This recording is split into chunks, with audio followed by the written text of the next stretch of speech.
chose my side, from the front line. You wanna save face, came to the wrong place. You raise a white flag, I get the V side.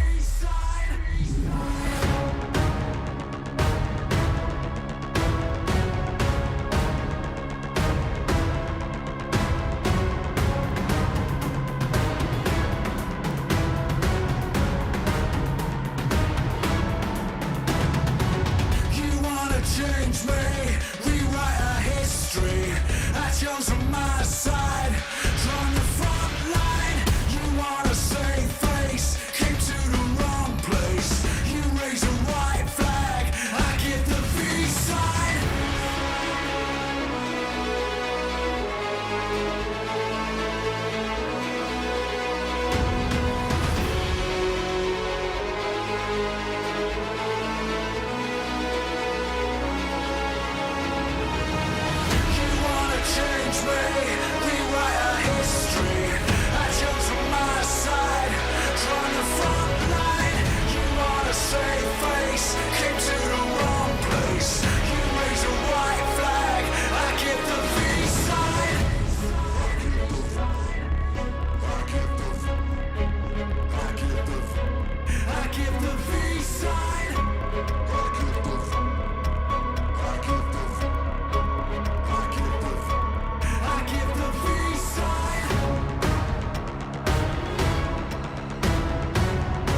channel will drag you down, down, down.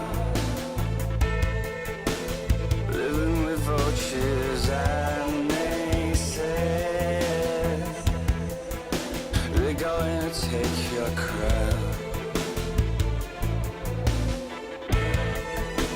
I know where to go from here. I will not let you down, down, down.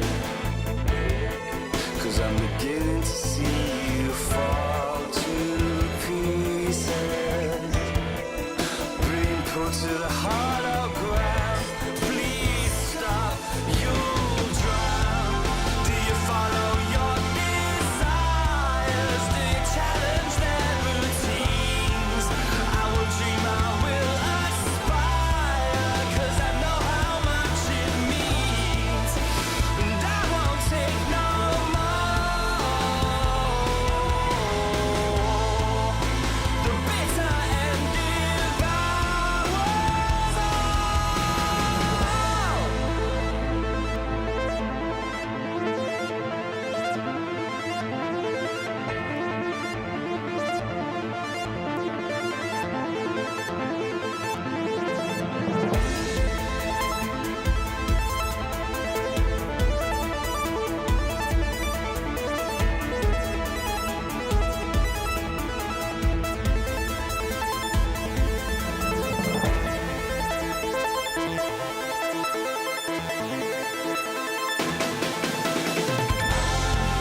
Do you follow your desires? Do you challenge their routines? I will dream, I will aspire, 'cause I know how much it means. And I won't take no more. The bitter and devours all.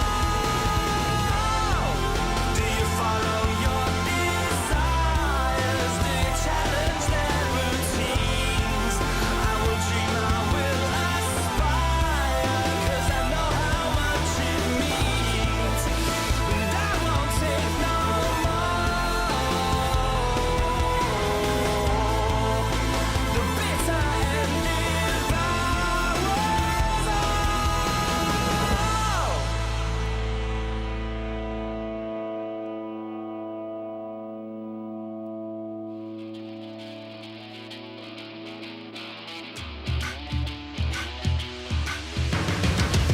Got a backbone made of steel, make you feel like I'm an animal that you can't control.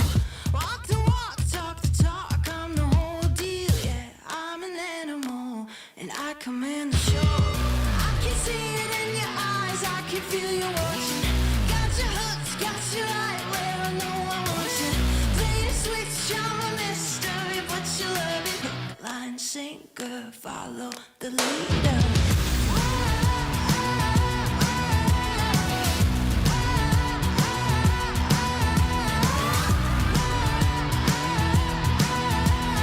Hook, line, sinker, follow the leader. Bring you right there to the edge, make you sweat like you can never take the heat, but it's never too hot for me.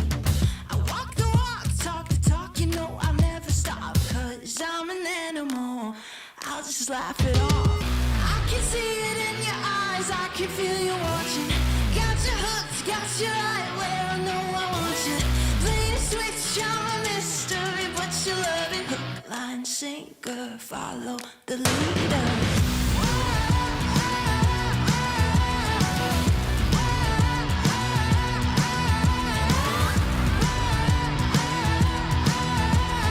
Hook, line, sinker, follow the leader.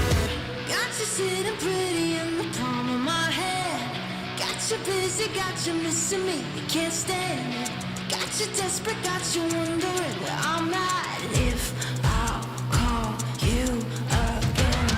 Got you sitting pretty in the palm of my hand. Got you busy, got you missing me, you can't stand it. Got you chasing, got you wondering where I'm at. Hook, line, sinker, got that. I can feel you watching. Got your hooks, got you right where I know I want you. Play the switch, you're a mystery, but you love it. Hook, line, sinker, follow the leader.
Angels on my side, drawing the front line. You want a safe face, came to the wrong place. You raise a white flag, I get the V-side.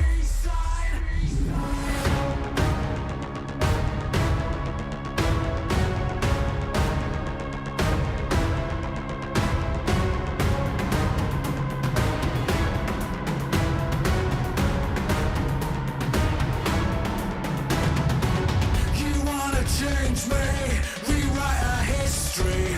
Angels on my side, drawing the front line. You want a safe face, came to the wrong place. You raise a white flag, I get the V-side.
There is a place where you can elevate what's hidden inside, where you can reframe yourself.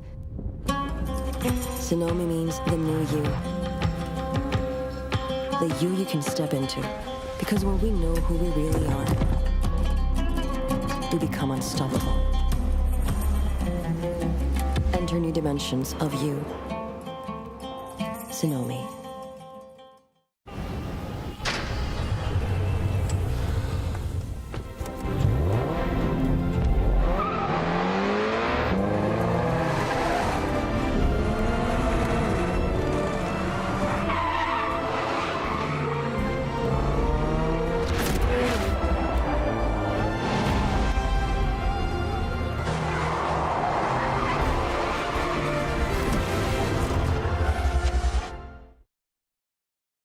All new Honor Magic 5 Pro. Freeze even fleeting emotions in just milliseconds. Take marvelous night shots with lightning-fast exposure. The display reveals more details in bright areas with an astonishingly long battery life that just keeps going. The latest flagship chipset brings you exceptional performance. Unleash the power of magic. Honor Magic 5 Pro.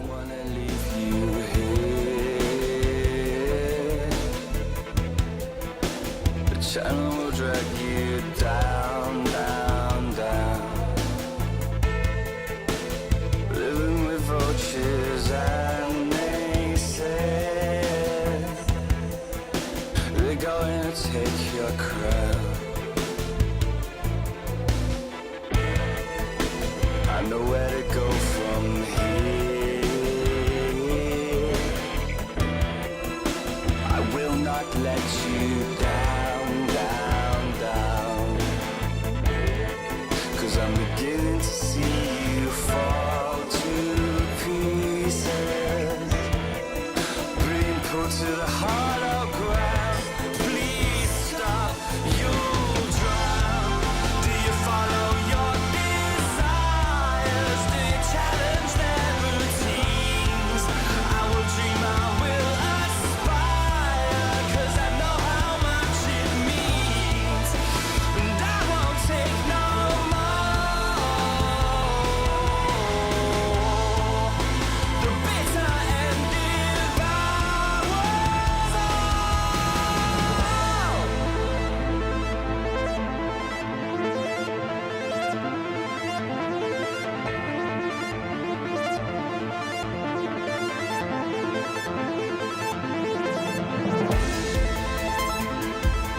just laugh it off.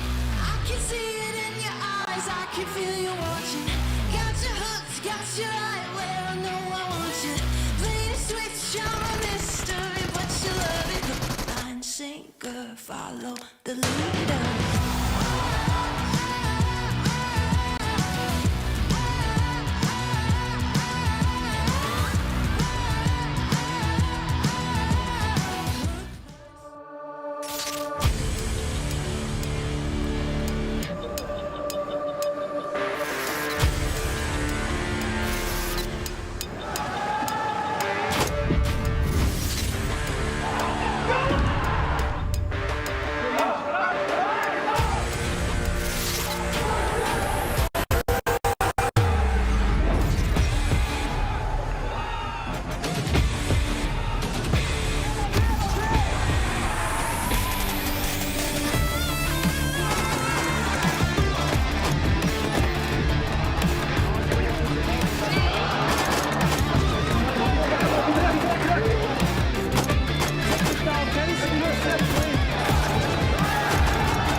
Hey everyone, welcome back to PMWI as the main event is about to kick off. 16 of the best teams in the world going head to head here for $2 million in prizes. You're not going to want to miss this, so let's jump in.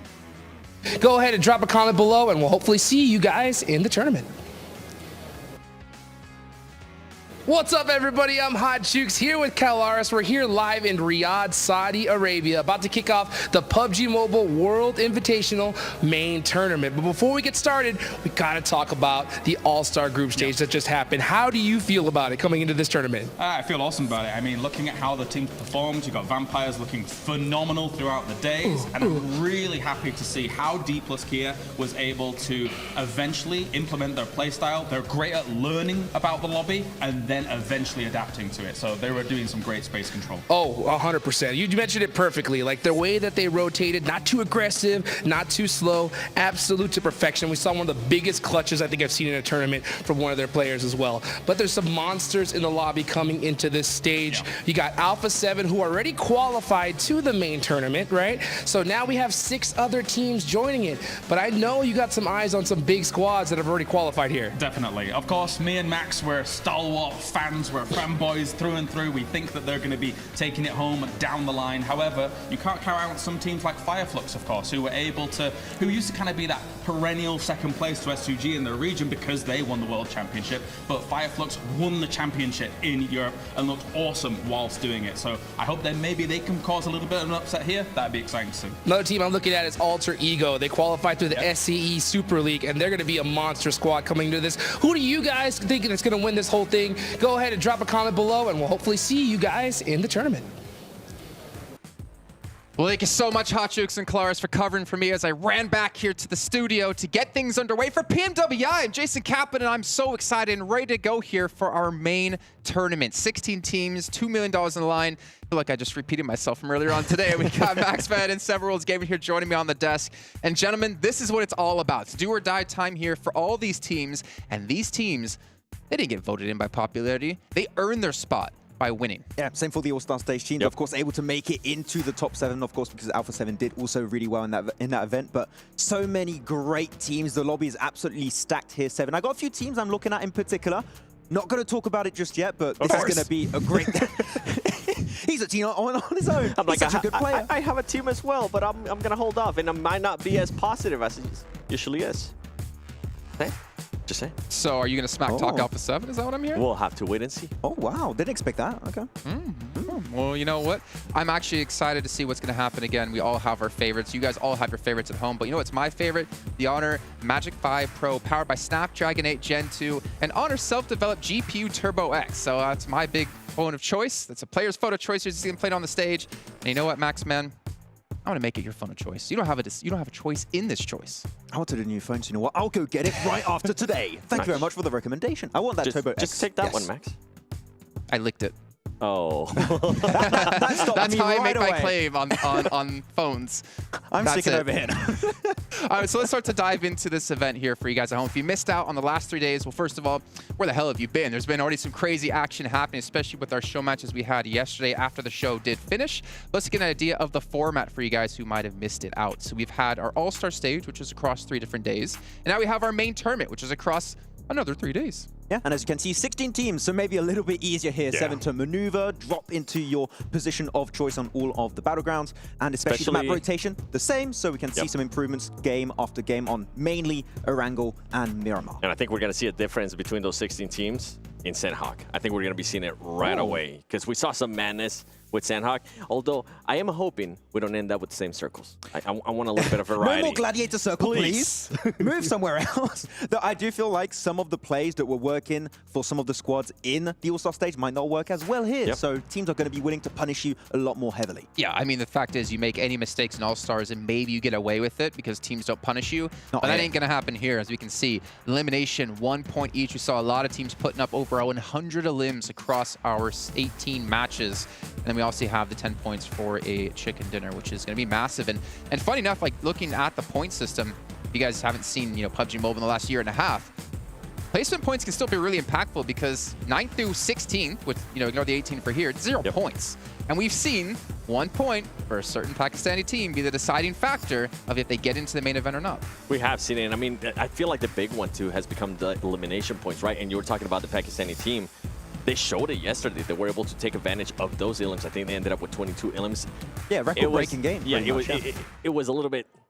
A little bit too late. Yeah, a little bit too late, but nonetheless, I'm pretty sure we're going to be seeing something like that at some point here in the next 3 days. Yeah, I mean, 3 days, right? 18 matches are going to be happening here. It might just come down to a tiebreaker because unlike the All-Star Stage, here we're going to have an actual champion, so the race towards the top is going to be close as can be. So I'm hyped to see who's going to be there after these 18 matches. Of course, I am as well here. And this pre-show is brought to you by Savvy to remind you guys at home as we get things underway. Now, again, if you missed out on the previous days of action, it's okay. I know I was a little bit mean to you earlier on, but luckily John Allen's gonna be the nice guy here, and he's gonna get you guys caught up to date here with our 6 teams that made it through the All-Star Stage here to the main event.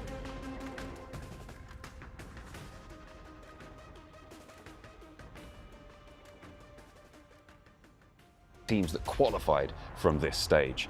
Let's take a look first of all at DRS. We're looking at some really strong players from the Nepal region, and they have done so well here, placing 3rd overall, just being eked out by a Dplus KIA towards the end. But this is a team that plenty will be fearing as we move deeper into this tournament. We've also seen some fantastic plays from plenty of these other teams, Vampire Esports probably most notably. This is the team that topped the tables, and the Titans, who return as champions from last year's PMWI, are not going to let off the gas. They are not going to let anybody step up to them unchallenged. Team Falcons as well, a great new addition to this year's roster. We have had a great time watching this team. They did get a little bit close to the wire towards the end there, but they did manage to hold on to that 6th place spot overall. The Gladiators, a team that everybody was looking at coming into this tournament, with Kitsune's phenomenal play in that buggy as well, saw themselves safe in that 4th spot. A little bit lackluster from what we'd expected, but in general, they kept their heads high and kept themselves in the running. The Infinity IQ squad, they were at the bottom of the bubble and need to step up if they want to stand up with the big dogs in the main stages. We've also seen Dplus KIA do phenomenal things. Satan, most notably, has done phenomenally well in this clutch specifically. The guy was absolutely on fire. Satan cannot be challenged here. These teams have done so well to get this far, but there is still a little bit more of a way to go for them. So hopefully they'll be able to have the best of times and the best of chances over in the main stages. Hopefully that got you guys all caught up to date of what's going to be happening here and the teams who did have to fight their way through into the main tournament. But the team we have to start by talking about here is, well, pretty much our reigning champion. They've won 3 out of the 4 total PMWI events over the course of this year and last. Vampire Esports, what is there to say about them, Max? They're pretty good. They're pretty good. They're pretty damn good. I mean, you talked about placement points still being highly relevant, right, in this new point system. And I mean, they still keep getting themselves chicken dinner after chicken dinner, always reaching those podium finishes. They can frag out so efficiently. Yes. And really, their map knowledge is second to none going into this. Like, we see them go for moves when they have literally no information because they know how valuable specific positions actually are. And I feel like in a lobby like this, when you have 2 teams less than the All-Star stage, it's going to be even more powerful for these next 3 days. It is, and what was more impressive to me out of Vampire Esports is the way they were able to just change their playstyle. Right in the first day, we saw them being super aggressive, being able to get to places first. And in the second day, they decided to be a little bit more chill, but they were still able to put up just almost as good numbers as day one. And that right there was super impressive to me. And also Tony K, we were able to see a big step up from him. Yeah. He almost, you know what? We're gonna stop talking about his mess up at the beginning of day one. Yeah. I love how he's saying they were pretty chilled. They still got a win. Yeah. They still got really good points throughout the day. So no, even the chill Vampire is a deadly team right now. Yep. Well, the fact is, right, the first day, they got themselves 78 points. Actually, I'm trying to find on my notes where it was. They got, 78 points. The second day, they got themselves 65 points. And we talked to Sertani, or you talked to Sertani, because you're always talking to Sertani, it seems like.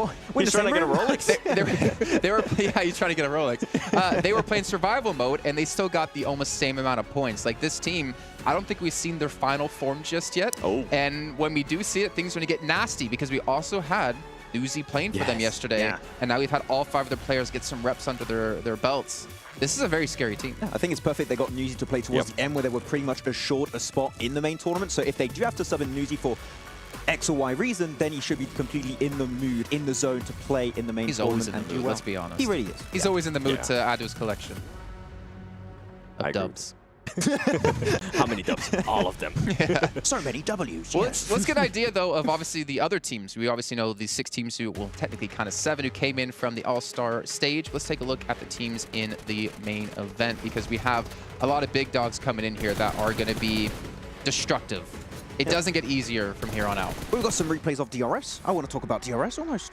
The most improved team, I would say. No? Day 3, I felt like they definitely had a slowdown. A little bit of a slowdown, but I feel like day 1 to day 2 adaptation has been the biggest improvement of the tournament, by far. Definitely the biggest improvement, but I did not appreciate that slowdown out of them on day 3, especially going into the main event and allowing the Dplus KIA being able to pass them for that second place. I wonder how that's going to be affecting them. Nonetheless, they are here in the main event, but still, I think this is going to be a little bit in their heads. Yeah, we saw the fragging power from players like Delta, Giante, and Killer 2. I feel like those players are able to show up big on this stage, so I'm interested to see how it's going to turn out. And one thing that out of DRS, right, they were able to become very aggressive, especially after day 1. I wonder how they're going to be able to manage that here in the main event with some of the other teams that we're going to be having, like Star Wars Esports and also the Chinese teams. Yeah, I feel like the transition from that passive playstyle really to try and get positions in the late game circles and that transition into hyper-aggressive to claim strong positions in the late game to try and get those wins, it's really what we lacked in day 1. And if they bring that level of gameplay from day 2 in the main tournament, I'm telling you, they could be at the top of the rankings. I think we're going to be seeing a DRS from day 1 All-Star event here in the main event. I think they're going to be a little bit passive. They're going to be feeling everybody out, and then tomorrow is when we'll probably start seeing them being a little bit more aggressive. I think I want to say a majority of these teams, these 6 teams coming in from the All-Star stage, is kind of like you're playing high school sports or maybe college sports, and then you make it into professional play. You're like a small fish from a small pond, and you become a small fish in a big pond. Not necessarily to discount the quality of teams we've had in the All-Star stage, but just the level of play here has just drastically increased. You're no longer the big fish, which means you might not be able to dictate the pace here. And we can see the other teams that are going to be participating against here. And Max, if you were to call out one in particular that you're really supporting, you really have your back on. You know exactly where I'm going to go with this one. Forest, no, okay. Star Wars Esports has to be the team I'm personally looking out for. I mean, you got, of course, the fragging duo here, the Powerhouse 7 that is going to be top and action with new additions in the team, mainly IC, that is an old player from IHC Esports, and another player that we're going to be watching at pretty closely later on in the broadcast on this pre-show. But Star Wars, I'm telling you, with their performances after PMGC and in spring, can do big things here. And I would even say, maybe even be the PMWI 2023 champions. I think for me, it's going to be Flux. Now that we don't really have S2G here at the main event, I feel like they're going to have to be that team from Turkey to be able to step up, right? Last time we saw Flux in an international event, they ended up 15th place in PMGC, and I'm pretty sure they're looking to get back at that and show a better image out of themselves because, I mean, they are currently the reigning champions out of the European Championship. And I think they still are the record holders of most eliminations with a chicken dinner. I think it was 27 last year, so still record to be beat currently. Yeah. Okay, well, I got to bring up another. I mean, actually, before I bring up the other team, I want to talk about Fireflux a little bit more, right? We talked about the All-Star Stage, a little bit of a popularity event, because you obviously get voted in by viewers and people who are watching at home, which are viewers. That's what viewers are. Yes. Nice. It's been a long day already, and it's, we just started. No, I think for them, it's also like for the pride of Turkey. This is also, if they can do well here, it's a lot of popularity they gain in their own region too, which can be very important just to have supporters, to have fans, to help build you up as a player. And obviously a majority of this roster previously within Football List, they've had that before in the past, and they want to gain that back. Yeah, I think all the S2G supporters have just taken their jersey away. I don't know about back in that. the drawer, and they put the Fireflux jersey back on right now, because really we saw the potential of this team, and really what sets them apart from a majority of the teams I would say in this lobby here, Seven, is how aggressive they can truly be. I mean, I mentioned the 27 elimination chicken dinner last year, and they got remotely close to that actually a few times in the Championship of Europe in spring 2023.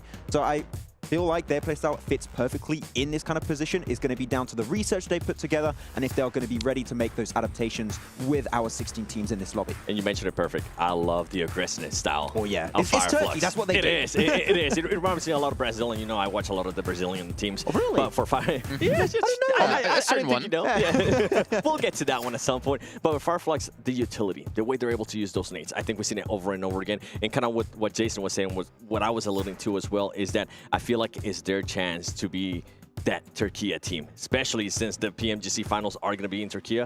They want to be that team that's, you know what, I think we're going to be there in the finals. Yeah, it would be so great to have them defend, like, potentially with S2G and Fireflux on home ground. That would be such a great storyline. So hyped to see if that might be happening. Because potentially with S2G? Maybe.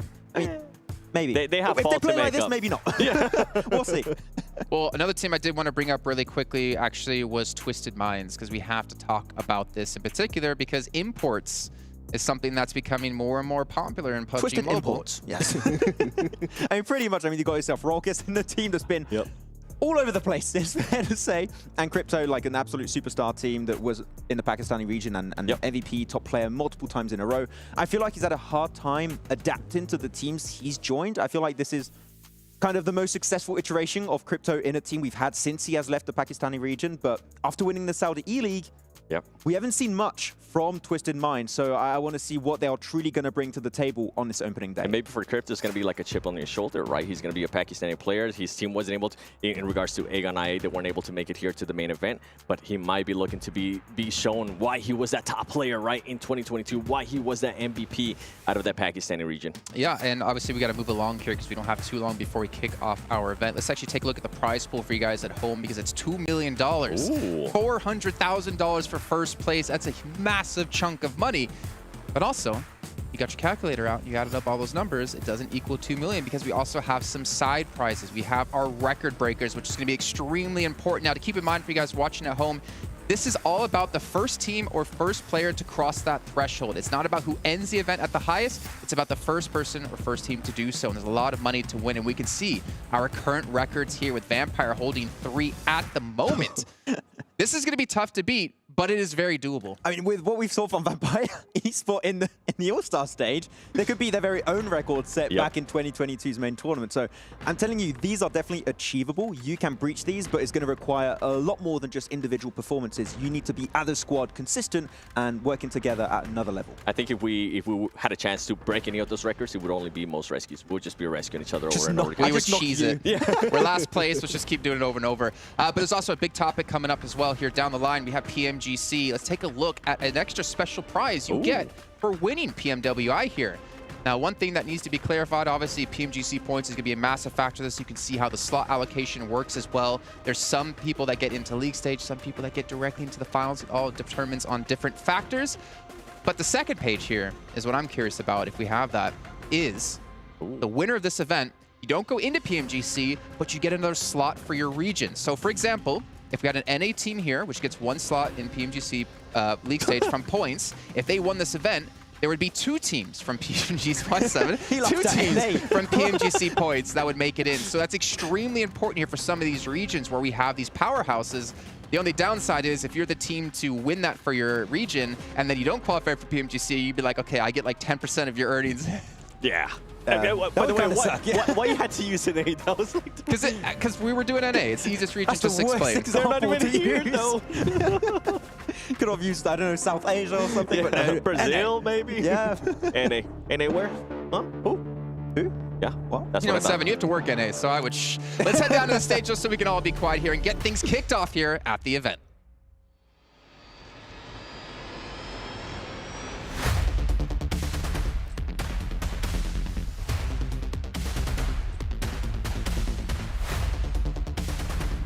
It's about that time. The scene is set and our players are ready. PUBG Mobile esports fans around the world, welcome to the 2023 PUBG Mobile World Invitational.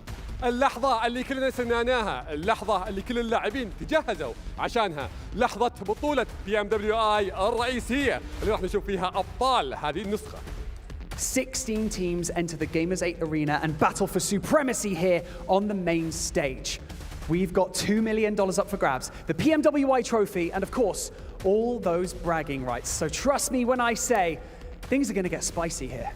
16 فريق جانا من كل أنحاء العالم، معنا أقوى الفرق، وبرضه في نفس الوقت زي ما احنا شفنا قبل أن الجوائز هذه البطولة $2,000,000 غير الكأس وغير اللقب.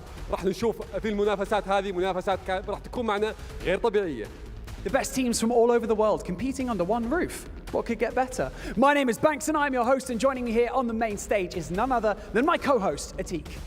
معنا أقوى الفرق زي ما قلنا لكم فيها، راح يتنافسون كلهم تحت سقف واحد في هذه البطولة. راح نبدأ هذه الرحلة. معكم مقدمكم عتيق باللغة العربية ومعنا مقدمنا باللغة الإنجليزية بانكس. So let's kick things off by welcoming our teams to the main stage. والحين أعزائنا المشاهدين خلونا نرحب ب 16 فريق معنا على المسرح ونبدأ لكم فيها المباريات.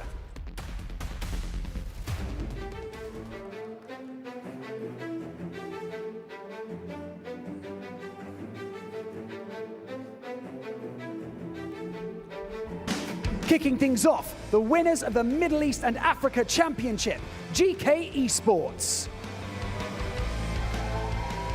أبطال الميدل إيست والشرق الأوسط، أبطال الشرق الأوسط شمال أفريقيا رحبوا معنا في فريق GK Esports.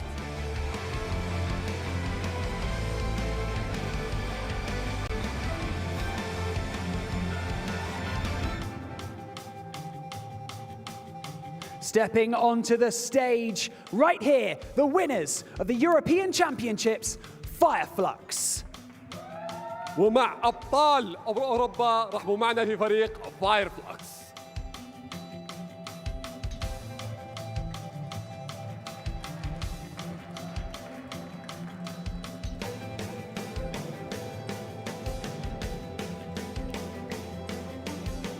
Next up, placing second in the 2022 PUBG Mobile Global Championship and qualifying via the All-Star Stage, DRS Gaming. وصيف PMWI. I don't have it.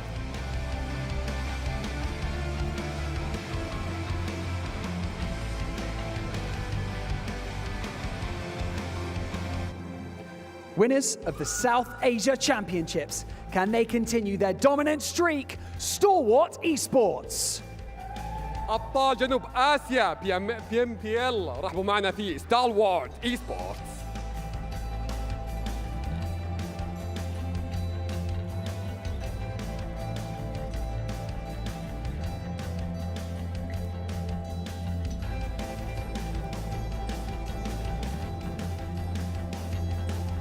Winners of the Southeast Asia Super League, Alter Ego Airs.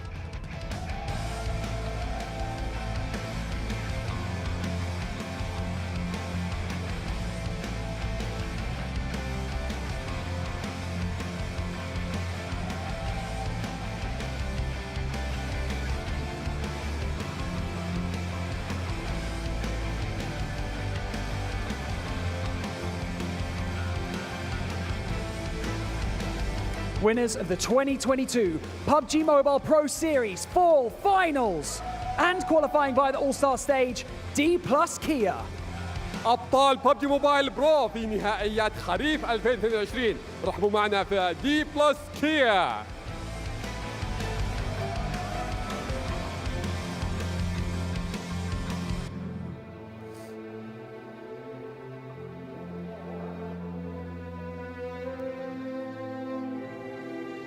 And now, entering the stage after placing second in the Southeast Asia Super League, Box Gaming.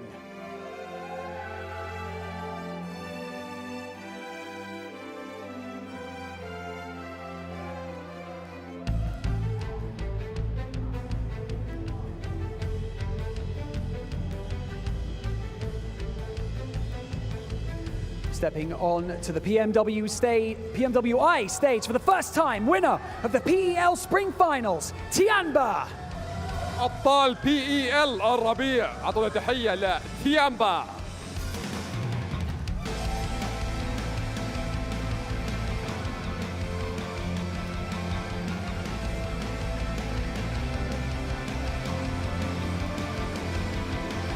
Stepping onto the stage, placing second in the PEL Spring Finals, 6-8.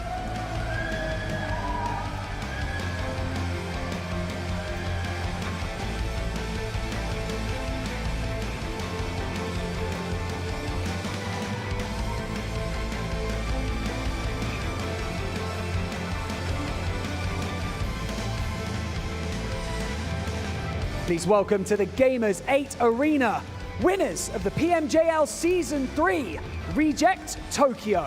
أبطال PMJL الموسم الثالث، أعطونا تحية لريجكت طوكيو.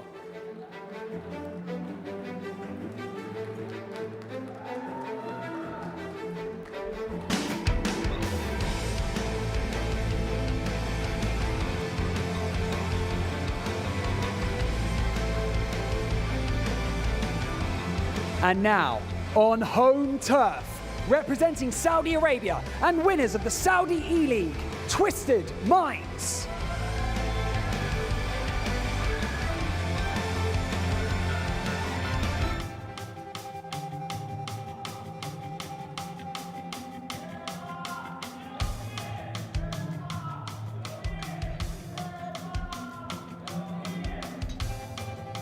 Placing second in the PUBG Mobile World Invitational last year, our All-Star Stage qualifiers, Team Falcons.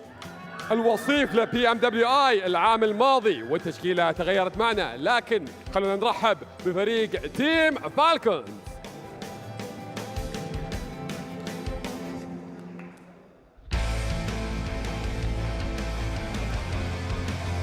And now, stepping onto the stage, qualifying for our main tournament via the All-Star Stage, welcome G Gladiators.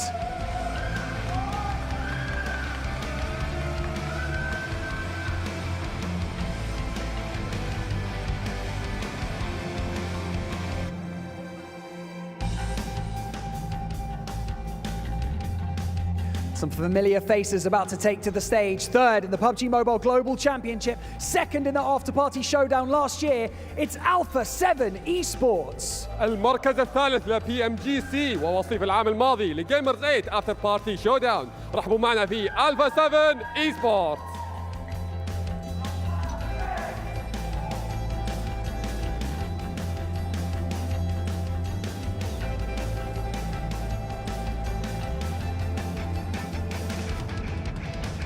An impressive performance throughout the All-Star Stage means that they are here to do the same. Make some noise for Infinity IQ.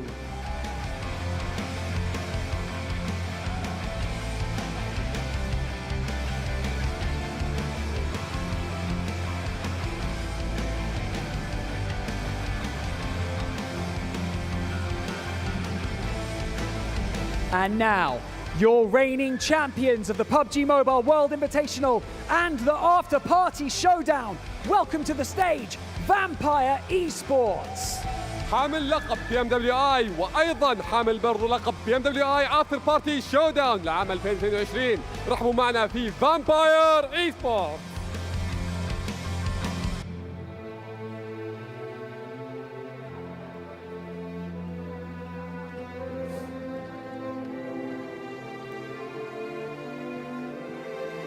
So Tani, welcome to the main stage, coach of Vampire Esports. You know, my voice is going to go. That was a lot with all those welcomings, but I had a great time. Welcome back to the main stage. You guys are reigning champions. So I just want to know, does that add any pressure, being reigning champions and coming back to this stage? Yeah, I think there's a bit pressure because the thing is, become a champion is hard, but to defend the champion is more harder. So we would like to tell you guys, yeah, we have a bit pressure, but yeah, we will do our best and hope you enjoy it. سألنا المدرب إنه كيف كانت المباريات بشكل عام وحتى برضو تواجدكم الحين، هل فيها ضغط عالي خصوصا انكم فزتوا في المباريات الماضية؟ قال اكيد ان فيها ضغط وحاسين بالتنافس العالي فيها، لكنهم قدها باذن الله. Well, it seems like another congratulations is in order because you placed first yesterday on the All-Star stage, but you know, you have to come back into this tournament refocused. So how did you do that with your team? Yeah, yes, for last night we didn't sleep well because we were really excited to become back in the main stage. So we are always focusing on the tournament so much. So I think every game, every second, we will do our best and yeah. سألنا المدرب انه صحيح بعد ما فزتوا في الأول ستارز قبل او اللي كانت معنا بالاصح امس، فكيف تقدرون تدخلون معنا اليوم بالثقة العالية وحتى برضو بالتركيز على الفوز؟ قال بكل امانة ان امس ما نلنا زين لان كلنا مبسوطين جدا في انتصارنا امس، لكن اليوم باذن الله راح يكون تركيزهم كامل على الفوز. Now let's focus on the main tournament. Okay, we have a lot of different teams coming into this, you know, the best teams from all around the world. Are your strategies going to stay the same as you did throughout the All-Star stage, or, you know, are you going to shake things up? Yeah, we have a little change. Yeah, you will see in the game, but yeah, we have to prepare for anything can happen in the game. We have a strong team for now in the main stage, so we will do our best and let's see what our strategy can do. سألنا المدرب إنه كيف راح تدخلون معنا في البطولة الرئيسية وراح تنافسون فيها ضد فرق جدا قوية. قال لنا احنا كلنا واثقين في أداء اللعيبة عندنا وبإذن الله راح نحقق النصر فيها. So Tani, thank you so much for joining us here on the main stage and best of luck to the reigning champions, Vampire Esports. So, Atik, 16 teams enter the Gamers8 stage. 18 matches, $2 million, but only one winner. It is time to begin our 2023 PUBG Mobile World Invitational. So without any further ado, let's head over to our casters who can break everything down before our first map. بالضبط 16 فريق دخلوا معنا على المسرح وشفناهم كلهم مستعدين انهم يبارون معنا في المباريات، واحد فيهم بس راح يطلع من هذه البطوله وهو حامل اللقب. راح نستمتع في مبارياتنا اليوم، خلونا ننتقل مع المعلقين نبدا لكم في المباراه.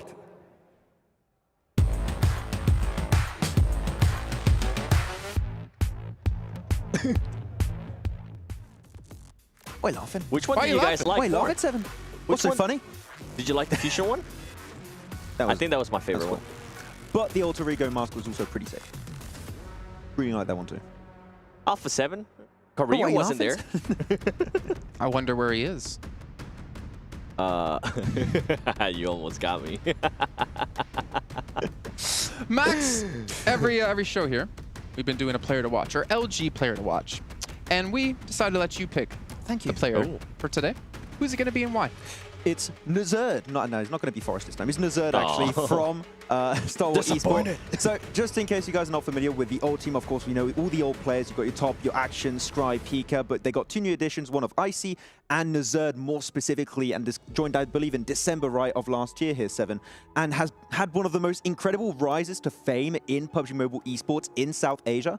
And you don't have too many Mongolian players that really are that strong outside of like these teams of Star Wars Esports and IHC, but really he stood to prominence in such a short amount of time, was picked up, and after his performances in PMWI SA Championship, he is personally my player to watch that can just elevate the playstyle of Star Wars that's already incredibly high to even higher heights, if that makes sense. So we'll have to see how that's going to work out. What's crazy now is with the additions, right, of Icy and Nerset is the depth of that roster. I mean, they still have Pika, they still have Action, they still have Top, they still have all these other players too. We were talking about Vampire, right? When are they going to be able to put in Newsy? And when they do, how is he going to be able to do because of the depth that they were able to build? And I think now with Star Wars, the way they're going to be able to bring that roster here, the biggest question for me, and I don't know if you're going to agree with me on this, Max, is how they're going to be able to start the tournament. If they start off slow, that's going to be a big question mark for me because we have seen it over and over again. This is a team that sometimes starts slow, and when they start picking it up, it's just a little bit too late. But they do have that fragging power. They do have that it factor, right? That they can get a chicken dinner and also back it up with a bunch of villains. I mean, I do agree with what you're saying. All I can say is I hope it's not going to be too late when they start picking up the pace. And if that is the case, I can tell you they can definitely compete with Vampire Esports, hopefully win the whole event, but it just needs to be that little bit quicker than what we saw in PMGC. Oh, yeah. I mean, the thing is, if we saw Vampire, right, they had a strong start, 2 chicken dinners back-to-back. Obviously, it did fall off a little bit in the day, but again, trying to maintain that kind of level of play is extremely difficult. The thing is, you also don't know what you're going to come into here because you have teams from so many different backgrounds, so many different regions. Even if they did scrims, it doesn't really tell you the true tale of what's going to be going on here. I'm imagining maybe we even have some, not hot drops, but some contention for some location potentially. But with only 6 matches a day, like, you really don't have that room for error. Yeah, and you're going to have a lot of question marks, especially for some of the teams as to how they're going to approach this. One in particular that comes to mind here, Seven, is Jumba. This is the first time we're seeing this team outside of their home region, and there's a lot of questions of how are they going to approach this one? Are they going to struggle on the first day? Do they have a game plan entering today that's going to surprise and shock all of the lobby and everyone at home? I'm not sure, but Jumba is a team that I would say I would be very cautious about because we just don't know how it's going to work out with them in this lobby. Yeah, it's such a big question mark. You were talking about hot drops, something that we actually have 2 teams from All-Star that they were kind of hot dropping. I'm talking about G Gladiators and Alpha7. We saw them back off after they won. Gladiators backed off. Yeah, Gladiators backed off. I wonder if that's going to be the case or if they're going to try to just waste some time in a way and try to go back to the North George drop. I hope that's not the case in Erangel. I hope that they continue to do what they've been doing because it has actually worked out for them so well. Yeah, I actually like their solution. Instead of going for Northern George and dropping on Muzexis, that also didn't work out in Severny. They went to the west and did a big west split on Hospital. Forget about that one match. If we're forgetting about what Tony K did, we're forgetting about that one. Pretty much, but it was Muzexis. So you went for the Hospital split, which is a good northern western drop, keeps them in like similar rotation path, and also they can just go for the southern western bridge of Sanhok Island. So there's good options. I don't feel like that hot drop is going to happen. There's no reason for it to. Well, something we can discuss as well is that not necessarily all these regions have come in with the same Battleground order that we're doing here at this event, right? We have to keep in mind it's going to be the 1 Sanhok followed up by 3 Erangels followed up by 2 Miramars. Now, some of these regions actually did use this map order, so they're kind of accustomed to it. But I'm curious for the regions who haven't done this. I still feel like, even though it's so simple as just changing the order, I feel like it's such a big change because it changes your whole downtime between Battlegrounds. You don't have to think about, okay, now we're going to Sanhok, what are we going to do? It's, okay, now we're going back to Erangel. What can we change in what just happened, and what can we learn from this last match that we can improve on? I mean, I think we've seen it in All-Star event, right? Well, I'm thinking from the All-Star event, we saw teams being able to adjust on the fly in a way from one Erangel to the next Erangel, and even we saw that in Miramar as well. I think the caliber of these teams are definitely going to be able to adjust fairly fast. Yeah. And I hope that's the case because they're not going to really have that much slack, right? They're not going to be able to have 2 or 3 bad Erangels in day 1. That's going to be half of your day gone. You don't want to be put in that position. Yeah, I still believe it is the superior map rotation because you can make those changes, make those fast, quick reactions to every single battleground that happen in a row. So especially Erangel, if you're doing good there, half of your matches are pretty much in the bag. We saw some teams do that relatively well in the All-Star stage. So yeah, the map rotation is going to be a big thumbs up for a few of the squads. So that means, Seven, you've been converted, Sanhok first. You're a fan of now? Because I know you were kind of... I was against it at first. Were you against it, or were you just kind of like, I'll see how it goes? I just I just always enjoy Sanhok like midway because of the madness, and I felt like it always allowed teams to have that spark. If stuff wasn't working for them right in the previous matches, I felt like they were able to turn it around after Sanhok used the craziness and then being able to maybe have a better day. But I'm glad that we're kind of getting the madness out of the way right away. Yeah. I think the one change I would make, actually, is put Miramar before Erangel. So Sanhok, double Miramar, triple Erangel. Oh. Because End on Erangel always has some hype plays. But ladies and gentlemen, as you can see, unfortunately, we are having some technical difficulties here that we are trying to sort for you. In the meantime, we're going to head to a break here when we come back. It's going to be the casters. It's going to be the first match of the day. And you're not going to want to miss it.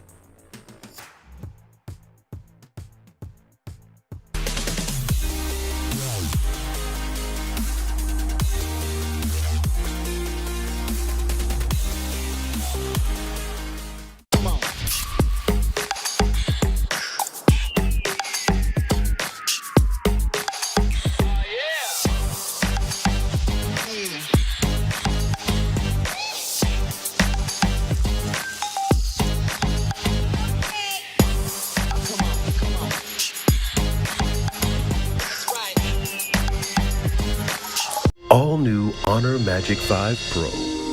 Freeze even fleeting emotions in just milliseconds. Take marvelous night shots with lightning-fast exposure.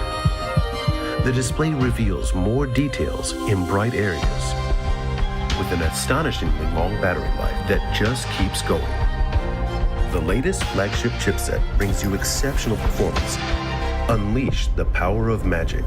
Honor Magic 5 Pro. Open your eyes. When you look into my eyes, tell me what do you see? Tonight, I'm going to show you the wonders of the mall. Hey, I got nothing to lose. I got nothing to lose. I need warriors. So is this what you want to be? You want to war? Show me what's up, then. Now we ready to bust in. Take everything. Leave them with nothing.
Xin chào mọi người, mình là Bensu, đến từ team Infinity IQ.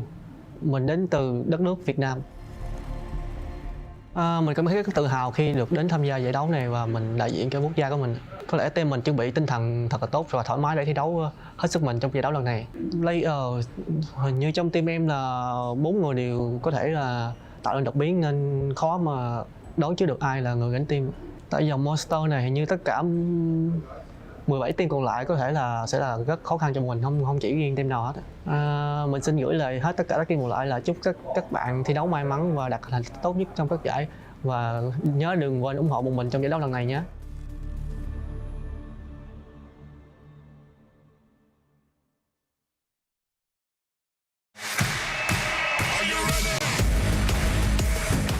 Всем салам алейкум, меня зовут Дамир, мой никнейм Акзер, я играю за команду Falcons, и мы представляем нашу страну Казахстан.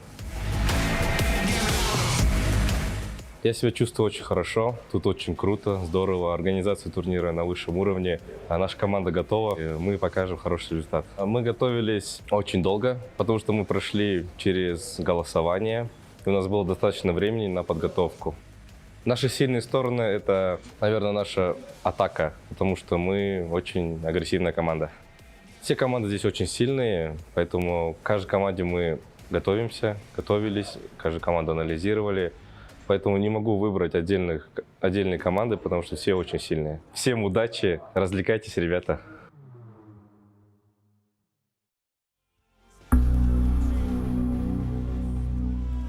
Meu nome é Lucas, meu nickname é Carrilho, meu time é Alpha7.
an exciting first match here at PMW. No, I'm just kidding. We haven't yet started the match. Unfortunately, we're still having some technical delays that hopefully we'll be able to sort through quickly. Everyone is on it. The best minds here in the event are working on it. And we got the best minds here on the desk. We got 7 and we got Maxman. I thought you were going to not say my name. He's been really nice today.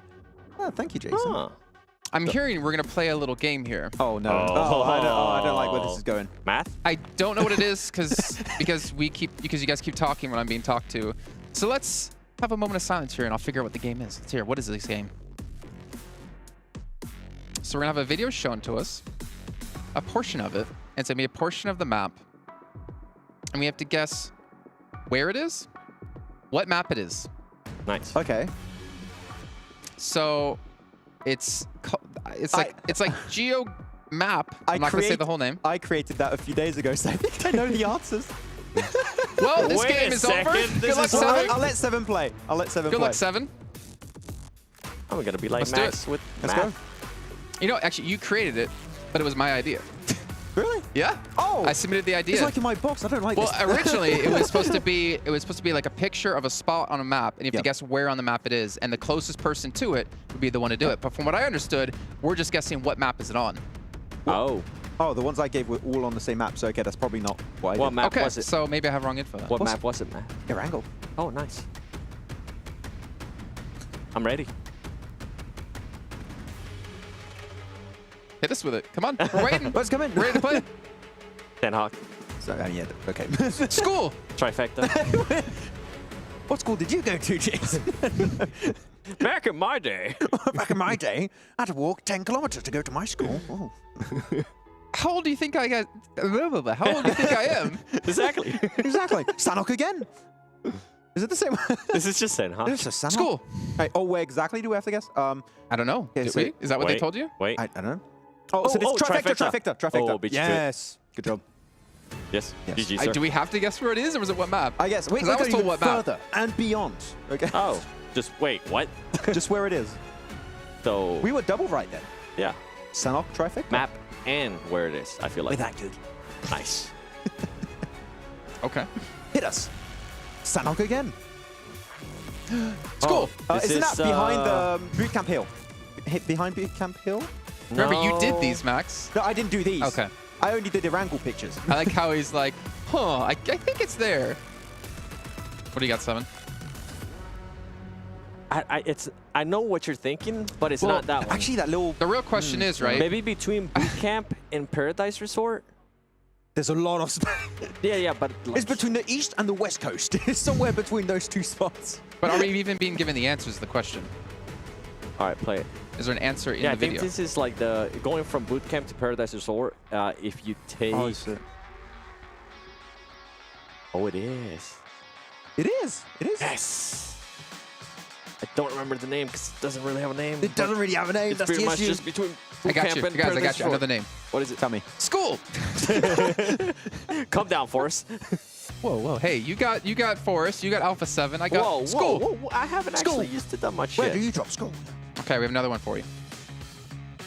Now, I need you, wait, before we play the video. Oh. Okay. Okay. I was going to say you have to... This is a you have to- warehouse. You have to ding yourself in. Okay. Warehouse in... Oh, Okay. Wait. Oh. a warehouse in Sanhok somewhere. Where exactly, I don't know. So we got a solo show match now, I'm hearing. Is this just Sanhok? This is a roof. You know where it is? I mean, it's Exactly. Sanhok. There's a few buildings that look exactly like this. I'm thinking one of the warehouses restart. west of Can Quarry. you restart that video real quick? Why? You don't really see anything extra. Yeah, you do. What extra do you see there? That is. I remember that tree exactly. Outside, Yes. Actually, I think it's like outside Paradise. That's a part of, I say west of Quarry. Okay. That doesn't help. Keep going. It's a floor. Keep going. I think I'm right. I think it's outside Paradise, no? I feel like you should just zoom out all the way. Yeah, it's one of the... Well, no, it's a video, right? So what would make this video better is if at the Paradise end, Resort, right? Yeah. at the end yeah, you you're have right. the name pop up. He's correct. One next to Paradise. Good It's job. like I've only played this game So for 4 or that 5 is years. 8 points for 7 and 3 7 for Max. points for me, What? actually. How Well, many counts in points? What is it? I'll take 1 point away. Keep it at 7. Thank you. I'll give you a point. Thank you. So Max Man is now at 8 and 7 is at 7. I'm winning. Nice. We have another one. Wait, I'm next staying at map or 7. next clip? Okay. Oh, he said You gotta next be very map. It's a different map. Salt mines on Sanhok. I don't know the exact. I think it's salt mines. Just salt mines. Salt back. Oh, yeah. Salt mines. Salt mines on the coast. There's multiple spots. Actually. I don't know. That looks like my chair at school. Sanhok. That's the chalk pile on the board. Sanhok. They've all been Sanhoks. Good job catching up. Okay. And then the one time you say Sanhok, it's like, no, this is Livik. Should throw a wild one at This is you. Nusa, I actually, hope not. yes. Throw out some Karakin. Do we have more? I wonder Wow. how the audience How many is more doing do we too. have? Sanhok. Pinam. I was gonna say Painan. Painan's a good one. We got our answers locked in. Let's see. Where is it? If you see a river, I it's feel like it Painan. is. Yeah. River. Show me the river. Pinam? Where's the river? Pinam. Oh, no. Wait, what? Actually. Did Hot Jukes just scream Sanhok? Wait. Wait. Pause it. Pause it. No, let him play it more. No, pause it. Wait. Go back. Pause it. The perspective is actually getting me. It's looking Yeah. like a different angle compared to what we usually It used to looks see. like Pinam. So production, what is it? It's Where not is it? Painan. No, it's definitely not Painan. I don't think showing this the video over is gonna magically make us know where that is. Camp Charlie? No, well, that camps don't look like that. I don't know. I mean, No, France Samps- camps. Well, no, you want the answer. Campong? We want the Kalaj. answer. Kalaj found Kampong. Okay. It might be Kampong. It could be. What James said. It is. He confirms. Nice. Okay. He's a referee. Plus 2 points. Do we want the casters to join? Yes. No. Yes. Hot Jukes wants to join. I don't know if I should throw you in or not. Oh, no. yeah. I am Closest here. left. I'm ready. Bring it on. Nah, it's more like. That's Clara's left. What? Okay. That was Okay, so- Clara's laugh. That's Okay, we pretty have good, another one. actually. We have another one. First to Bring it. answer Sanhok. correctly. Oh, Sanhok. Oh. Boot camp. Yeah, it's boot camp. Actually, No, actually, it's not. No, it's no, not. It's it's that. Camp Alpha. It's Camp Alpha. hot Camp team. Alpha. Camp Alpha. I like how Oh. Clark's like, no, I don't want to play. And then he's like, oh, I have an answer. I knew it was Camp Alpha, and I put my headset on. Yeah, you see the mountain in the background. You Yeah. said it. He Yeah. only wants to play when he wins. So he always plays. Well, none of you guys knew it was Kampong before, anyway. Kampong? I believed it Should I was. take my headset off again? Leave it on. He's given up. I don't know. We need the Next master one. here to school some people. No, You're the school. referee. Yeah. What?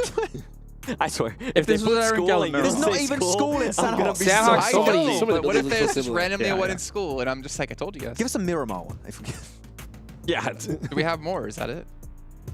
Wait, Oh, how many more do we Sanhok. have? Maybe that's better than me asking every single time we see what if we have more. Infinite. No. 15 more. more. That's 50. right. Give it to Nice. Are they all on Oh, Sanhok? 1-5, 1-5. 1-5. Yeah. I hope you guys get comfortable at home. Quinceañera. Let's see. Just show me a zoom in of like a rock. You know what I'm saying? Let's go hard mode I with remember it. those Oh, pixels it's a palm tree. It's a palm That's tree. Painan. Sanhok. Hot tin. Hot tin. Yeah. Hot tin. Got it. Yeah, I think it's Hatin. I think it has so. to be. Or is it You got no- Lakawi? You got no terrain in the background, and that palm tree is in Hatin, I think. That you in the know behind of. it. No, it's too far away from the coast. Nope. It's off the. It's- It's off the Oh, coast. that perspective got me. Oh, No, it's no, hot. it is. It is. It's Hatin. It's I'm a Hatin. gamer. Yeah. You got the mountain, the gladiator mountain. Yeah. I'm a gamer. The gladiator. We don't talk about the gladiator. We don't talk about it. Who's keeping score? You guys supposed are to at be production. keeping score. No, they're not. Everyone at home is keeping score. How's everyone at home doing? I can't wait to go back and just look at the chat. I do have confirmation that every viewer guessed all of them correctly. So, I'm gonna retire as champion. That's I it. got the last I'm out. Take it to the bank. Yeah. all right, next one. Let me step off my box. Sanhok. Isn't that Cow? Cow? What? Cow. That's Cow. Is it the docks? North. Next to the north. north. North. Next to the north. Yeah, Cow. Yeah, that's Cow. Yeah. Yeah, it is. White Walkers. Oh. Have you ever heard of the I docks? see your culture. All right. Cow? We got it right. I Yeah. think we all got it right. Could it be cow? It was. Indeed. Locked it in. Max and I got it Colors? right. I got it right. Yeah. Noise.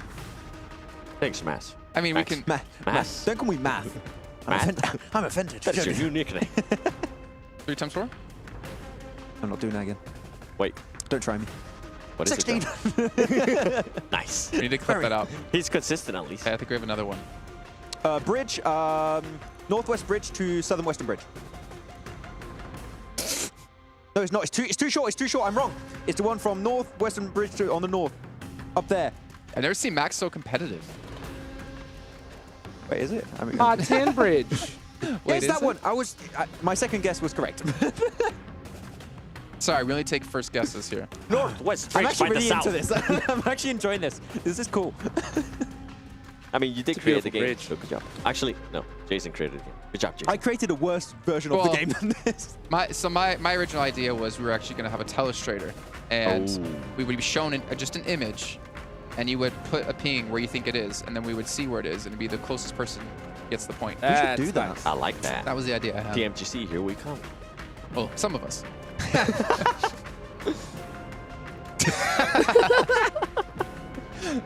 Okay. All right, let's see another one. What do we got? We know somebody that's definitely going to Turkey. Oh, no.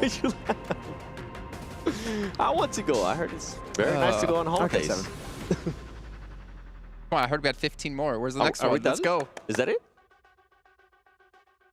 Come on, bring it. Okay. And now. Next one. All right. Yeah. What's it called?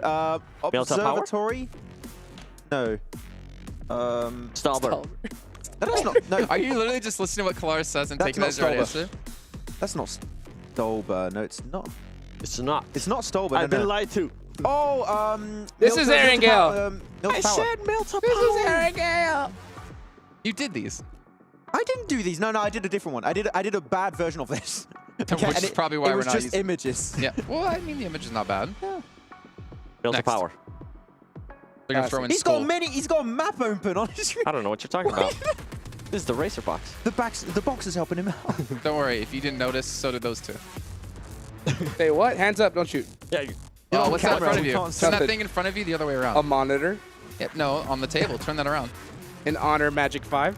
Nice. Turn it around. Oh. So you can see the lovely little camera on the back. There it is. Okay, but leave it flat on the ground. Now it's flat. No, it's turn the screen to face the table. There you go. I die. I was running out of ways to explain what to do there. I was like, okay, make sure it's laying flat down. This okay, is well, why you're not an technically IGL, okay? he's right. I would have understood what you meant If you first can't time. make someone flip their phone, You you can't be understand? IGL. No. Huh? You can't. It's very important skill. I wanted to know which way to do the rotation, and I went the wrong way. Can you rotate yourself Ooh. into guessing what this is? Wait. Military. Just military's enough, I guess. Yeah. So it's actually Sosnovka military Sosnovka base. military base. Yes. Yeah, that's the U-shaped building. Yeah. No. Yeah. And would it be like, Wait. No, it's not. Oh. It's Milta. Oh, no. That's Oh. Milta. It's not. We got bamboozled right there. Wait Okay. a second. Something ain't right. Okay, Milta. It's Milta. We Milta. got baited right there. It is We did. It's the Milta. exact statue also It is in, the same one. Yeah, it is the same. It's both start with an M. They're playing mind games on us. Diabolic tricked us. This is Diabolic. Diabolic is Yeah. good. Living up to his name. Nice. Yeah. Next one. I like that it's not Sanhok anymore. Oh, Very hey, fair. military. Beaches next to Fairy Pair. Very fair. Fairy Pair. Military. Very fair. It's the egg on I8 drop. I'm We don't waiting for mention them that to name. actually put up school. Wait, what? we don't mention that team anymore. This is where I8 used to My play. favorite team? Your favorite team. Nice. Alpha7. Yeah. Oh, wait. Wait, no, it's not. Oh. No, it's the other pier. It's over to the east side, Near yeah. your farm. Your farm. It's the newest addition to Erangel. It's a different beach. Nice. Thank you for your addition, subjects from over there. You're welcome. It goes in the square hole. Which is already some inside jokes. Let's see the next one here. Because one of them eventually has to be school, right? you Watch don't it, say they're just school gonna right skip away, it. You're just gonna It's skip not school. It's not school. You didn't have sandbags outside your school? Very fair pier. It feels like Fairy Pair. Yeah. If not, it's gonna be I like. think you're correct. I remember Ketch getting a clutch here back in the And championship Fairy Just Pair. good, last just year. good. 100%. It could have been a different one. No, it's actually, very fair, but yeah. it is fair pier. Didn't have Literally, as these soon as I saw the buildings stairs. GG. Yeah. Good job, 7. You still want to remain on with the 7 ledge. points, or? Yeah, I'm staying at 7 points. Thank you. I'll take them. I hear we have 11 more. 11 more. 11 more. I hear we have a break coming. I don't know who you're hearing, but that must be a voice inside your head. Yeah. Let's see the next one then.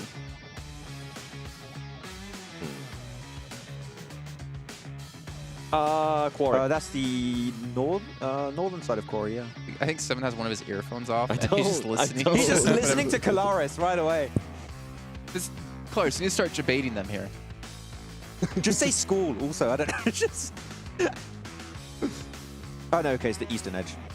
Okay, fair enough. I like how Max is trying to be like exact. I really want to be precise on my guess. I want to hear latitude function. No idea. You're not getting the exact coordinates, okay? We're not going that far. It's going to be C9. Are you counting points right now? Writing a little note for myself for later. Oh, nice. Hospital. Yep. Hospital. School. I was waiting for him to jump on. Okay. Thank you, Jason. It's hospital. Nice. Next one. That was a school 8 right there. What it was. A what? What? School bait? But similar form. Oh. Yeah. Yeah, similar textures. Yeah. I don't get baited. Yeah. I am the bait. Yes, you are. And I am the... Wait, that makes no sense. It does now. What's the next one? Master. It's this is by apartments. Bar says north of East Bridge. He could put his headphones on and play with us. This is... No. See that? I'm glad I said that now because I just made Southern him like lose. Completely. No, Yes, Naya. Wait, no, that's not Hold North on. George. Wait No, a it is second. North George. It is It's over to the northeast Yeah. of George. It's like going out to Sarky. Bus stations used Yeah. everywhere. See? We got tricked. See, that was a Oh, good no, one. it's the west side. Oh, okay. Oh. Yeah. It's very interesting. I'm still waiting for school to pop up. It's not going to. I think they You're gonna skipped have it the on one purpose time already. case. School. Milta. Oh yeah, tractors in school. Yes. Think where the tractors are. Hey, it depends where you went to school. This is south. Where are the of tractors? It's not Pollyanna Field. No, They go Garden? No, on. oh, Rosshawk. Oh, Rosshawk. What? Were you trying to mess with them, Clarence? I'm just ignoring Kalaris. Hey, we're getting closer to school. We are getting closer. There might be a chance. Little by Next one. little.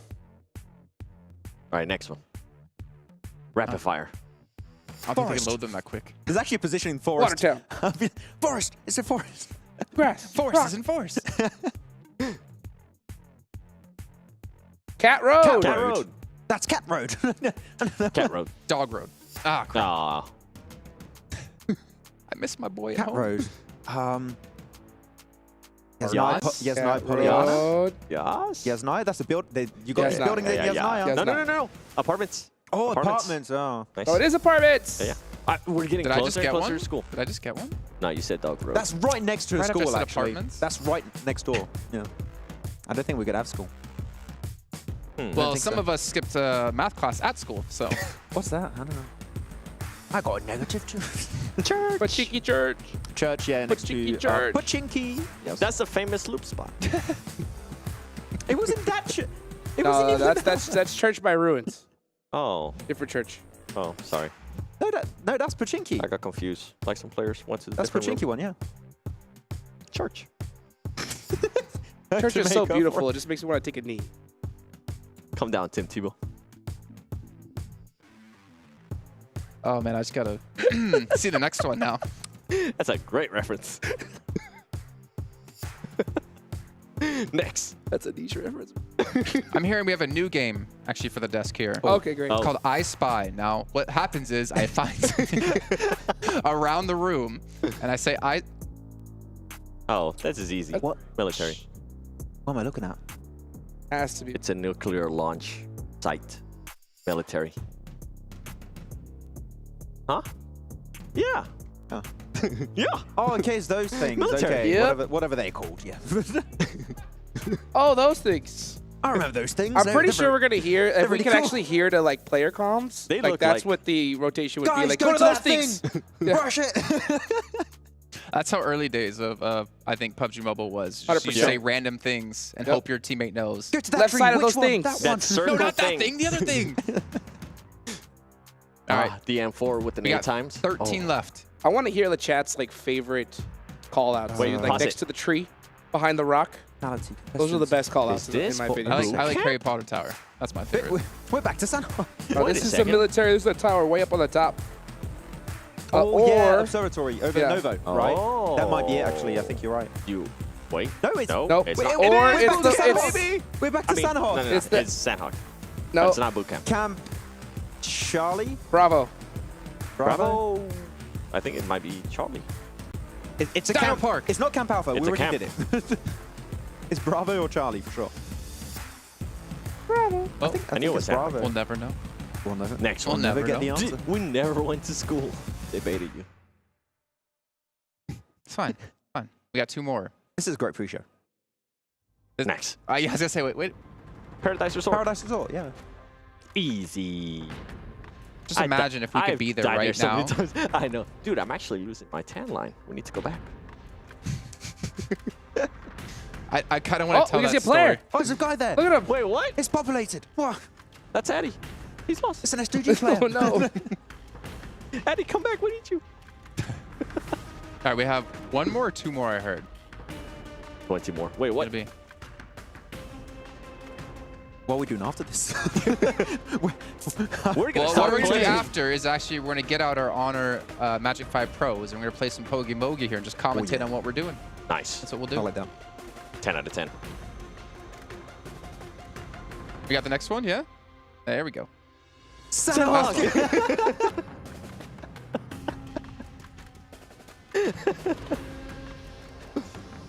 Did we have this exact one earlier? No. Nope. No? Different one. Okay. Okay, we already had it. That's what I thought. Just play along. I get an extra point. No, that's a new Oh, one. where is that No, position? it's a different angle. It got mirrored.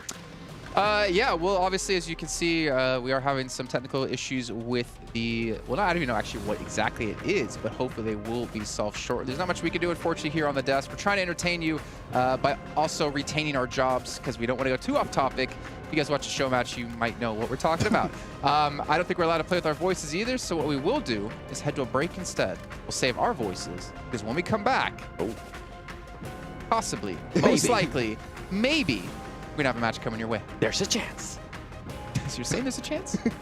All new Honor Magic 5 Pro. Freeze even fleeting emotions in just milliseconds. Take marvelous night shots with lightning fast exposure.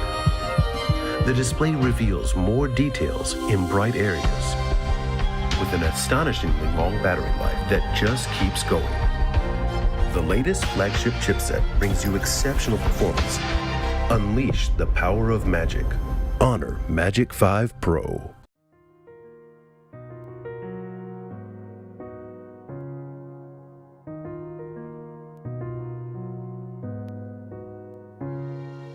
الحياة لحن ولأننا جزء من مقطوعة عظيمة تحركنا تلمسنا تصنع من لحظاتنا ذكريات بديعة لأن الوجبة التجربة المغامرة حياتك بعد جديد في هيلتون الرياض.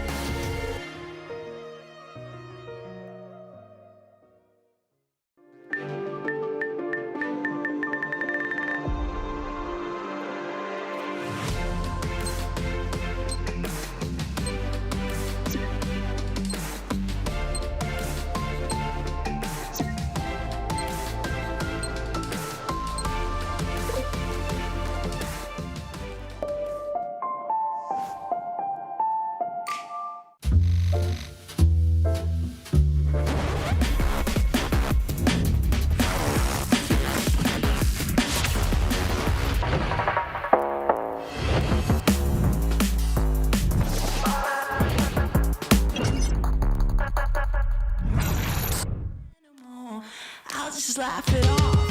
I can see it in your eyes, I can feel you watching. Got you hooked, got you right where I know I want you. Play the switch, I'm a mystery, but you love it. Hook, line, sinker, follow the leader.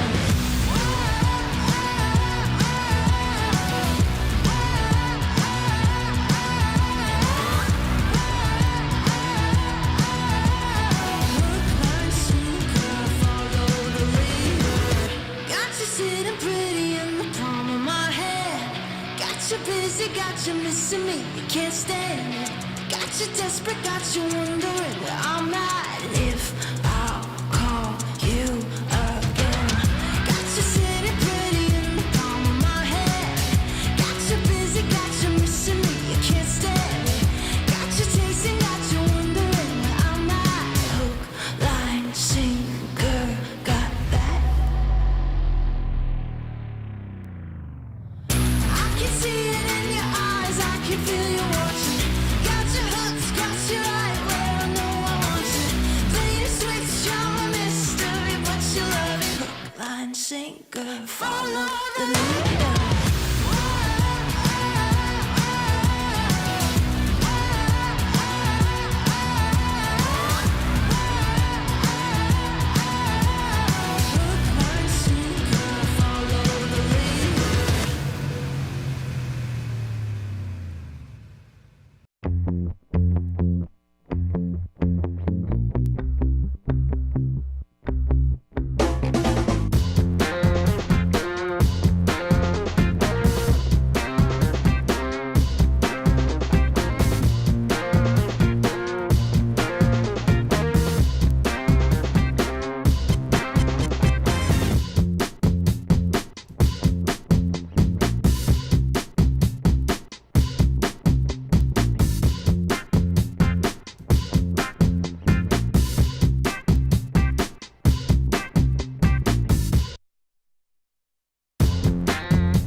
Hi everyone, my nickname is Kitsune and we are from Serbia.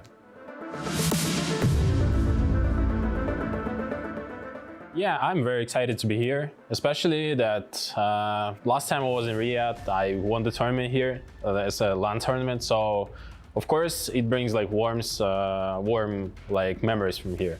And I'm super excited to meet all the people from the PUBG Mobile community, and it feels great, you know.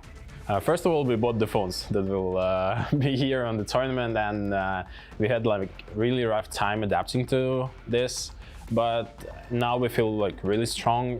We managed to analyze all the teams here, like especially the teams that we've never met at the tournaments, and now we feel like we are very strong.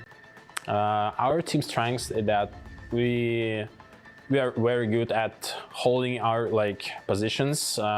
We know how to rotate, when to rotate, and we always know how to fight, when to fight, and we can be really aggressive when we need to. It's gotta be Alpha7, you know, because like we meet them like every time. Our strategies, our like gameplay is very similar. They play Edge as well as we, so it's always will be hard time for us meeting them, because you know it's a 50-50 fight with them. We respect them. I mean, guys, if we knock you, you better run.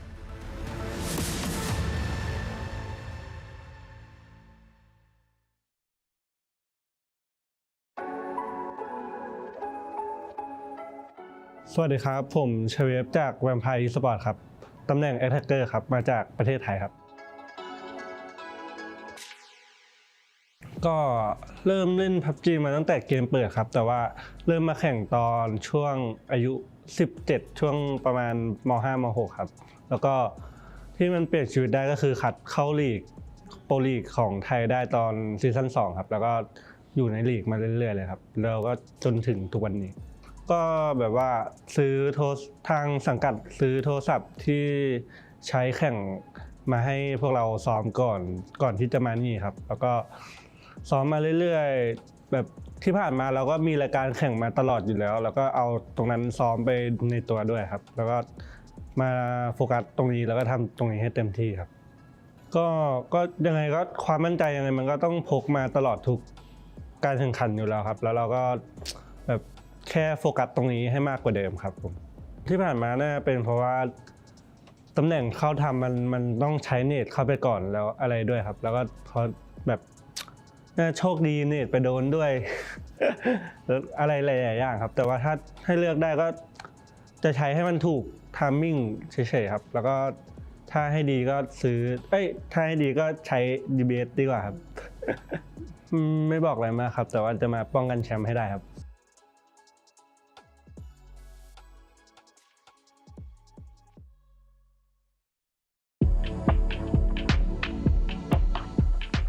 मेरो नाम सुबिन कुमार प्रजापति हो म Tim DRS बाट हो अनि हाम्रो Tim चाहिँ नेपालबाट हो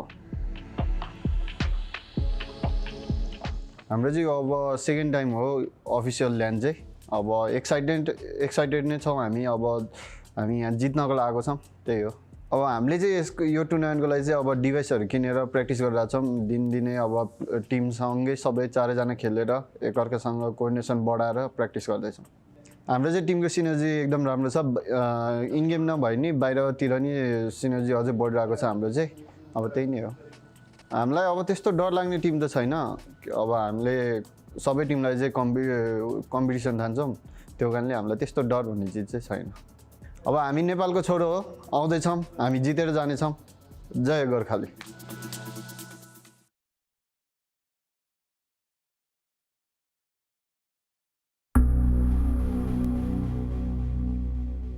Halo guys, nama gue Ryzen, gue dari tim Bigetron Red Villain dan gue dari Indonesia. Yang pasti rasanya senang banget, masih banyak yang percaya pada gue dan juga tim Bigetron Red Villain buat ngevote kita main di PMWI ini. Ya semoga pas main nanti hasilnya bisa kasih yang terbaik. Yang pasti gue percaya diri dan gue yakin gue pasti bakal bisa. Dan let's see, gue selalu percaya sama teammate gue karena apapun hasilnya kayak kita menang bareng kalah bareng. Di umur yang sekarang sih I just having fun lah.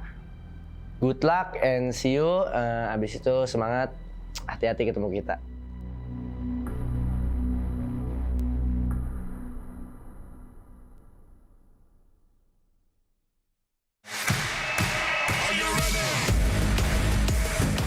Всем салам алейкум, меня зовут Дамир, мой никнейм Акзер, я играю за команду Falcons, и мы представляем нашу страну Казахстан.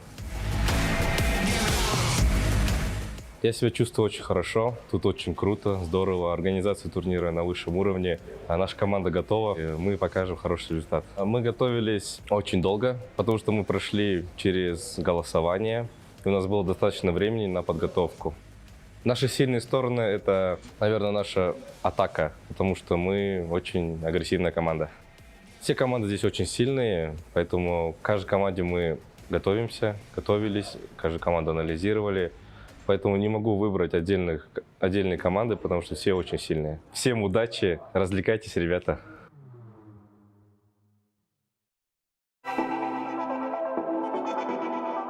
AKM, LAN, Vigendi, Erangel, Pochinki, Breeze, Fragger, UMP, AMR,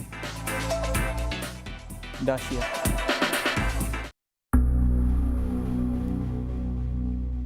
Meu nome é Lucas, meu nickname é Carrilho, meu time é Alpha7 e somos do Brasil.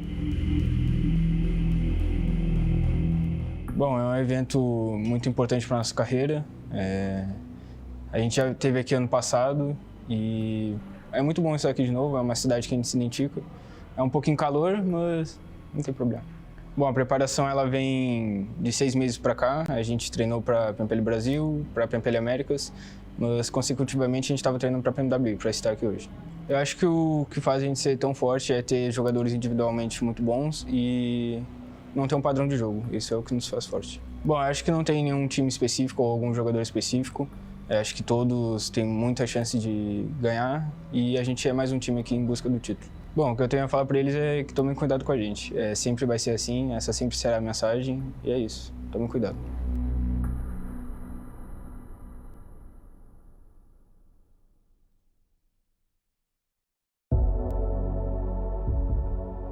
ครับก็สวัสดีครับผมนูซี่นะครับจากทีมแวมไพร์สปอร์ตนะครับจากประเทศไทยนะครับเล่นตำแหน่งแอคแท็กเกอร์ประจำทีมครับก็สำหรับความรู้สึกครับก็รู้สึกดีใจครับที่ได้มาเล่นในรายการแข่งขันระดับโลกแล้วนะครับก็เป็นเหมือนรางวัลชิงแชมป์โลกเป็นแชมป์โลกประจำปีกลางปีครับก็ถือว่าดีใจครับก็เต็มที่ครับกับรายการนี้ครับก็สำหรับการเตรียมตัวก็มีสังกัดคอยซัพพอร์ตแล้วครับเรื่องอุปกรณ์หรือว่าอะไรเงี้ยก็หลักๆก็เป็นของการซ้อมภายในทีมครับเรื่องของการคุยแผนกันอะไรเงี้ยก็สำหรับทีมของพวกผมในการเล่นครับก็น่าจะเป็นเรื่องของทีมไฟและการสื่อสารครับน่าจะเด่นในเรื่องการสื่อสารและทีมไฟก็สำหรับผมยังไม่ได้มองทีมไหนเป็นปัญหาเพราะผมส่วนตัวเลยผมยังไม่เคยเจอทีมอื่นๆนะครับแต่สำหรับภายในทีมก็น่าจะเป็นบอสแมปแล้วนะครับก็เป็น Alpha7 ครับก็อยากจะบอกทีมอื่นนะครับก็เดี๋ยวรอเจอกันในสนามครับรอบนี้แวมไพร์ก็จะมาเอาแชมป์เหมือนเดิมครับขอคิงไว้ก่อน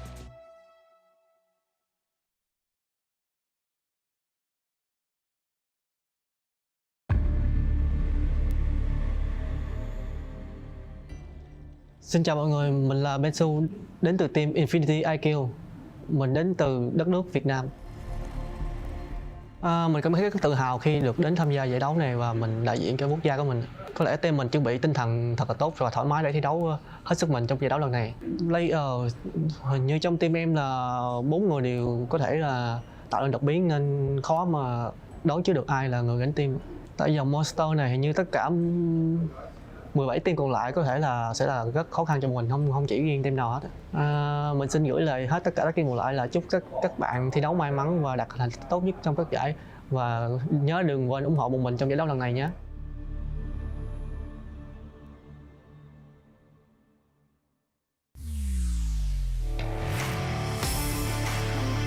In the 2022 PMWI, VPE and Falcons achieved 3 chicken dinners in the main tournament. We hope to see more formidable competitors this year to break the record. STE seems to have a good chance of breaking records as completed 7 chicken dinners during the PMPL SA Championship. As for you, who do you think can break this record with a prize of $25,000 US? Stay tuned in the 2023 PMWI. In the 2022 PMWI, RSG and VPE achieved 2 chicken dinners in a day, and VPE is still the holder of this record in global tournaments. They achieved 3 chicken dinners in a day during PMGC 2022. A7 completed 3 chicken dinners in just 1 day during the 2023 PMPL Brazil Spring Final, indicating their potential to break the record. As for you, who do you think can break this record with a prize of $25,000 US? Stay tuned in the 2023 PMWI. In the 2022 PMWI, STE and NGX achieved 8 top 3 finishes. Few teams can rival this achievement with S2G standing alone. In 2022 PMGC, they had achieved 6 top 3 finishes. Suggests that they have the potential to shatter the record. As for you, who do you think can break this record with a prize of $15,000 US? Stay tuned in the 2023 PMWI. In the 2022 PMWI, VPE achieved 24 elims in 1 match. This is an extraordinary record, and to this day, no one has surpassed it in the global tournaments. We hope to see more formidable competitors this year to break this record. As for you, who do you think could break this record with a prize of $15,000 US? Stay tuned in the 2023 PMWI. In the 2022 PMWI, GZ from RSG achieved 14 total rescues. This record represents the ultimate limit, posing a significant challenge to be surpassed in global tournaments. Potato from AE seems to have a good chance of breaking records as he achieved 18 rescues in the 2023 PMSL Finals. As for you, who do you think can break this record with a prize of $10,000 US? Stay tuned in the 2023 PMWI. In the 2022 PMWI, Action from STE achieved 38 total eliminations. We hope to witness a player with even more power, capable of surpassing this record. Ragnar from DRS Esports seems to have a good chance of breaking records as he achieved 37 elims in the 2023 PMPL MEA Championships. As for you, who do you think can break this record with a prize of $10,000 US? Stay tuned in the 2023 PMW.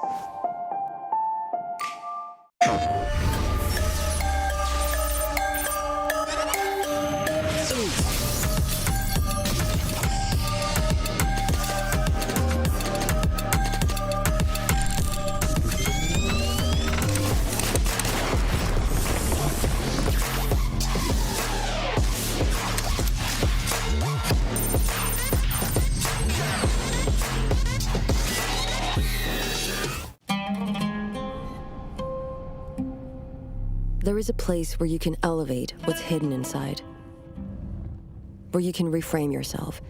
Tsunomi means the new you. The you can step into. Because when we know who we really are,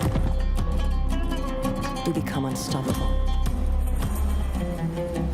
Enter new dimensions of you. Tsunomi.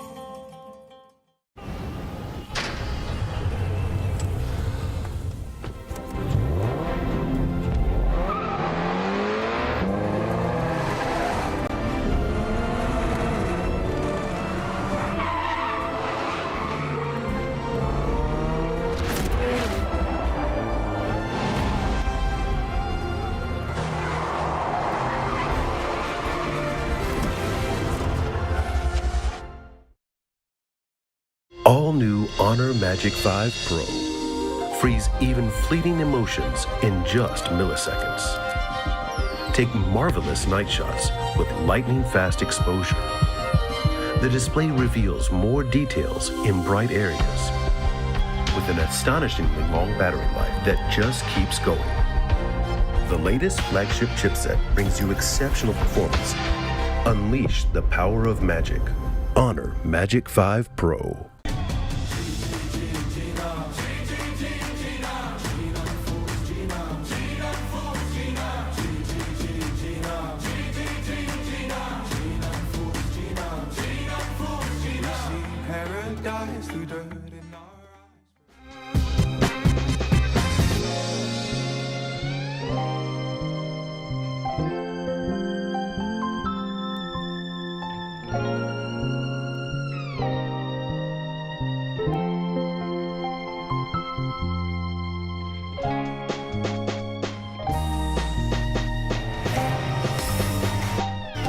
In the 2022 PMWI, VPE and Falcons achieved 3 chicken dinners in the main tournament. We hope to see more formidable competitors this year to break the record. STE seems to have a good chance of breaking records as completed 7 chicken dinners during the PMPL SA Championship. As for you, who do you think can break this record with a prize of $25,000 US? Stay tuned in the 2023 PMWI. In the 2022 PMWI, RSG and VPE achieved 2 chicken dinners in a day, and VPE is still the holder of this record in global tournaments. They achieved 3 chicken dinners in a day during PMGC 2022. A7 completed 3 chicken dinners in just 1 day during the 2023 PMPL Brazil Spring Final, indicating their potential to break the record. As for you, who do you think can break this record? With a prize of $25,000 US, stay tuned in the 2023 PMWI. In the 2022 PMWI, STE and NGX achieved 8 top 3 finishes. Few teams can rival this achievement, with S2G standing alone. In 2022 PMGC, they had achieved 6 top 3 finishes. Suggests that they have the potential to shatter the record. As for you, who do you think can break this record? With a prize of $15,000 US. Stay tuned in the 2023 PMWI. In the 2022 PMWI, VPE achieved 24 elims in 1 match. This is an extraordinary record, and to this day, no one has surpassed it in the global tournaments. We hope to see more formidable competitors this year to break this record. As for you, who do you think could break this record? With a prize of $15,000 US. Stay tuned in the 2023 PMWI. In the 2022 PMWI, GZ from RSG achieved 14 total rescues. This record represents the ultimate limit, posing a significant challenge to be surpassed in global tournaments. Potato from AE seems to have a good chance of breaking records, as he achieved 18 rescues in the 2023 PMSL Finals. As for you, who do you think can break this record? With a prize of $10,000 US. Stay tuned in the 2023 PMWI.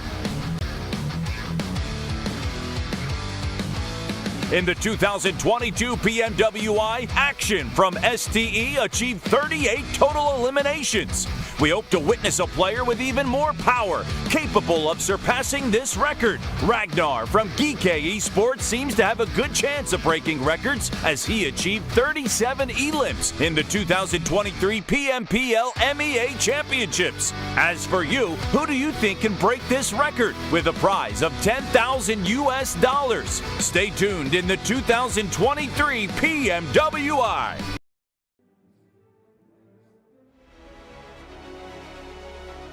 Kicking things off, the winners of the Middle East and Africa Championship, GK Esports.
you're watching.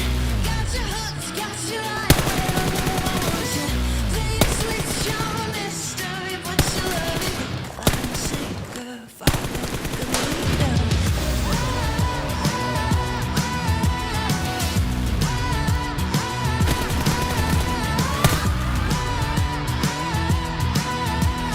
Hook, line, sinker, follow the leader.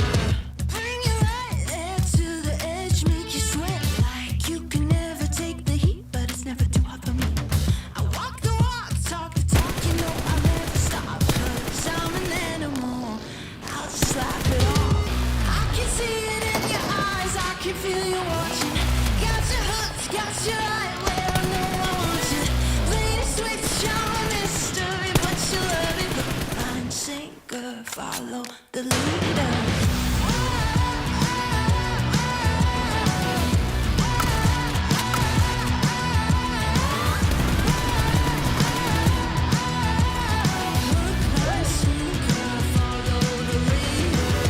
Got you sitting pretty in the palm of my hand. Got you busy, got you missing me, can't stand it. Got you desperate, got you wondering where I'm at. If I'll call you again. Got you sitting pretty in the palm of my hand. Got you busy, got you missing me, you can't stand it. Got you chasing, got you wondering where I'm at. Hook, line, sinker, got that. I can see it in your eyes, I can feel you watching. Got your hooks, got you right where I know I want you. Play the switch, you're a mystery, but you love it. Hook, line, sinker, follow the leader.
That's yours on my side.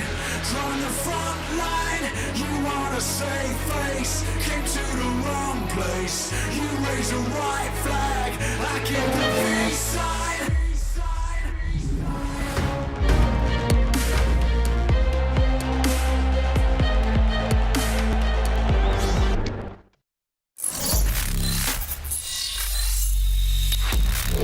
Open your eyes. When you look into my eyes, tell me what do you see? Tonight I'm gonna show you the wonders of the mall. I got nothing to lose. I got nothing to lose. I need warriors.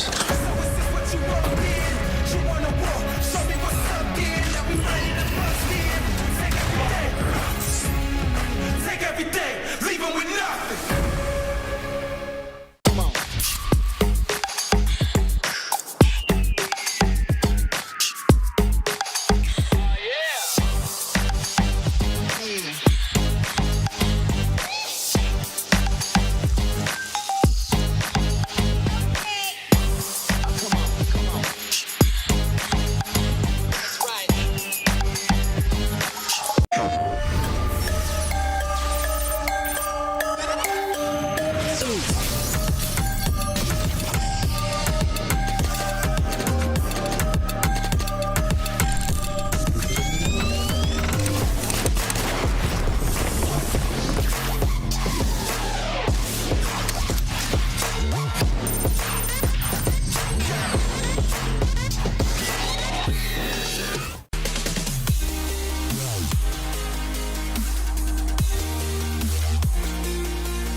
الحياة لحن، ولأننا جزء من مقطوعة عظيمة تحركنا، تلمسنا، تصنع من لحظاتنا ذكريات بديعة. لأن الوجبة، التجربة، المغامرة، حياتك بعد جديد في هيلتون الرياض.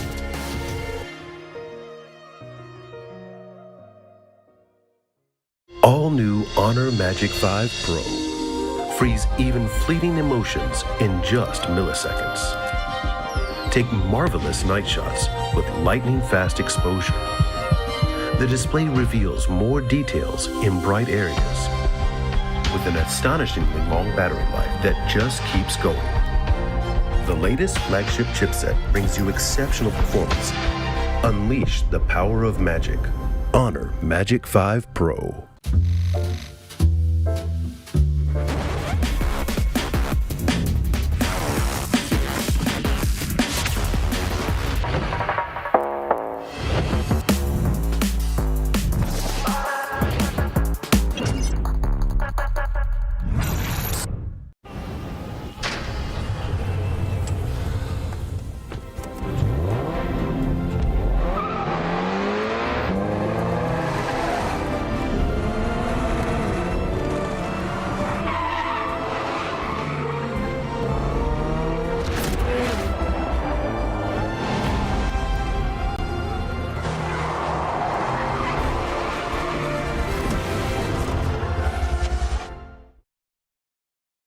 Progress is a race that has no end. After every finish line, another challenge awaits. How can we continue to push innovation in a sport at the forefront of technology? This is how.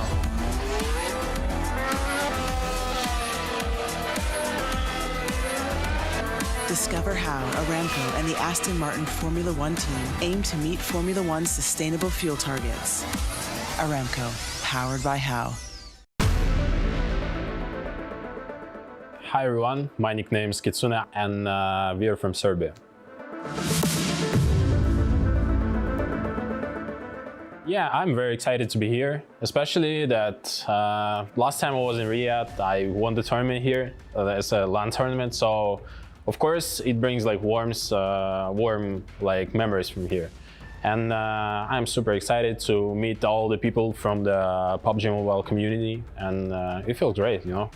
First of all, we bought the phones that will be here on the tournament, and we had like really rough time adapting to this. But now we feel like really strong. We managed to analyze all the teams here, like especially the teams that we've never met at the tournaments, and now we feel like we are very strong. Our team strengths is that we are very good at holding our like positions. We know how to rotate, when to rotate, and we always know how to fight, when to fight, and we can be really aggressive when we need to. It's gotta be Alpha7, you know, because like we meet them like every time. Our strategies, our like gameplay is very similar. They play edge as well as we, so it's always will be hard time for us meeting them, because you know it's a 50-50 fight with them. We respect them. I mean, guys, if we knock you, you better run.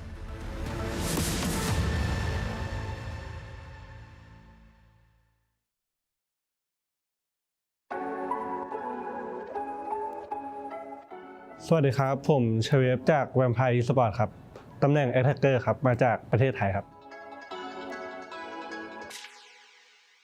ก็เริ่มเล่น PUBG มาตั้งแต่เกมเปิดครับแต่ว่าเริ่มมาแข่งตอนช่วงอายุ17ช่วงประมาณม.5 ม.6 ครับแล้วก็ที่มันเปลี่ยนชีวิตได้ก็คือคัดเข้าลีกโปรลีกของไทยได้ตอนซีซั่น2ครับแล้วก็อยู่ในลีกมาเรื่อยๆเลยครับแล้วก็จนถึงทุกวันนี้ก็แบบว่าซื้อทางสังกัดซื้อโทรศัพท์ที่ใช้แข่งมาให้พวกเราซ้อมก่อนที่จะมานี่ครับแล้วก็ซ้อมมาเรื่อยๆแบบที่ผ่านมาเราก็มีรายการแข่งมาตลอดอยู่แล้วแล้วก็เอาตรงนั้นซ้อมไปในตัวด้วยครับแล้วก็มาโฟกัสตรงนี้แล้วก็ทำตรงนี้ให้เต็มที่ครับก็ยังไงก็ความมั่นใจยังไงมันก็ต้องพกมาตลอดทุกการแข่งขันอยู่แล้วครับแล้วเราก็แบบแค่โฟกัสตรงนี้ให้มากกว่าเดิมครับผมที่ผ่านมาน่าเป็นเพราะว่าตำแหน่งเข้าทำมันต้องใช้เนตเข้าไปก่อนแล้วอะไรด้วยครับแล้วก็พอแบบโชคดีเนตไปโดนด้วย อะไรหลายๆอย่างครับแต่ว่าถ้าให้เลือกได้ก็จะใช้ให้มันถูกไทมิ่งเฉยๆครับแล้วก็ถ้าให้ดีก็ถ้าให้ดีก็ใช้ DRS ดีกว่าครับ ไม่บอกอะไรมากครับแต่ว่าจะมาป้องกันแชมป์ให้ได้ครับ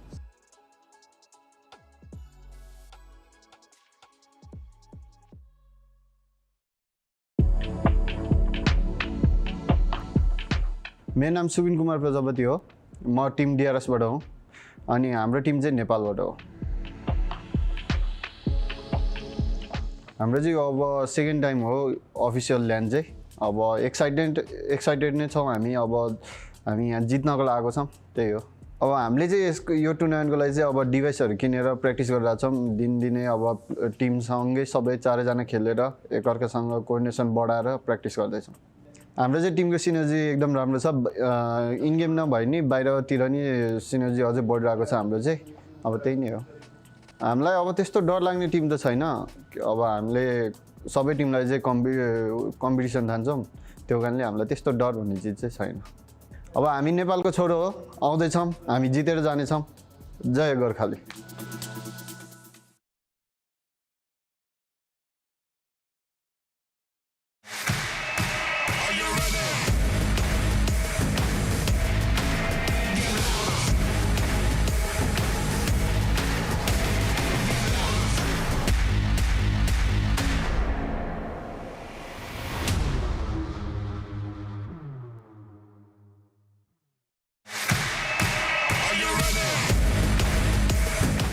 Всем салам алейкум. Меня зовут Дамир, мой никнейм Акзер. Я играю за команду Falcons, и мы представляем нашу страну Казахстан. Я себя чувствую очень хорошо, тут очень круто, здорово. Организация турнира на высшем уровне. Наша команда готова, и мы покажем хороший результат. Мы готовились очень долго, потому что мы прошли через голосование, и у нас было достаточно времени на подготовку. Наши сильные стороны — это, наверное, наша атака, потому что мы очень агрессивная команда. Все команды здесь очень сильные, поэтому к каждой команде мы готовились, каждую команду анализировали. Поэтому не могу выбрать отдельные команды, потому что все очень сильные. Всем удачи, развлекайтесь, ребята.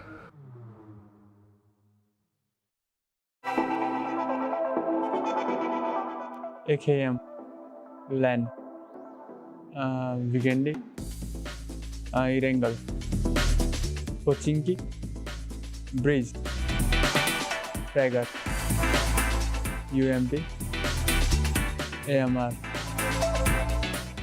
Dacia.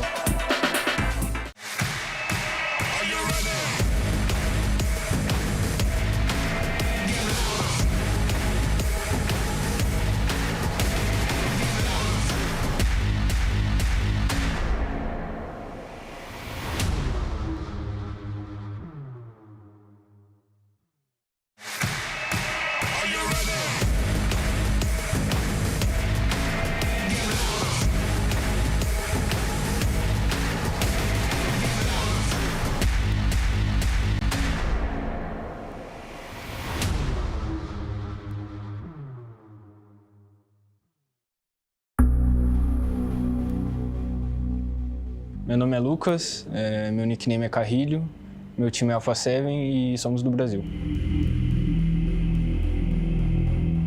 Bom, é um evento muito importante para a nossa carreira.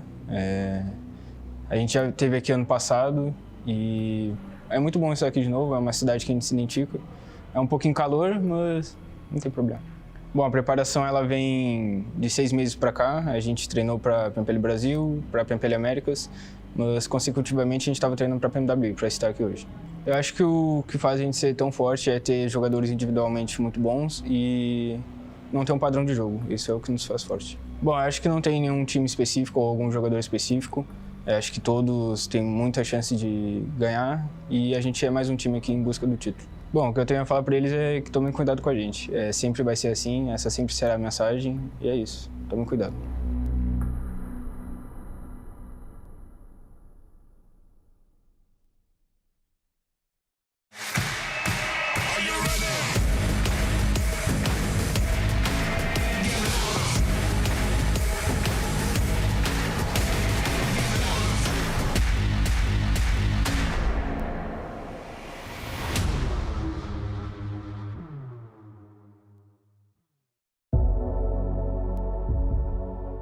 ครับก็สวัสดีครับผมนูซี่นะครับจากทีมแวมไพร์สปอร์ตนะครับจากประเทศไทยนะครับเล่นตำแหน่งแอคแท็กเกอร์ประจำทีมครับก็สำหรับความรู้สึกครับก็รู้สึกดีใจครับที่ได้มาเล่นในรายการแข่งขันระดับโลกแล้วกันครับก็เป็นเหมือนรางวัลชิงแชมป์โลกเป็นแชมป์โลกประจำปีกลางปีครับก็ถือว่าดีใจครับก็เต็มที่ครับกับรายการนี้ครับก็สำหรับการเตรียมตัวก็มีสังกัดคอยซัพพอร์ตแล้วครับเรื่องอุปกรณ์หรือว่าอะไรเงี้ยก็หลักๆก็เป็นของการซ้อมภายในทีมครับเรื่องของการคุยแผนกันอะไรเงี้ยก็สำหรับทีมของพวกผมในการเล่นครับก็น่าจะเป็นเรื่องของทีมไฟและการสื่อสารครับน่าจะเด่นในเรื่องการสื่อสารและทีมไฟก็สำหรับผมยังไม่ได้มองทีมไหนเป็นปัญหาเพราะผมส่วนตัวเลยผมยังไม่เคยเจอทีมอื่นๆนะครับแต่สำหรับภายในทีมก็น่าจะเป็นบอสแมปแล้วนะครับก็เป็น Alpha7 ครับก็อยากจะบอกทีมอื่นนะครับก็เดี๋ยวรอเจอกันในสนามครับรอบนี้แวมไพร์ก็จะมาเอาแชมป์เหมือนเดิมครับขอคิงไว้ก่อน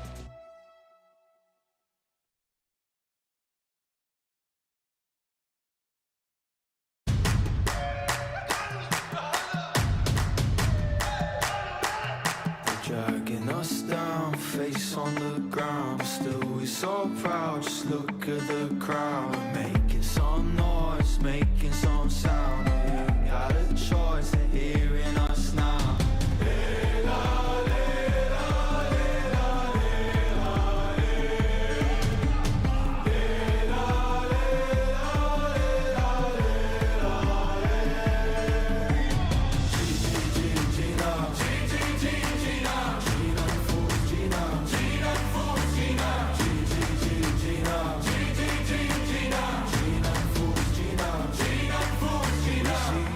paradise, through dirt in our eyes for us. Oh, actually, I'll try, actually, I'll fight for us.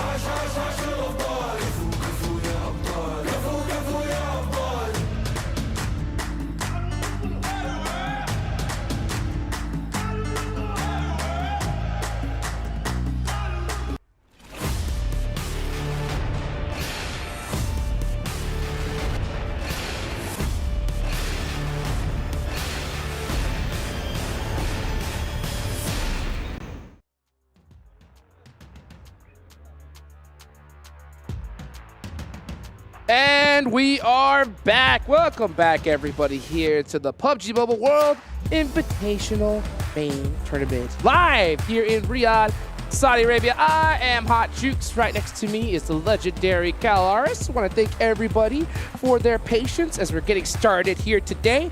But there's $2 million on the line here. I'm excited. How are you feeling, Cal?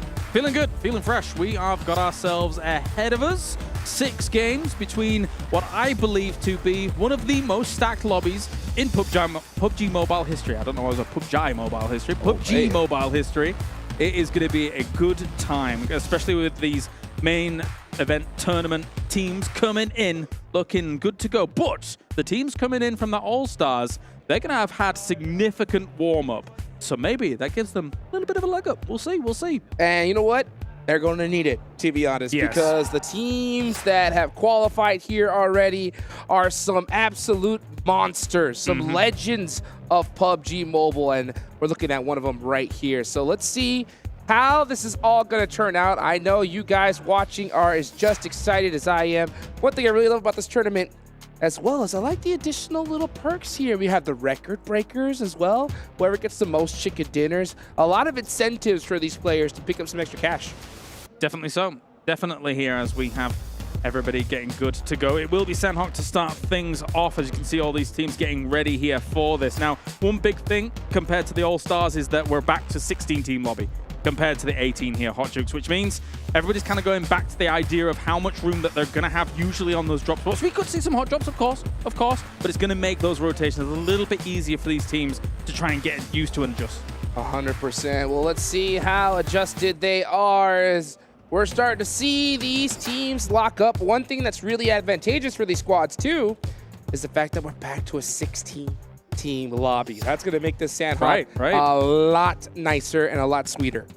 Definitely so. All right, let's get into it, Hot Jukes. Let's do it. Here we go. Match number 1 of the PMWI Main Tournament, presented to you by Honor Magic 5 Pro.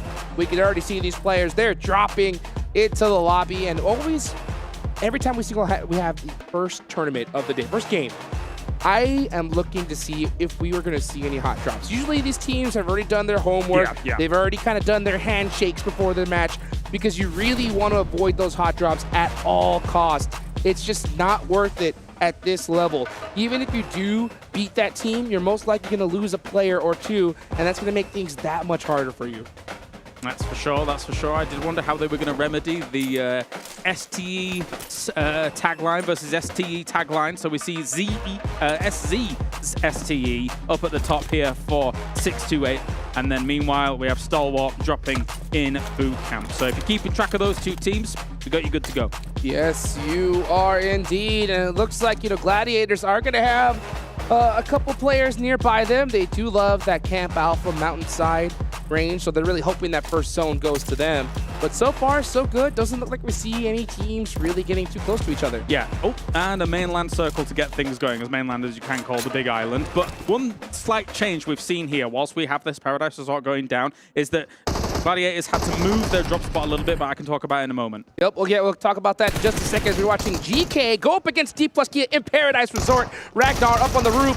Gets one, looking to get another, but he's waiting for his teammates. He wants to be able to get a little bit more room. Yeah, he jumps off, says, you know what? I got one. I need the rest of my squad to help me out for the rest. Especially smart because he saw a second head coming his way, right? Just over the lip of that building, so you do not want to be taking that 2v1 situation when two players could be trying to jump shot you. Especially with an M16 in hand. If Yes, he would have had yes. a DBS, maybe it was something different. But right now, with that M16, he's going to play things very carefully. Dplus KIA were able to get a full reset off. GK, unfortunately, do lose a player in the process, so they're going to be down a man here, and they're at a huge disadvantage. Definitely so. And we've seen Dplus KIA be very strong when it came to kind of the long stay engagements that would go down, but at the same time here, this is kind of really on their doorstep. They're going to have to change gears a little bit and eventually take this fight fast, because, I mean, it's faster than most of their engagements in the All-Stars. This is what I think is the reason why Dplus KIA is such a threat. They are so patient. Even though they have the man advantage, they want another knock. They don't want to risk it. They say, okay,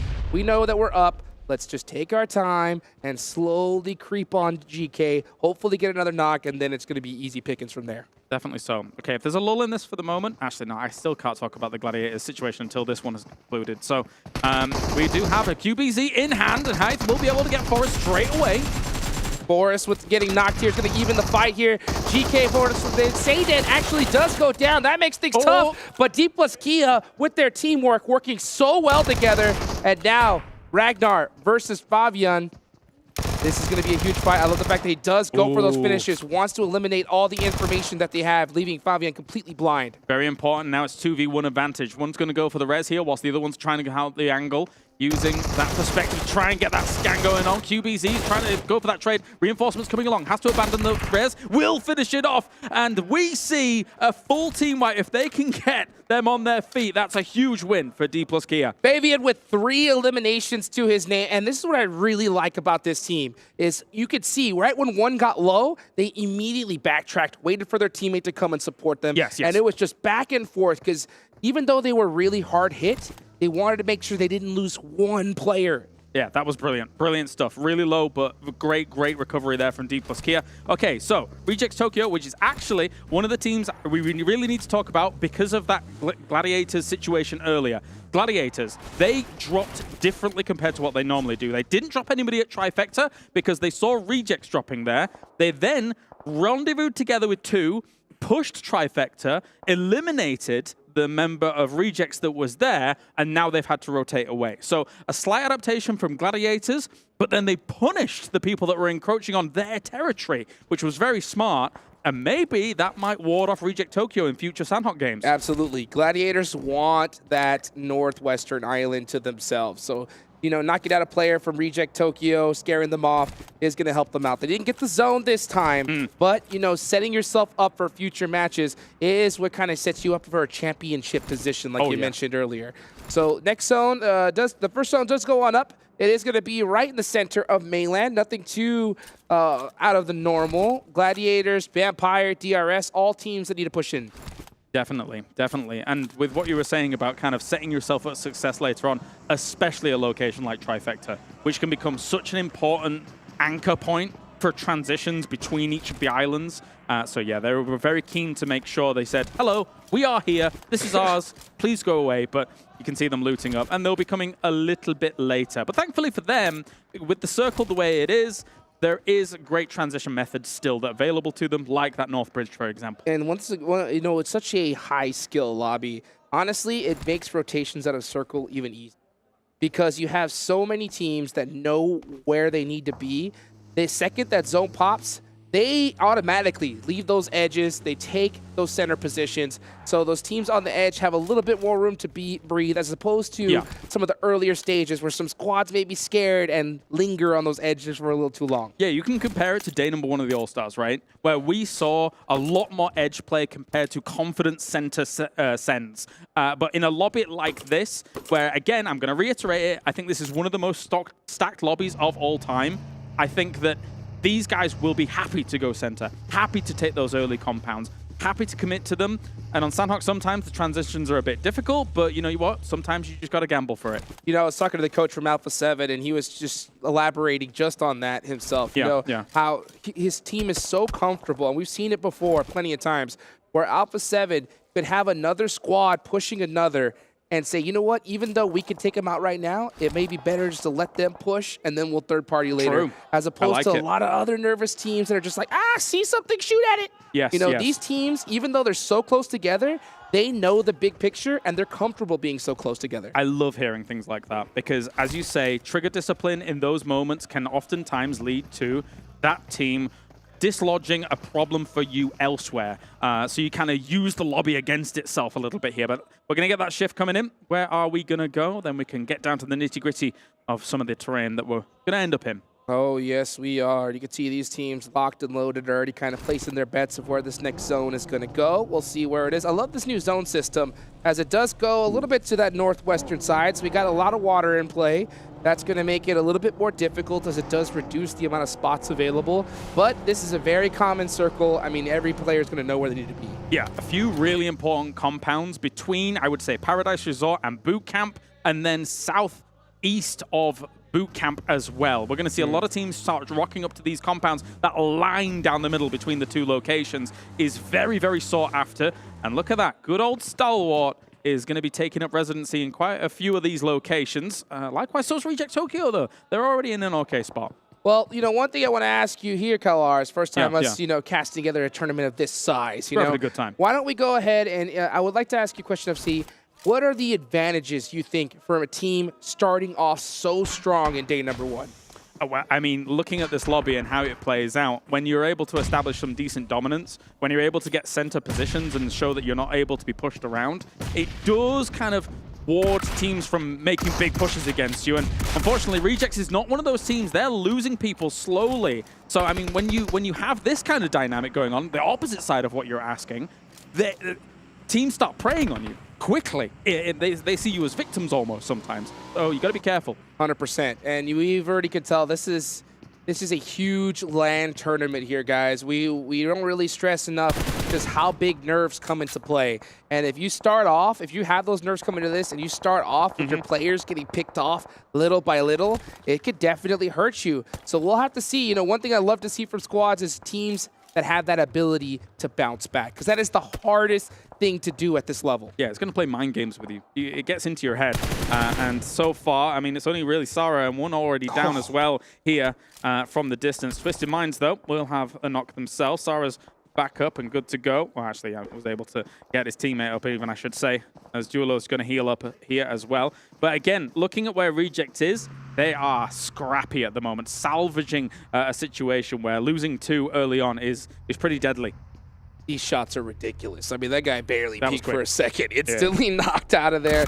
Let's take a look at this little replay here as Lupa, monster player himself, just, man, like we mentioned, we got dislodged by Gladiators, lost 1 player, and due to that spread out, now they just seem to be getting picked apart. With 2 players up, it's not going to be the start that they're looking for, but Reject Tokyo has plenty of skill in the bag. Hopefully we can see them bounce back. What scares me as well for Reject Tokyo, whilst we're still on kind of the topic of them, is they've got Fireflux on a hill where I've seen Fireflux win games from. When it comes to these kinds of circles, they're very familiar with this kind of lip, with this hill. They are kind of in the 2-2 split right now, but honestly, Rejects is very vulnerable to them eventually having a little bit of a peek over. Thankfully, there's quite a bit of tree coverage, but some of these players can see through those trees pretty well, man.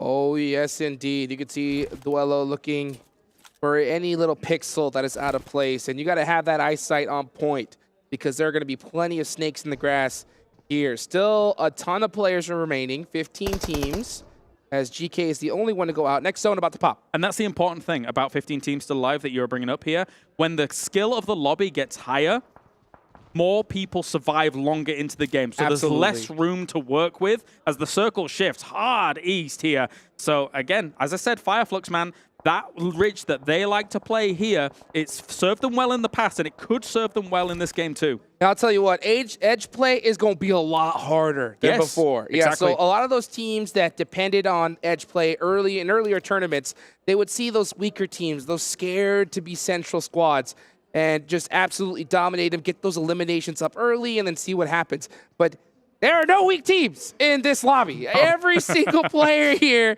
is an absolute beast. So even if you find a player on the edge of zone, You got to make sure you execute everything to perfection. Okay, big rotations going on, but look at this. Compared to what we were seeing in All-Stars, honestly, you would have 4 teams eliminated by now or something like that. Everyone's playing it very patiently, very cautiously. They know what's on the line for every single game. 18 games actually doesn't end up adding up to that much, really, across the 3 days. And especially when it's the first one, you really want momentum on your side. As Revo, going to shoot towards box gaming, as box formation may come into play, but they are going to be on the edge with that box formation. Yeah, starting off strong is going to be so important. You ward off teams from dropping into your location. You make teams possibly even hesitate when they fight against you, when they realize it's you. So many advantages coming up for those teams. And of course, you know, those teams that don't start off strong, it's in the complete opposite direction. Gladiators, like we talked about earlier, they do have the advantage of playing on the All-Stars stage. We heard Kitsune talk a little bit earlier how his team purchased these devices a little earlier on. He got the training for it. Yeah, and he had that All-Star stage to get used to it as well. So this team is going to have a major advantage to the teams that are coming in here just today. Yeah, they're coming into the circle, though, quite late. So let's see if they can make that work. Already, a lot of these compounds been taken up. A lot of good ridges in the middle been taken up. My question marks revolve around DRS. They're rotating far on the south. A spray goes in. Not going to be hitting anything, though, for Senate. These are those kind of sprays that always give me a big question mark, because even if Alpha7 does hit this knock, they're not pushing this. They're going to pick him up straight away. Yeah. So, you know, it's really risky. You're most likely going to lose a little bit of health, but he does hit a couple shots. So maybe possibly looking to eliminate their armor here going into this next circle. DRS coming in from the south side of the circle by listening. Or they might go for... This is a huge wrap by DRS. It's bold, and I kind of like it. They're going to be coming in. Okay, no, they are coming on for precisely the south side. And that's not as wide as I thought it was going to be, so never mind. Yeah. I mean, they did do a little bit of a wrap, but I mean, they did send it right here to the edge. This is going to be a tough one for them. We do see Sanhok get 1 knock there onto Dplus KIA. I believe that's going to be 2. So with 2 knocks, if they're going to push, that's going to be the time to do it. But with how many teams are close by, it is so difficult to push these kinds of plays. Timing is everything. You push too soon, and you can get third-partied. You push too late, you can get third-partied. So next zone does come on up, and regardless, you got to move no matter what. Already, Dplus KIA been through the wars as Infinity IQ is going to be pushing up against them. Satan down once again. Actually, second knock for him. So you don't want to be getting knocked many more times here. It will be difficult to get someone up in that scenario if they do. But Infinity IQ knows that they must push this location and eventually quite aggressively. Vampire going up against Twisted Minds. Here comes a big battle here. 4v4. Schweppes does have those angles. He's going to throw that jump nade. Ooh, gets beat up pretty bad, but he hits the nade onto Dami. That leaves 1 player up for Twisted Minds. We should see a full send here from Vampire. Difficult to deal with this, as another nice nade was going their way. Didn't quite connect with as much as I thought it would, though. A bit of a push-up. 2 trying to push on this. Crypto not with too much opportunity here to get this going. He's sticking the res. This is very bold. He's now going to have to remove, considering Ravenclaw was looking for the off angle. DBS is out. Here we go, Ravenclaw. He's got the advantage. Oh, and Nade does it, though. And that is Twisted Minds out early. And our All-Star Stage champion starting off strong. Rough stuff for Twisted Minds. Box are going to be taking a fight against Alpha7 down towards the bottom. It is going to get so crowded here, Hot Jukes, as now Box has found Carrillo. He's going to go down.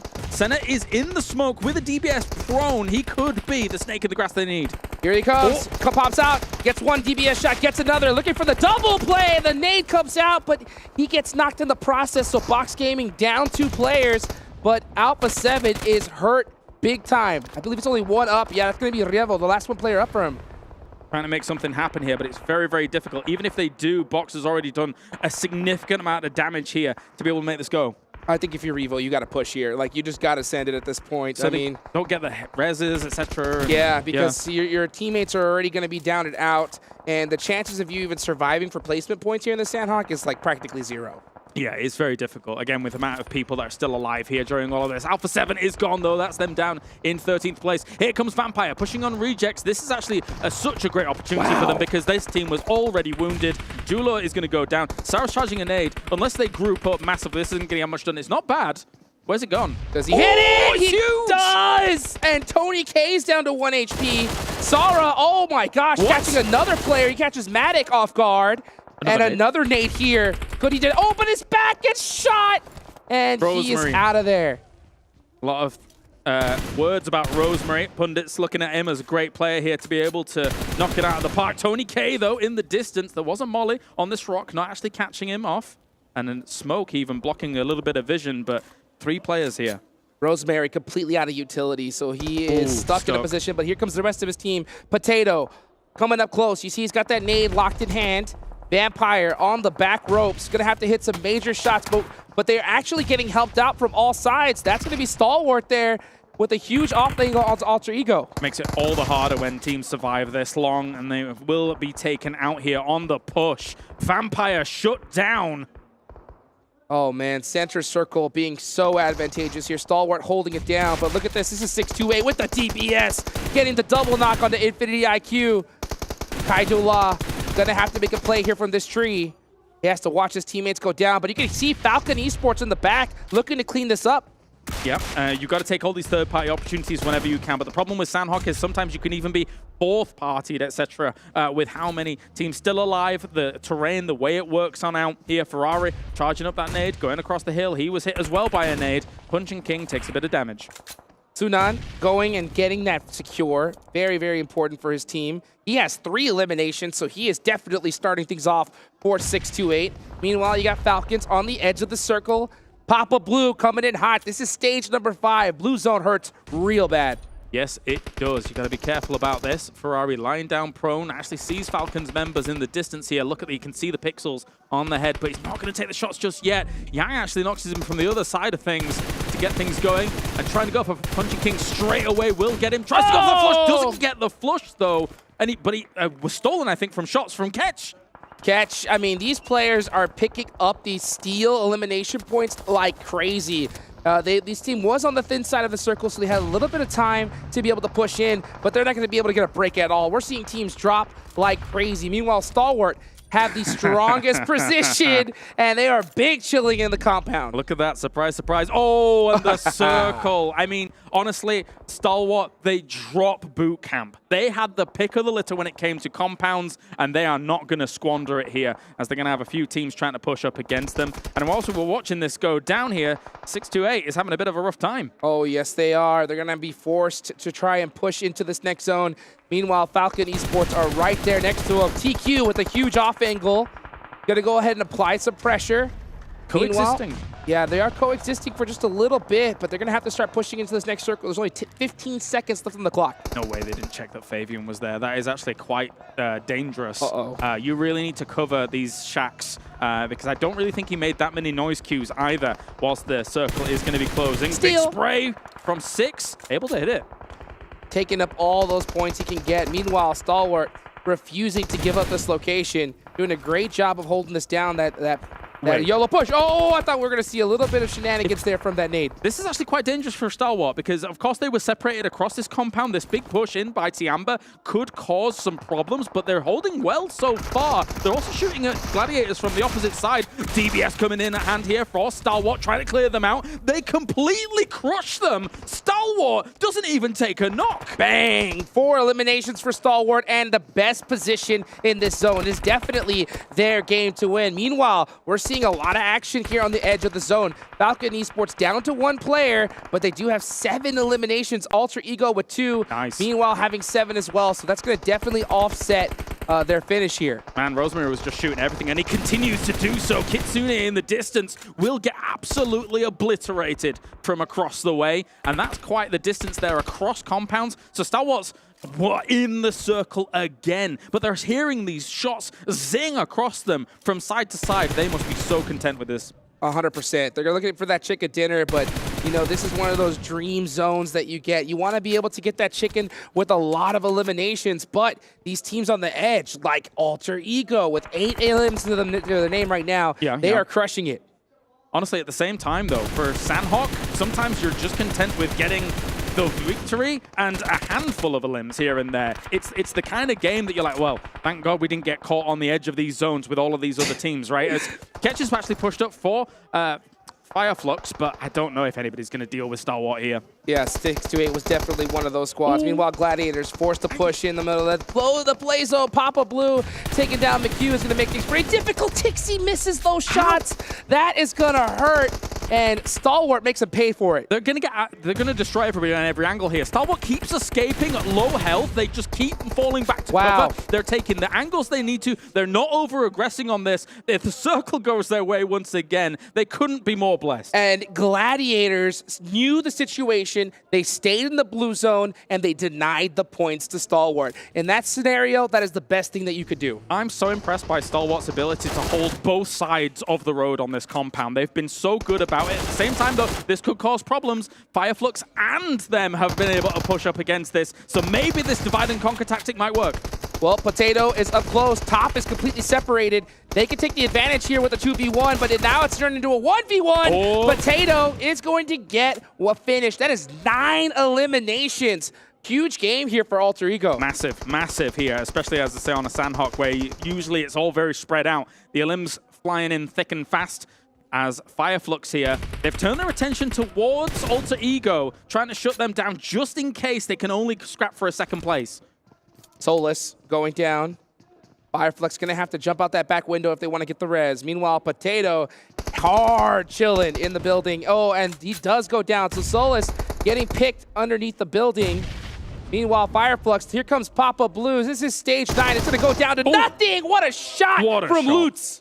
What a shot here. Flux really contending and trying to push on against this, though. They're on fire, trying to get out of this situation. It's not going to be easy. Potato actually able to shut them down. He's able to scrap second place from this here. And Stalwart should be able to get the first. Potato is hungry. He's got the Uzi. No it's a way. 1v1. No way. Potato. No way. Looking to steal the chicken dinner from Stalwart with the jump shot. DBS. It's going to be a Stalwart Esports chicken dinner. That was way too close. That was too close for comfort for Stalwart. They thought they had that in the bag for so long in this game, and yes, they do. But Alter Ego, man, what a play from Potato to be able to get that as close as it was. I mean, of their whole entire team to even get Potato to that stage. Yes. Stalwart had to do nothing. All they had to do was sit back and shoot at anything that moved at them. Alter Ego, they had a very difficult rotation into that zone, and they made it all the way to the end. That was nuts. That is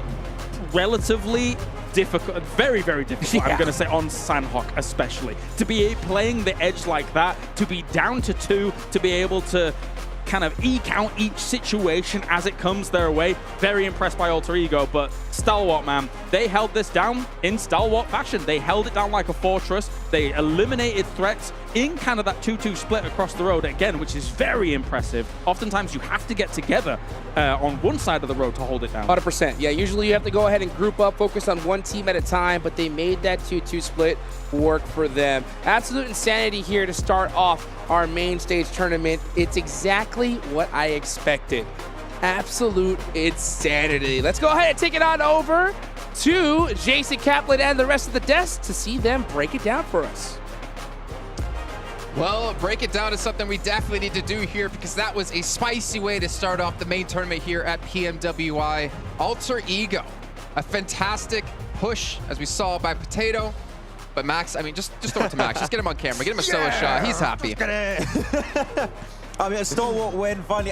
This is the best start I could expect from the main tournament, right? It's a good time. We were wondering. Not an easy compound to hold down because you're split, but they made up for the weaknesses in so many good ways here. And I really want to dive deep into it because it was such a good game to kick off the event. It was, and I felt like they showed us what we've been wanting to see out of other teams, right? When they get blessed. He wasn't even blessed by the song because they were able to rotate so well. But they just, the synergy was there. They were able to move alongside with each other. It was just so good. I can't wait to talk more about it. I mean, to do plays the way they did and at the speed at which they did it, the communication needs to be a 10 out of 10. And in that game, it really was. Same with Alter Ego. I mean, for them to be able to do that with just 2 players after being able to survive a lot of stuff too, being able to take on fights with other teams, it was impressive. So do I hear some Alter Ego fanboys here on the desk? Maybe. Yeah.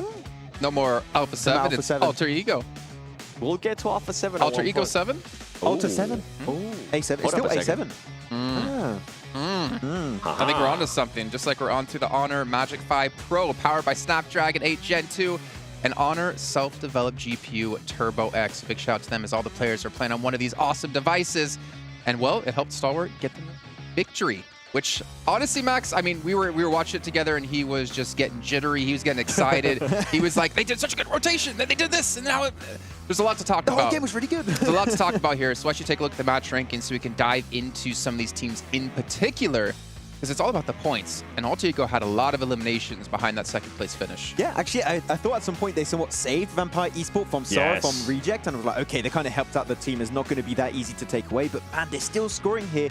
10 eliminations on the game 7. Alter Ego coming in with a bang, which I would say aggressiveness is some, well, aggressivity, if you, well, that's my word, which both work.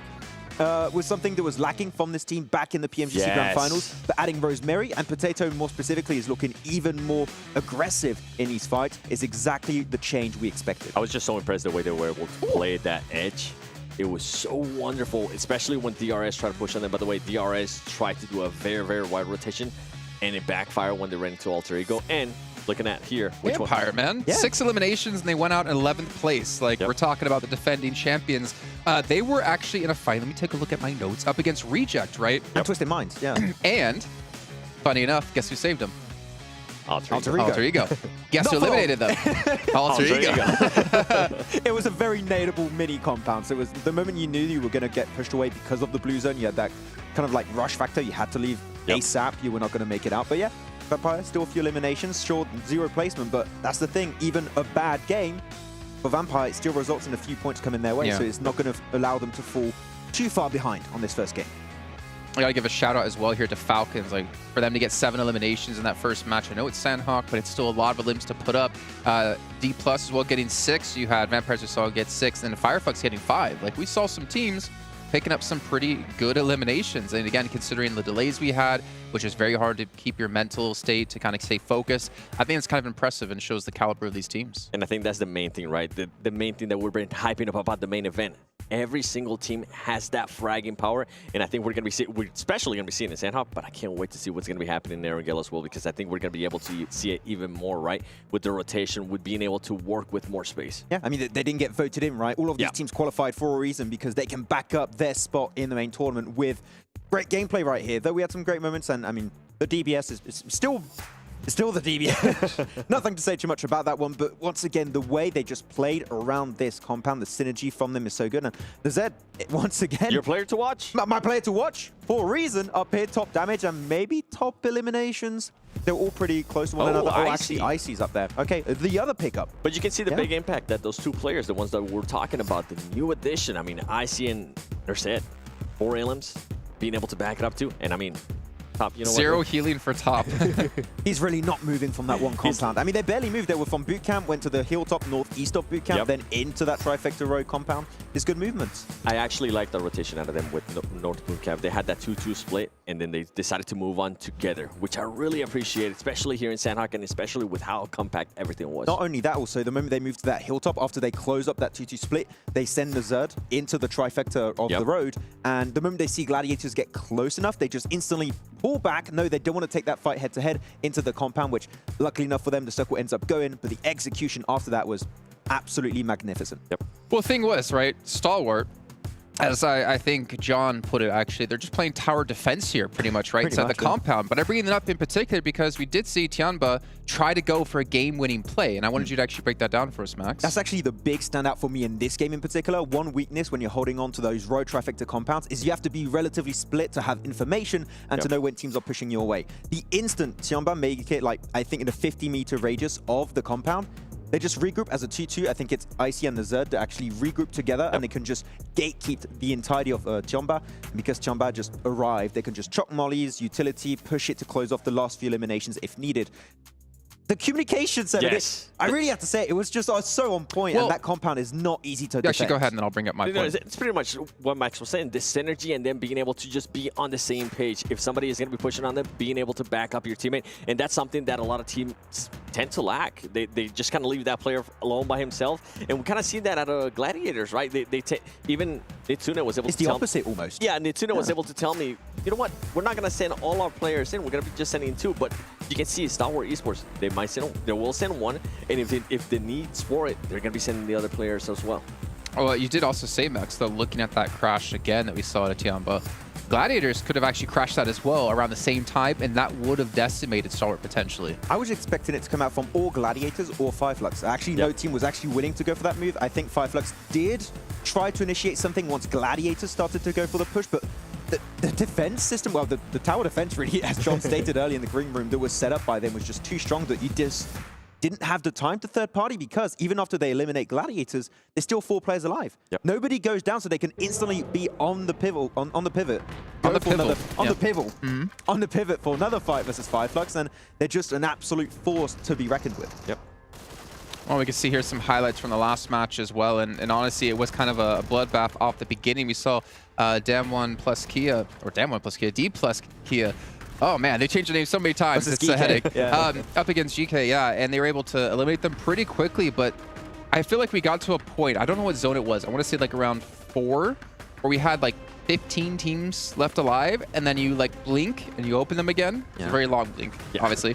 And then we had like 7 or 8 left. Like there was obviously a very slow play in towards some of these later zones. You were saying, Max, that it's going to be hard for any team to survive the push. I think the moment you're mentioning like phase 4, 5, something like that, there's a lot of dips of hiding spaces for those teams, but the moment the circle's centered towards that road trifecta, you don't have those hiding spots anymore, so you're going to be forcing fights. I think in the south you had 5, 6 teams, something like that, and pretty much the circle shifted. In the north. Exactly. The moment that circle shifted, all those teams got eliminated, because if you're on the high ground or in the compound, you're just going to win. And that's something that ended up helping Alter Ego, because Alter Ego, once they clear Vampire Esports, they had that southwest to themselves, and it ended up benefiting them in a big way, especially with just 2 players playing the edge and letting everybody in the north just take care of each other. Real question for both of you. If Vampire was able to fend off Reject and fend off Alter Ego, do you think they could have won this? Obviously, there's a lot of things that could have happened, right? I think in Star Wars, they positioned themselves so well that they would have been able to defend it regardless. Yeah, too good. Okay. Well, I'm starting to hear the music going, and I'm hoping I'm not being teased this time, as it looks like the players are about to kick things off. Going into Erangel, though, for our first time of the day, I want to hear your predictions of who's going to take this match. Max Man, go. Damwon KIA, let's go. Really? No, I'm not the only one that said it. Vampire Esports. Vampire? Yeah. Oh, okay. Well, you know what? Max Man, I'm going to go for the back-to-back. I'm going to go for Stalwart. They're going to pull a Vampire. Well, keep in mind, we have the record breakers, right? If they can get 3 in a day, they win, I believe, about $25,000 for themselves as well, to add to the tally of their soon-to-come $400,000. Whoa. That's it. I mean, I predicted for the event starter that they would be the team to win, and I'm not going to back down. You know what? I would love it. Action has got the most eliminations from actually last year. If Top beats it, that would be a great storyline. I'd love to see that happen. You think? Yeah. You think Top's going to beat it? Maybe Nazet. I was about to say, come on. Could happen. You got to stick to it. Stick to your player to Or watch. IC2, he was top fragger there. Who knows? Okay. Well, I did get you baited there. We're not going to be going to game. Just cool music. Just cool music. Yeah.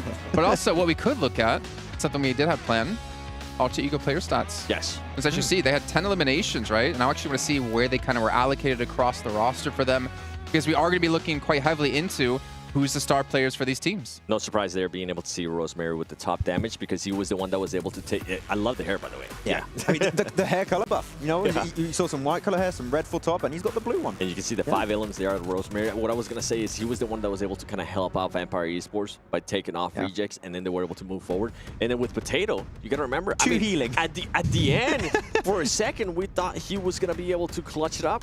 That's a scratch, I think, to heal. But, oh, no. It's like, oh, no. I don't think I'm going to heal anymore. Just take me away. And obviously, as we did see with DRS, right, they were a team who were able to get into the late stages of the games back in the All-Star stage. And then day 2, they were able to pick up the eliminations. We're seeing both here out of Alter Ego. And the thing is, remember last time I saw Alter Ego, they just didn't really impress so much back when working with them, or commentating, hosting, whatever you want to call it. But I'm excited to see, like, what kind of form we're going to see out of this event. Yeah, I think we mentioned it a bit on the pre-show. What they were lacking back in the PMGC Grand Finals was fragging power, which I think Rosemary actually is the perfect pickup for. I think he's one of the best successful player pickups of 2023 so far, and I really want to see how this team can grow in the long term, and if they make it back into PMGC, see how they truly evolve over the course of a year. Yep. Well, you know what, ladies and gentlemen, I do see a plane on the screens here of the Honor Magic 5 Pro for the players here live at PMWI. Let's get into our first Erangel of the day, our second match overall. Look at Lars. Oh yeah, let's go, just me, baby! Just me. That's what I'm talking about, dude. Kalaris, you got this, brother. I believe in you. You want me to do an intro? Do an intro. Go for it. That's right. It's time for game number 2 here at the PMWI main event, and we are going to be getting things going. Look at this, a Southern Plane Path. We've just had Stalwart get themselves a phenomenal victory on the board here, thanks to holding down the tower defense. And now we're into game number 2, the Grassy Pastures. What do you think? Oh, that was beautiful. Thank you. 10 out of 10. 10 out of 10. I appreciate that. Stalwarts, will they get blessed back-to-back? That is going to be the question. But you know what? They're not a team that really needs it. But when they get it, oh, is it so sweet. Yeah. Southern playing path here. That's going to kind of not the favorite of these players. It's rough. For sure. It is rough. Yeah. You know, and we're starting to see, teams like Vampire stretch up north. I'm surprised because normally we see Vampire go Primorsk, but instead they decided to head towards Hospital. Yep, it's a little bit tricky for them to make something like this happen. I mean, they know that 628 is also kind of keen on that location, right? So you got to be careful. Likewise, though, they do know that making this kind of drop go on, Fireflux is also keen to be moving north. So you've got to be a little bit careful here as Vampire. But there is the circle. It's pretty much going to be mainland almost guaranteed here. With obviously, we do have a little bit of military in, but usually teams would discount that. Oh, yeah. I mean, you're definitely going to tell that all these teams are going to head towards that center area. Shelter, always a really strong position here in this circle. As we look at Alpha7, forced on the run, and that is just a result of this playing path. The double buggy pickup. Double buggy. I always call those the lucky buggy.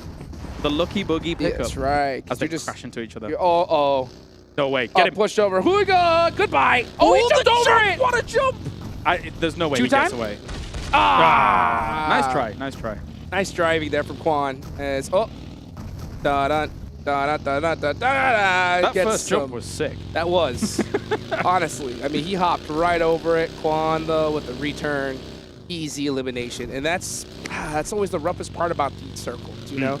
Or the plane paths in general. You got to go and hunt down a vehicle, and if you miss, get out of there. No, definitely so. Of course, as the 2023 PMWI crate is available from July the 15th to August the 15th as well. And maybe we've got a regame here. But also, not only that, we can go over to the Esports Center and check out some of the stuff that's coming along for you as well over at home. So if we do have a regame, we're just going to have a little bit of a lapse for the moment here. But I think when you look at a game like that, some of those teams that would like to go north, don't have the easiest time in a playing path like that. So it does kind of set them back straight away on an Erangel like that. So maybe they'd be happy to kind of negate some of that. Oh, I know. What was it? Infinity IQ. Pretty happy about that one. They're going to be able to run this one big. Let's take a look at these teams. You can see exactly where there are players behind the frosted glass, just waiting and excited here today. I mean, the first match was nuts, obviously. We saw some Sanhok craziness, but now we're going to go to Erangel, the tried and true map. So I'm really interested to see how it all plays out here because we already noticed some teams taking some different drop locations. I wonder what's going to happen when we see a nice, good play path. Yeah, I mean, when you think about those drop positions as well, let's talk about the Vampire style 628 That's correct. drop kind of dynamic as well, right? For a Vampire, it does put a little bit of a wrench in their works, but if you think about what they were doing in All-Stars, right? Their backup drop sometimes was locations like Zaki. So if you think about them trying to drop north on a plane path like that and then trying to rotate in from that northwest side, they clearly have some experience with it regarding kind of that backup drop location potential. So coming in from that side, they're probably very well versed at rotating from that angle. Yeah, 100%. I mean, at a tournament of this caliber, with this much prize pool, guarantee you, these teams have all had a little chat prior to this, before entering here in the lobby, and they're saying, you know what, we're just gonna land on this side, you guys land over there, and we'll see who all battles it out in the final zone, because like I talked about, having these hot drops, they destroy your chances of a championship. Oh yeah, incredibly. Yeah, it is absolutely brutal for both teams involved. Even if you're on the winning end of it, oftentimes you might lose one player, you might lose two players. Yeah, you won out the hot drop, and yeah, you've got yourself 4 eliminations on the board, but it really does not help your chances in order to convert to a win, things like that. And speaking of converting to a win, let's briefly talk about what we saw from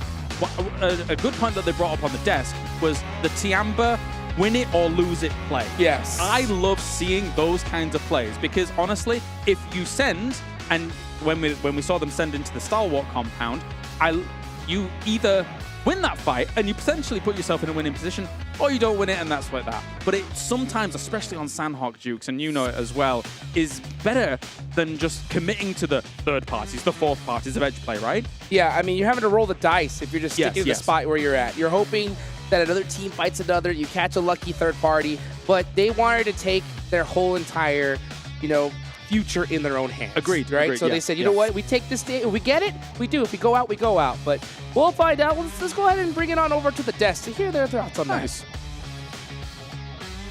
Well, my thoughts are actually thinking towards the teams who came in from the All-Star stage where they are used to this happening and they get to keep their mental focus, whereas the teams coming in, this might throw them off a little bit. You know what? And you got to stay focused because you only have 3 days of play. You know what? Which team actually just got rolled over?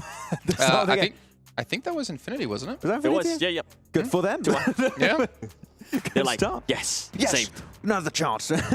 Shout out to whoever that was. Yeah, do you see the guns of that reject player, by the way? Man, he built different, literally. Not quite there yet. Yeah, you got More to like try and stay in Jason. that mental state, right? Yeah. More like Jason. He's I got don't the know. I guns. saw you curling like 10s this morning. 10 kilos, which equals 10 20 different pounds. Pano chocolates. Chocolates. Oh, yeah, that's perfect. You just gotta. Never mind. This man, I don't. Okay, we'll get back to topic really quickly. This man, for some reason, every morning orders a cappuccino, takes his cappuccino, takes like a chocolate croissant. Okay, no, we'll go to back. So production saying, Jason, stay back, stay focused. I don't want it from the match we just saw, though. I want it from the match we just had happen because I think they definitely had more damage than that, didn't they? Yep, and I think they had some elims too. Is that actually from last match? I thought they had way more than that. I mean, they didn't get any elims? They got no damage or like eliminations on their push in the color me wrong in the trifecta. Sure. Yeah.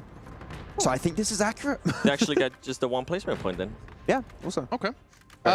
So he takes a croissant. No, we'll skip past that. I mean, obviously, it is a tough time here for the teams. Obviously, stay focused.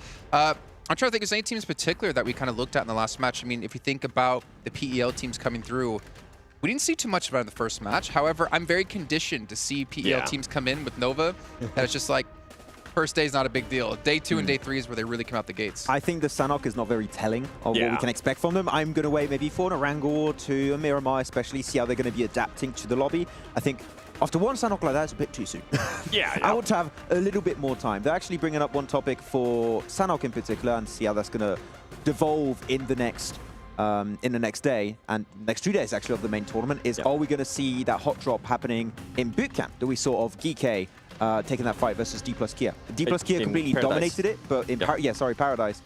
I hope it's not going to happen again because it's just, as we know, not really worth it. I think it'll probably happen one more time. It takes 2 days. I think, I don't know if it will happen tomorrow, but depending on where GK is at, depending on where Dplus KIA is at, I think they'll probably land on each other one more time. I mean, we saw it, right? We saw it happen, I mean, during the All-Star stage between, what was it? I think it was Dplus KIA. I can't remember the other team. It's always Dplus KIA. Yeah, I can't remember Forest. the other. Forest away. It was Forest. I can't remember the other team, but I mean, it happened 2 days in a row. Well, we saw that happen a lot, actually. I'm trying to think like a season ago, not this season that just passed, like the fall season of PMPL Europe, where we had the same 2 teams dropping every single time on the same compound on Miramar, if I'm not mistaken, right? Yeah, we had even or was that PMGC? Yep. We had some I think you're thinking about G Gladiators when they were previously named different. And then Alpha7. HVVP. No, it was one team. But I mean, they would always just ego hot drop each other. Basically, hot drops are bad. Don't do that. Yeah. That's what we're trying to get to, okay, right now. It's just not going to be helping you out. It's just Sanhok, so it's not as impactful if you had a hot drop happening on Erangel, which is why I'm really willing to see if that is going to be the case on Erangel. Are we going to see Alpha7 Gladiators retain, especially the changes that we were able to witness at the end of the All-Star stage? Are Gladiators going to keep dropping towards Hospital Split? Are they going to go for the southern western bridge of Sanhok? I feel like teams have already adapted so much, and especially we got 3 full days of broadcast that the main tournament teams have been able to watch and see this is where the teams dropped, this is where they rotate typically. You can dodge it. I don't want to see hot drops happening at least as often as we had at the start of All-Stars. And I feel in Erangel, it might come down to the plane path, right? Because, in this previous match, before we restarted, we did see G Gladiators go to Ferry Pier, where they've been going over and over again. And I think they had Alpha7 starting to go towards Lipovka. Well, here we go. Some total damage from the last match. We did have 2K reached and breached by Stalwart. Onto Ego at 1,700, a better ratio there between, obviously, damage and eliminations. Gladiator, though, kind of enjoying seeing this amount of damage. Obviously, one thing we've been criticizing them heavily on is having the Matic Classic. Yep. It still doesn't rhyme. When I say it doesn't rhyme. Really? Yeah. The Matic Classic. If I do it like that, yeah, the Matic Classic doesn't really rhyme. Got to enunciate, yeah. Matic? And in American, it doesn't rhyme. In French, English, it seems like it does. Classic. No, it doesn't. Nah, but not really. Magic meta? No. We'll have to find That's something. alliteration. No. We'll think of some. We'll think of something. Don't worry. I mean, we got the Terminator. We got Darth Dante. We got to figure out a couple more. But what about Alpha7, since I'm looking at you? Not a strong first match, but not necessarily a big deal for them. We always know they start slow in tournaments. The only weird thing is that this is technically like day 4 for them. You're going to set me up for it? All right, I think it's time. I think it's time. I actually wanted to talk about this at the beginning of the show. I don't want to see a slow start out of them. I feel like they don't have any excuse now. They were using the excuse of, okay, we already qualified to the main event. We're going to be able to try different stuff. And I feel like it is now time for them to not be using any excuses and actually show up here and not be like, okay, you know what? It's usual Alpha7. They're not going to be doing well here in day 1, but in day 2, that's when they start picking it up. I kind of want to just not continue to give him an excuse because that's what I feel like is happening. We just saw what World Esports was able to do, right? And they haven't been playing the previous 3 days. They were able to come in here. They were able to get a chicken dinner. They were able to back it up with eliminations too. So it's time we start getting off that narrative of, oh yeah, this team is used to starting off slow. They're going to come back in day 2. I'm just tired of that. I want to see Alpha7 show the caliber team that if they want to become the champions, right? We always talk about with Alpha7, they really want to become PMGC champions. At this rate, I just don't see it happening this year. Something needs to change. Yeah, I mean, I could see some people saying like, oh, but it's different teams than what you had in All-Stars, so they need to adapt a little bit more. And I mean, not really, because... You know what that's called, Max? It's called excuses. Exactly. Yep. And the thing is also on top of that is that these are internationally renowned teams. Like we know how they play. We know where they drop. We know how they rotate. If you're doing your research, which it should be at this point, you shouldn't be having any major issues. And you have 16 teams compared to 18. It should be technically even easier than what you had in the All-Star stage, except that the teams are a lot stronger coming into it. But at least you should not be going out as early for like reasons like hot drops or rotations, I feel. But even when the teams are stronger, if you are considered one of the strongest teams in the world for PUBG Mobile Esports, that shouldn't be an excuse. I feel like you should be able to maintain it. I just want to see something out of them. Coming in this Erangel, I think we were talking about this actually before the show even started. We were wondering, okay, how many matches are we going to be giving Alpha7 if they don't start pretty well? I think I was saying 3, and you said 2. And I went back on it. I was like, you know what? It's actually accurate. I think after the first Erangel, it'll set the pace for the rest of the day. What about, so we're talking about strong teams. I'm actually curious, and before any of us get any hate messages on Instagram again, what about the other end? Who do you perceive to be as the weakest teams in this lobby right now? And not necessarily, again, not in negative connotations, so don't hate on us. But in terms of like the power we've seen in the past, the raw power of the talent they have on the rosters, who do you perceive to be weak? Comparatively, relatively. You said one team earlier. Which one did I say? Starts with a T. Oh, Twisted Mind. I was like, where's he going with this? I don't know. I mean, yeah, Twisted Mind comes to mind then in this one. Well, you look at Crypto, right? I mean, back in North America, Crypto used to be one of the strongest players, I'd say, right? In Pakistan, yeah. No, Pakistan? Yeah. Okay, I thought you, oh, it was Europe, right? Yeah, he did come to Europe, right? You're thinking right. back, there used to actually be a Crypto at NA as well. Because I was trying to think, like, how often has he played internationally at events like this? Because this is obviously a massive step up compared to just playing in a solo PMPL region. And there's a lot more pressure on a person like him who's supposed to be a star player. Yeah, and we did see them go out really early in this previous game, right? Right into Vampire Esports that were gatekeeping the southern-western edge of that circle on Sanhok. I feel like it was a little bit of lack of scouting. I don't want to judge too much on one game, especially at Sanhok, right? I want to see, as we stated, Miramar. I want to see Erangel, how it's going to be panning out, but it's not good for the mental state, especially after a rehost on your first Erangel too. So I want to see them get in the zone. Yeah, but something that we always think about, right? Previous PMPL MVPs, I feel like they always have a little bit of extra pressure on their shoulders. Just looking at you dancing on the... Oh, I was jamming. It's a good song, but I always feel like they have a little bit of pressure on their shoulders because everybody's expecting them to perform. Everybody's expecting them to be able to put up the numbers. And if that doesn't start happening, then the player might start doubting himself at one point, right? And it's been a while since Crypto has been that MVP. I mean, by a while, I mean last year around this time is when he became an MVP for Pakistan. I feel like at one point, he's going to start thinking about it. People are going to start expecting those numbers, and they're going to want to see him. And I personally do want to see him being able to perform well here. Yeah, and their performances have been very volatile in a sense. Like you had Saudi E-League, and then he went straight back down when they played in their home region. So I don't really know what to expect. They can have pretty good results. I can see your phone already starting to get some pings. Thinking the same thing. I'm just saying facts. Okay, they did good. And then ladies and gentlemen, Addy, put the camera on me real quick. The truth hurts sometimes, but it's true. You didn't wait for the... I know He didn't wait for the solo shot. Yeah. He didn't. It's okay. Did Too it in late, mind. too late, too late. There you go. Now do it again. Do it again. No. Okay. Okay. The truth hurts. Aww. The truth hurts.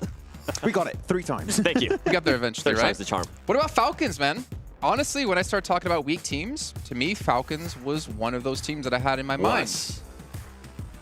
I agree with that statement. Was.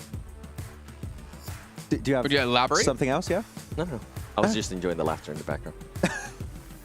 But there were, I mean, I think they're sending messages to Max right now on Instagram. Before All-Stars, I think everybody was expecting Falcons to not even be here in the main event, and I think they were able to showcase in a big way what they are actually capable of with this new team. They're not the same Falcons that we saw last time at PMWI, and they were able to kind of back it up, right? They're a new team. It's a new team's Falcons. They're new roster. They were able to put up good performances. And the way they were able to actually start the match, start the day here, they were able to put up some illims as well, which, yeah, it is Sanhok. Yes, there is some manage. You are able to take advantage of it, but it's still a good way to start the day. I would say you have a very few amount of regions where the transition from your home region to international events like PMGC, PMWI is really rough. One of those is NA, but also Africa, right? Yeah. Is it always going to do the same reaction? There's It's your nobody region. from NA here. It is literally It your- is my region, but I always tell them the same thing. I mean, if you're not going to be here, what do you want me to talk about NA? Okay, fair enough. And But Hyper where? And then Miss X started replacing. We were talking about Team Falcons. Miss X is what? I know, but I'm saying you mentioned This NA, point. and I'm like, they're not even here. I don't know, man. I'm scared to touch the NA topic because I'm pretty sure I got to go back and do PMPL NA coming up, and I don't need any hate messages from some of the players. I mean, if they step it up, they'll be here. And then we'll Seven is actually just get a not chance gonna to be talk there. about them positively. I always tell them this, man. I've been doing NA for like, what, 5 years now? You know what? Let's go in. Let's just end our careers here. You know, you look at PMPL NA in particular, if we're going to talk about it, go ahead, Baxter, in the conversation. You're associated. Are we going to sugarcoat it? Because, I mean, we can't be biased. I don't care if you're the best team in NA. That doesn't mean squat on the global scale. You can have your ego all you want, but if you get to an event like this and you can't compete, not necessarily calling it Mizexis, there's a couple of other teams I have in mind. I'm not going to say their name, though. Say it. No. Then, you know what? Like, get good. Yeah. That's what it comes down to. When was the last time that we actually went to an international event and we're like, okay, you know what? NA has a chance not to win. Not to win. When to Zute end was up, like, playing, top 5. when Zute was playing, for me, it was like the first PMGC we had, Season 0, back in Malaysia in 2019. Oh, that's when he had his best move. And we had Carnage. Okay, yeah. Okay. I do miss Carnage as well. Yeah. And you had like Temple Storm back then. That's when I felt like, okay, NA has a chance. But the problem is NA is just falling further and further behind. I think, in part, because of egos, but also in part because of the old guard kind of retiring and leaving PUBG Mobile behind, not kind of sticking around, training the new generation of NA. But then we had Hotchix looks like he agrees. Then we had Knights. Or disagrees. Then we had Knights, right? And then they ended up going to PMGC, and everything kind of fell apart, and then the team disbanded, and now we have Coops being able to dominate in a completely different region. That's the issue. If you get too good in NA, you're getting picked up by another region. Yeah, I mean, which is the right thing. And I always tell the players too, hey, do it good, because there's other regions that are going to be looking, and if you can excel somewhere else, if you can make some money. Yeah, I mean, it's fair to say that NA and Africa, which was the initial point, is that they are regions that's really hard to transition to these big global events. So yeah, you don't get too many opportunities to play at this stage, but it feels like the level of play is just like kind of similar year after year, right? And it's not too many improvements to I've that been saying region. for years, it's like you get to an event like this, you know, for Mizex's case, in this certain situation, you take what you learn here, you bring it back to your region, and you try to help the region improve, and you try to dominate the region. But I feel like a broken record. I've been saying that for like 3-4 years now. And at some point, you just have to wonder what's going to happen. That's why I was so excited to see what NHyper was going to be able to do in this event, and it didn't end up happening, and then it just well, we did have one of the players hopes. here last year, GK First. Yeah. Under TJB, right? Under the TJB flag, and it didn't do well. Yeah. That was a rough transition also for them, unfortunately. I mean, there were some moments where GK First did do well, but the team just were not able to compete at all at this level very clearly. I just hope we actually get a chance to see a top NA team like NHyper at an international event, so we can see what they're actually capable of at a LAN event, not online. Well, maybe next year that'll happen. To be fair, when you are playing like America's regionals or European regionals, some people are playing with higher pings than others, and it does make it a lot more difficult to play. So maybe some more offline events can actually help step up the game. And a lot more of these international events, maybe some more regional clashes, stuff like that would make things a lot more exciting and obviously help take the skill you learn and kind of trickle it down. I think the regional clashes in particular are really cool, actually, to have to get some more knowledge and some more clashes of metas between all these different regions. I mean, one we're going to be having after this event is going to be nice to see MEA versus Europe, which we very rarely see, right? So the European teams that rarely make it out outside of their home region, which is mainly the old Eastern Stars team, I would can get some good info. I would want to see, Max, sorry to cut you off. I want to see North America against Turkey. Against who? Turkey. Turkey. Say that. Did you say North America or America? Yeah, North America. Okay, North America. Yeah. Not Americas. No, not Americas. NA. Yeah. Okay, NA. it's PMPL region, That's right? a bloodbath. I know. Okay. You know what I want to see? They would get a lot of good experience because in NA, we saw this especially. We're like, oh yeah, that team would not get away with that against other teams. And I feel like that's something that they need more of a shock, especially in NA. Like sometimes they get away for too long with like easy stuff, and it just becomes a habit for them that once they get to actually this stage, it completely backfires. Actually, a very interesting point to make. I'm really happy you bring that up because it made me remember what's been happening in Europe. We had the CIS teams coming over, and they've been able to gather so I'm just much getting info. PTSD from the song every time. I'm just trying to go It's a new fast Silver now. Scrapes. All right, it's time to head into game here, and hopefully I don't get cut off this time with Kalaris, and let's go, Hotjukes! Let's go! Here we go. Jeez, that was loud. We are headed into Erangel. What can I say? I have one volume, and it's set to max. It's set to American. May I get it max? There you go. Oh, yeah, okay. Oh, yes. No, he's French, he's quiet. Oh, le bison. Oh, le petit bison. Le bison. That's right. You know, I'm sad, man. My premium limited edition intro was squandered on the regame. It really was. I'm It was so so sorry. good. It was so good. Maybe that's what it was. Maybe it was too good. Yeah, maybe. They said, you know what? We just have to settle for the let's go. I guess. All right, well, Is you know, what it is. Let's go. There you go. Let's go indeed. Look at this. Here we go. First Erangel here of the day. Northern play path this time. Much more favorable for a lot of these teams. Yes, so they're going to be much happier with what they're seeing so far, and maybe we see slight adjustments here and there. But one thing's for sure, if you're going north of the river, you're going to have a much easier time of getting to where you want to go. You see Vampire drop on out here, heading towards that kind of, well, south of South George area to get things started. And likewise, where is, I want to see where is 628, because their reach down towards Primorsky is a little longer. They're going to drop west coast and maybe drive down. But looking at that circle, that's a long drive to then get to the circle. They'll probably end up doing it, though. Yep, they're going to have to indeed. Probably we'll see them kind of take that southern route all the way down and then rotate possibly up the edge coastline. Oh, what do you see? A knock already on Stalwart and a complete finish. We're looking at the map, but this is an important fight. Meanwhile, there's another fight going on with GK and Dplus KIA. Double fight. Here we go. GK Esports looking to get it done right here next to Sanhok. And this compound, I assume both of these teams are going for that vehicle that is in that garage, most likely. And they are going to have to battle it out because of that. A much more favorable start for Infinity IQ. I mean, considering Rozok's just so close and the split that S2G was taking in All-Stars is completely open, I'm surprised that this is going down the way it is. I mean, if you want to wrestle for what is effectively garden location, cool, you can, but I don't think it holds as much value as you may think. Or they may think. Yes, indeed. Let's see how he's going to start this off. He's got that over-under shotgun. He has to hit it. 2 bullets. He's got his teammate right next to him. Oh, he's actually got 3, so they're going to have an advantage. Oh, a stun grenade blinds them both, and they're going to have to do some shots, completely blind the situation. You can even see Osel shooting his own teammate, Satan, up close with the S12K. Has to hit the shot, but so much hesitancy. Look how much time these players are taking to reset over and over.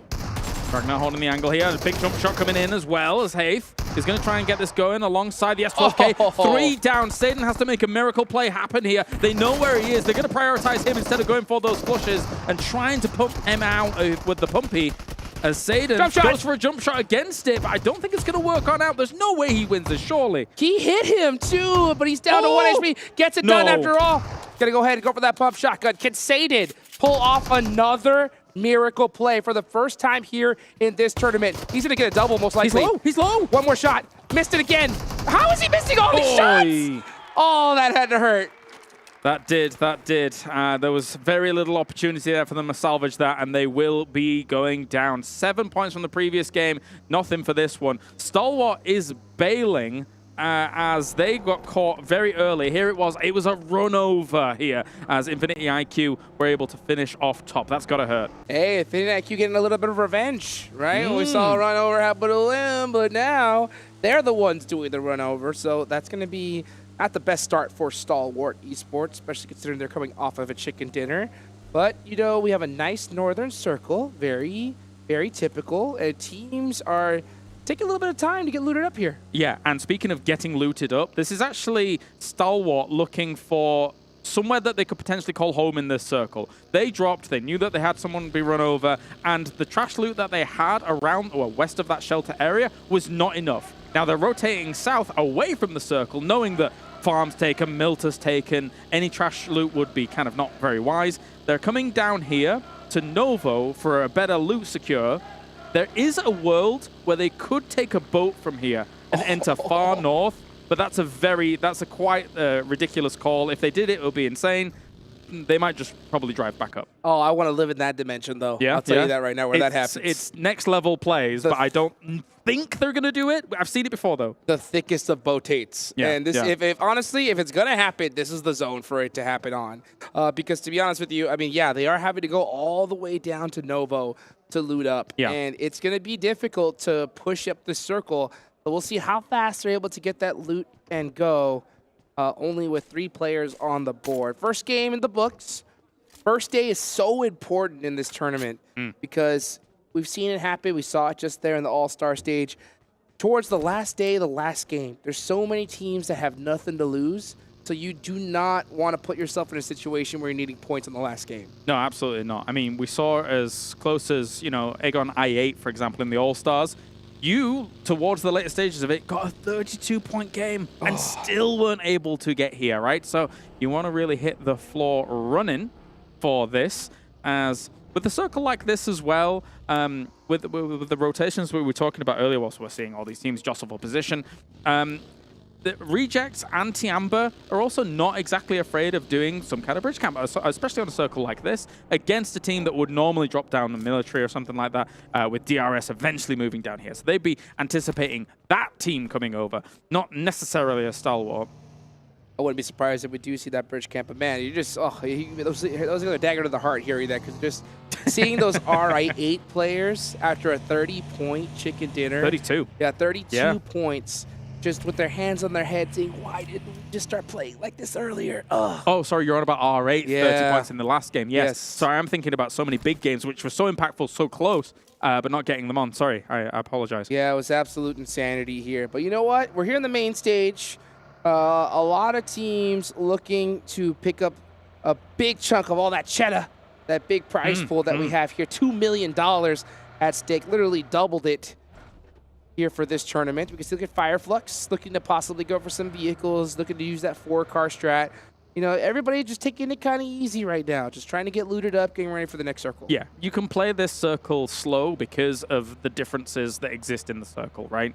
You can eventually have to go all the way up Stalber, try and play the side of Stalber Mountains. You have to sometimes play Yaz Fields here. So I don't think there's any hurry for a lot of these teams to try and scramble for a center position, because center could quite easily not have any value whatsoever in 2 circles time. Like, you go and pitch up at Alamo, south of Yaz Fields, right? And then all of a sudden the circle shifts away from you. What are you supposed to do? Yep, and who knows? We may even see a Stalper finish, maybe even a Kameshki. Maybe. Well, steady on.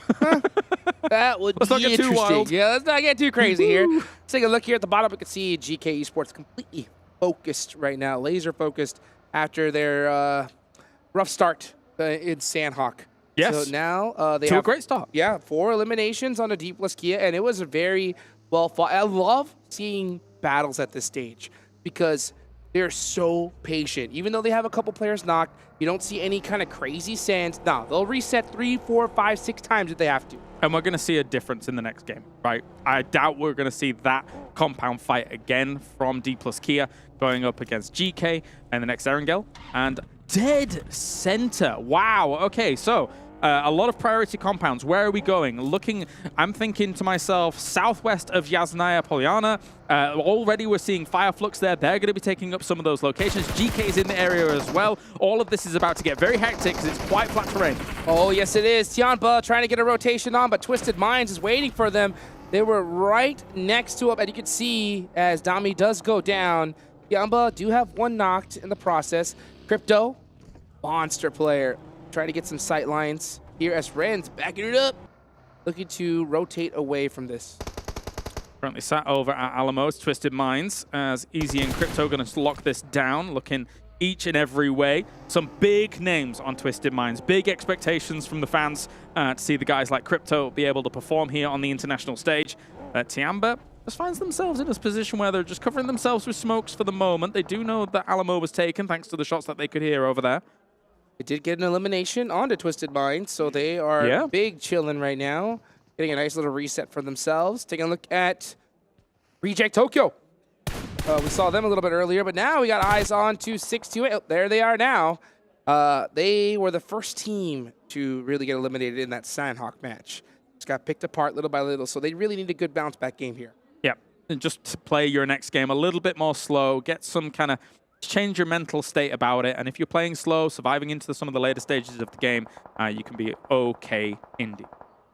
As we take a look at, for those of you guys looking at the map stream, we're starting to see Stalwart push from the south side, but there is a battle going on between Infinity IQ and Tianba, battling it out here at the blues right south of Yasnaya. Ren gonna go ahead and push on in, and I think this battle might be done and dusted. They did end up picking up a couple, and actually another defeat right there. Yeah, that was from Infinity IQ, trying to do some split looting. He was running about with the Scar. He has a DBS in hand as well here, as Infinity IQ is still in some of these craters that were created down in the south of the fields. So this is just close to Alamo, but again, Crypto has now moved up. You can see him on the high ground in the distance, doing some scouting, because with this kind of circle, it's unlikely usually that you would be able to stay there forever. There is a chance, of course, you know, but just going up to that slight high ground, getting as much information as possible across this field is going to be absolutely necessary. 100%. Yeah, that little hill right next to Alamo. Yeah. Pretty good spot. And let's see exactly where the zone's going to go, though. I wouldn't be surprised if it is a Yasnaya field zone. Those are a dime a dozen. And scary. That'll definitely make things interesting. We may see some hay bale battles. Yep. As we see Stalwart all the way at the south side. They did come all the way from Crate, so they do get up here safely. But in order to get into a good position... Oh, actually, this zone is actually a pretty favorable one for them. Okay, so what am I seeing? Already, Heaven is still in play, right? So you've got Rosemary and Potato and the guys over there. They've got themselves technically a great spot to try and stage this from. It really depends on which side of the road it ends up going, right? If it does go east, they are absolutely sitting pretty. Very, very happy indeed. Meanwhile, you're seeing STE here trying to fight off against Rejects. Rejects needs to bail on out. And thankfully, no casualties just yet. 628 holding the edge of the circle now, just as we see the scramble to try to get into the center of the zone. Infinity IQ making some shots onto Solke. Are they able to bust out the buggy? No, instead they get ran over. Fireflux looking to do possibly even another run over from Solke. He jumps out but gets popped at the same time. Trying his best to deal with this here, but it is difficult when you rock up on a location like this. Here comes Lutz once again. He's going for another one. Actually gets a full finish off, and he's able to finish it all off. Amazing to be able to get that kind of recovery, but they need to recover even a little bit more. What a play there for Fireflux, but the battle has not stopped. Here comes Carrillo from Alpha7 Esports, looking to apply some pressure onto GK as it's just Ragnar left. And you can see his Falcon there just saying, buddy, we're in trouble. Yeah, Fireflux was going to be eliminated in the distance as well. Twisted Minds were able to finish them off. Recovering where they were was very difficult. Vampire also taking a fight here with 628 in the distance. There's fights going on everywhere, not only on the edge of the circle, but there was teams scrambling to try and send through the middle to get themselves a good spot. Ragnar with a huge nade onto Alpha7 is able to pick up another elimination. So Alpha7, even though it's just one player, making mistakes, and they lose 2 in the process.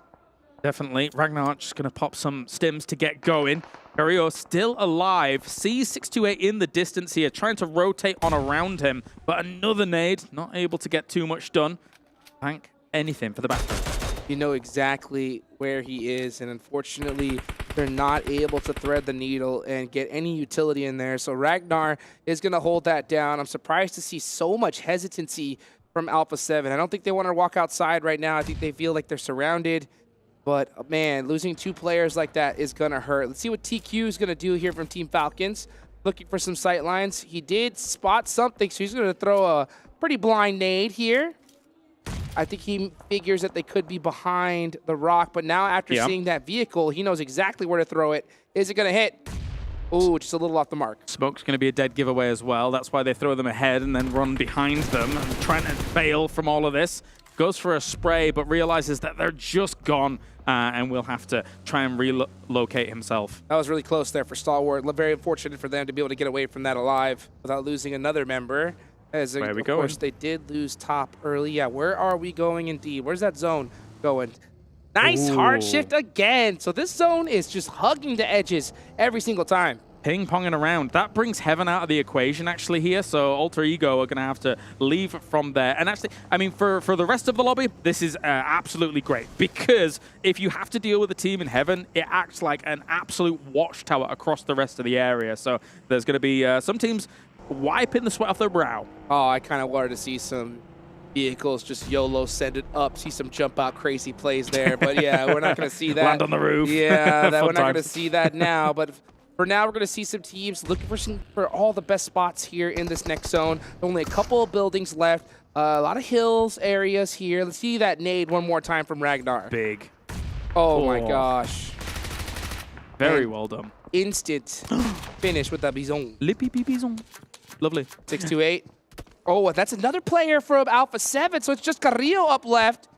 And is he going to be able to hit that nade? Oh, Zing knocking it onto him. And that is Alpha7 eliminated in 12th place. Eliminated, but I'm sort of surprised 628 stuck around on this west side as long as they have done. I saw them in their vehicles. I thought they were going to rotate, but now they've put themselves in a bit of a precarious spot where they're going to have to move into a circle like this. I thought they were going to get ahead of it. But anyway, Gladiators here up on the north side.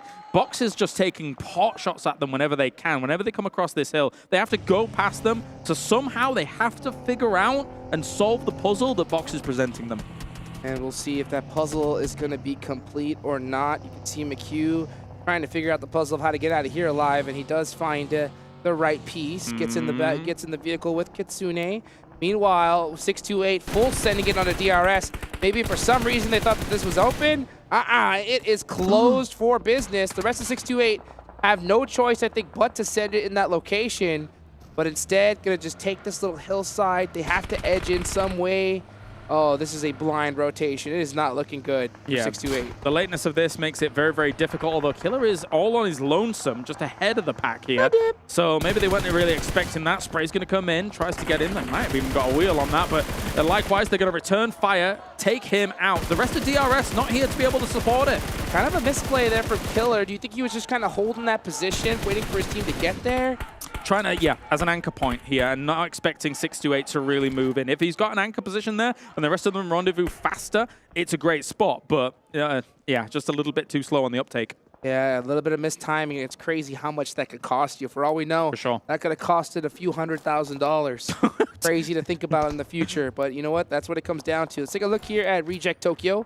Had a tough start, but now they have 4 up. Yeah. Good control. They have a nice spot. They do have full sight lines onto Vampire, trying to control this edge of the zone on the west side. Meanwhile, Falcons battling it out with Gladiators. Here comes TQ with a nice nade. Is it well placed? Ooh. Oh, perfectly between them. Pieces them up a little bit. Doesn't get the knock, though. Here comes another, though. Do we have a follow-up? That's the question, yeah. Because if that doesn't get anything as a conversion, it was a nice nade, but the guys are probably going to try and heal up. We've got ourselves, though, Falcon. In terms of their triangle position, they were looking for off angles against Gladiators where they were sending it to. So maybe they can completely dismantle them. They're driving in, actually. Yeah, I think if they realize that it's only 2 players, especially with this circle, I think they really want to control this southern side of the zone. So if you're Team Falcons, I think right now you apply the pressure, turn up the heat, and take them out. Because if you play this way too passive, you're going to let them buy way too much time. Big kind of blind sprays into smokes here to try and just get a tag wherever they can. And already hit, so has to go prone there for a second. Yeah, I don't like this. I'm glad TQ backed off because he needs the rest of his team with him. If he gets knocked, he's going to get thirsted, and that would be a huge mistake for the Falcons. He has a beautiful angle, but he needs his squad. I wonder what they are doing. Meanwhile, you got Axer way far in the back, still in the zone. Maybe possibly they're trying to defend against a team rotating on the side. Yeah, well, thankfully for them, they don't have to move too much just yet, so they can still prolong this out for a little bit, take it slow against them. Meku will go down. Likewise, Kitsune's gone as well here. Falcons cleanups Gladiators, and meanwhile on the other side, Rejects trying to dislodge the Vampire problem. Very fortunate for Team Falcons to get that finish, and not to mention Kitsune running out of 5.56 right there at the end. That is going to bite them. Meanwhile, we're going to see Vampire give up their compound and start heading towards the center of the zone. They do notice that they're going to have to make some shots out of this vehicle, because you can see Stone popping out now. This is a really tough angle. This is still outside of the circle, but I think they just wanted to avoid the vehicle explosion.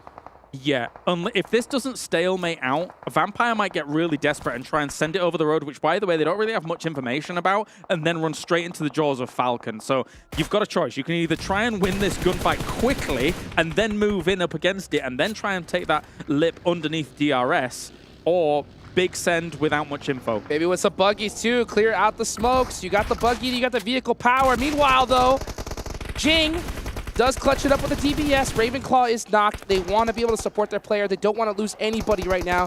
I'm surprised we're not seeing another vehicle drive up. Maybe they're just thinking it's too risky with that DBS. Oh, there was a nade there, and it will shut him down. So they take the calculated play on this one. Stay on this side of the road, get rid of the two that were there, and they should be able to recover as a four-man. But again, they're edge-heavy here, so they've still got a lot of work ahead of them. Oh, yes, they do. They are straight up on the edge of this circle, but they do get a few eliminations in the process. Still 9 teams remaining here.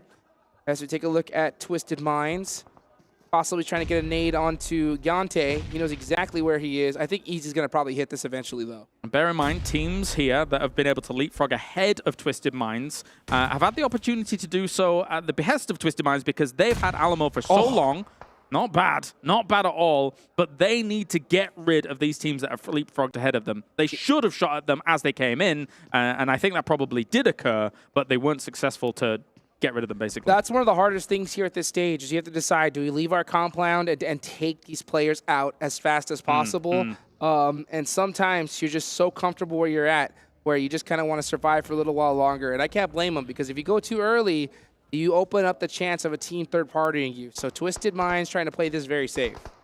Definitely. Stone looking towards Twisted Minds as they're trying to find themselves a little bit of a closer location towards the end of that circle. And the hard shifts continue in this one, Hot Jukes. That is rough for some of those teams in the south. Oh my gosh, straight goes to the other side, and it's a huge zone shift for Alter Ego, a team that had to really work for it in Sanhok, finally getting blessed here. Let's see how many eliminations they're going to total up before the end of this. Yep, same time. Let's take stock of things. He's winding it up, man. He's winding it up. What's he going to hit? As Falcon's driving around near STE, actually. They're going to try and get rid of them and clear their backs even further. They're doing a lot of this clearing their backs tactic, which could work out for them in the long run. That is something you definitely want to do. You want to make sure that there's nobody ahead of you. Action, very worried about that Molotov. He's going to pop out of his US here. Meanwhile, TQ doing a great job of just applying a ton of suppressive fire. They need to make this a bit more strong, this kind of push. I don't think they realize fully it's just 2 people. That's the thing. They might have had a little bit of information, but they're kind of cautious as to whether or not there might be other off angles in the distance here for Stalwart. Stalwart is definitely in a weakened state. Uh-oh. Stone. Dead eyes on the Falcon. They 1-2-3'd them. They waited. They said 1, 2, 3, pow. Make those shots. Got the knot on the tee. Very nice. Very nice indeed. Box is also taking some shots at Stalwart from that north side as well here. So all these teams kind of sandwiched between 2 absolute giants as Ravenclaw is going to pepper a few shots into Falcons. Ace is going to go down. Falcons here is getting shredded up because of Vampire eventually pushing over the road. Not to mention their hesitancy. They could have pushed on Stalwart, but like you mentioned, they could have thought that there was still a full squad there. They hesitated for a little bit, and now that off angle from Vampire is really biting them in the butt. Yeah, the slow roll over the road whilst Falcons was preoccupied with the north if Falcons is looking to try and hold this down completely, they probably would have still had to try and go for a 2-2 split, still looking at the road, waiting for a team to come over, because they had very limited options, those teams on the other side of the road. I'll tell you what, though, this is a massive game for Vampire Esports, as they've already racked up 8 eliminations here, and they are looking strong. They're not laying down, waiting for teams to come to them. They are pushing the action here and taking teams out one by one. All right, blowing up some of the vehicles now as well, making sure that your opponents can't do it themselves. As Twisted Minds here, still on this edge side. They haven't lost anybody else since Crypto's got himself 3 elims. Nice. All by his lonesome, too. He's got all the eliminations on the team. And I can think if you see Ravenclaw slowly wrapping around, trying to catch an off angle onto DRS, looking for any intel. I like to see Ravenclaw use that vehicle, even though he's in the blue zone, eating a lot of damage. He's getting a ton of intel for his squad. Yeah, it's sneaky to be able to go for that. He's trying his best, because the thing that really does hurt you is the fact that you need intel of who's over the road, are they trying to move over the road, because they will appear in a moment's notice, especially if they're blitzing it in vehicles. So you've got to be really on the trigger to be able to deal with them. 100%. That intel could be huge. Maybe you realize that there's a full squad. Maybe you realize there's only one player and you send it. Any intel is good intel. And let's take a look here at where these teams are going to go. Next zone about to pop. And it centers on up. Again, Alter Ego, dead center. In a really good position here. And how many eliminated? They've racked 4 eliminations, and I expect to see a lot more from them soon. Yep, they've been chilling in the center of this circle, man. I mean, it's a deceptively good area to take. You have to expend some smoke sometimes with the lines of sight we're seeing here. You can see them in the distance on the left, but car forts are super important at this point. And for for them in the middle, I mean, it's going to be a case of you need those vehicles to be able to give you a bit of cover. Yeah, those car forts are huge, but I'll tell you what, that is a very dangerous spot to take. Yes. I have a high likeliness feeling that they are going to be surrounded by these squads, and every single team is going to be looking directly at them. They're going to have to make something happen like crazy. Don't know why I couldn't scrabble together Alter Ego, but they're out getting knocked in the distance as well by Tiamber, who have now pushed on against them. Nade's going to rain down on their position here, and Stalwart is now gone. They will go down in 7th. So here we go. Let's see what Alter Ego could do. Can they defend this position? Beautiful. Nade there from Octa.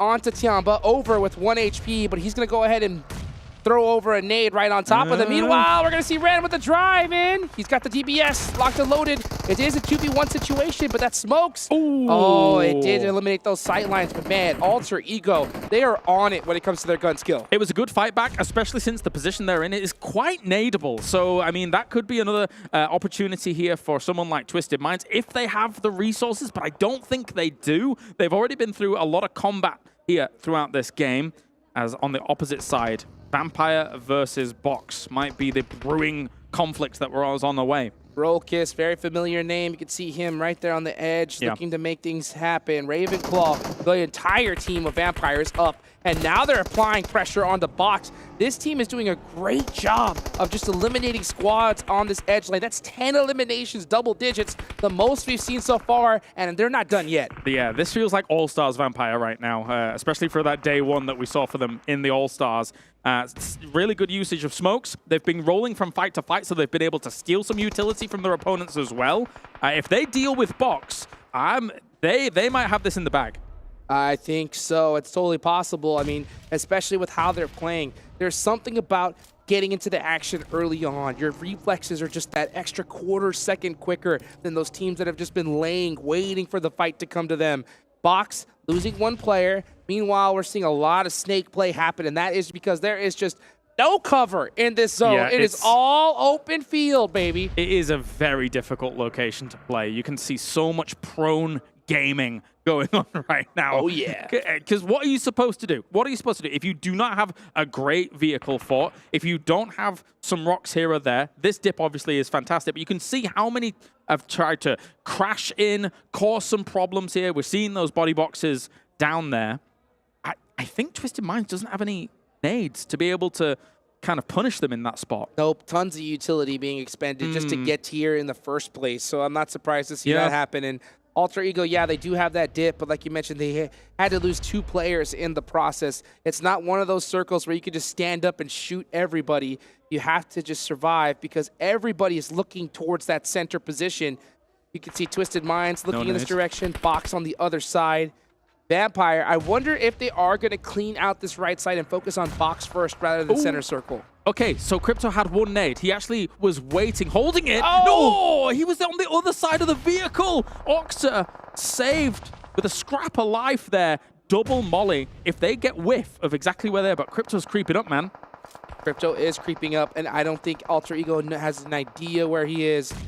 Octa is looking in this direction, but he's also focused on his back because there's so many shots happening here. If Crypto stands up, he's going down immediately. He knows it, so he has to snake it the whole way. He saw Potato. He did see Potato from his third person, unless he was looking in another direction. But anyway, we've got him now. Big push in here from Vampire. Here we go. Stone applying the pressure onto Box, looking to finish him out, and they do! Whoa. Vampire taking out every single player on the edge. They are on fire right now. Like that. A click of the finger, and they were gone. That was brutal to look at there. Vampire, what a great push by them. Man, I don't know how the other teams are going to be able to respond to this. DRS, Twisted Minds, Alter Ego on the opposite side of this. They're going to crunch down on one another, and Vampire's just going to clean up the scraps. I mean, look at the difference. Every single player is laying down, trying to survive. Meanwhile, Vampire standing up, just applying crazy pressure, saying, we don't need the tall grass. We just need this M4, baby.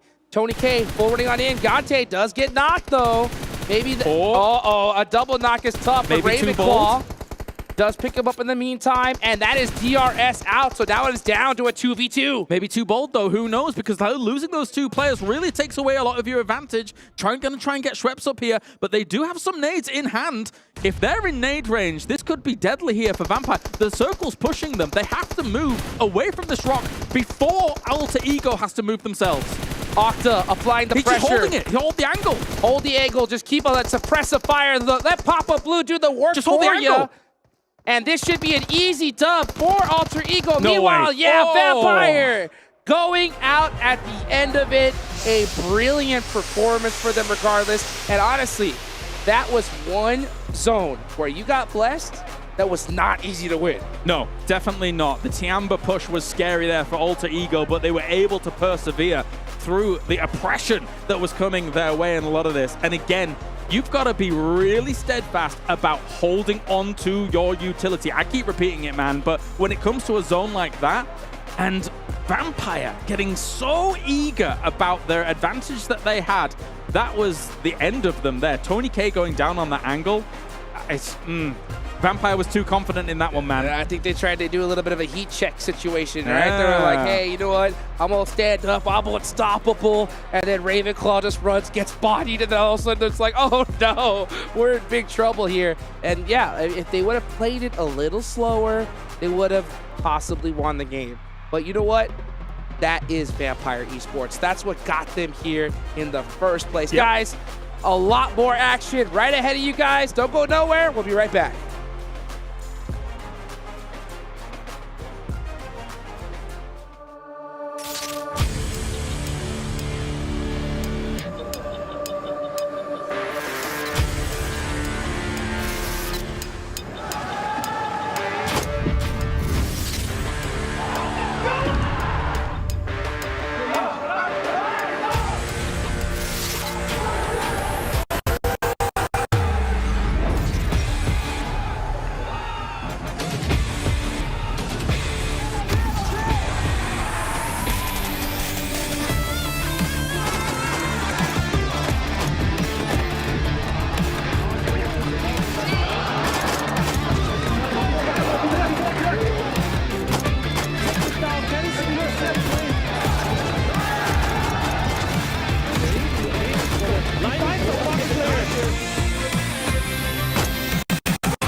Well, they came close in the first match, but they closed things out in match 2. Alter Ego take home a chicken dinner, and again, a lot of points to boot. But there's some other teams out there we have to start to talk about here. Maxman and Several Worlds Gaming.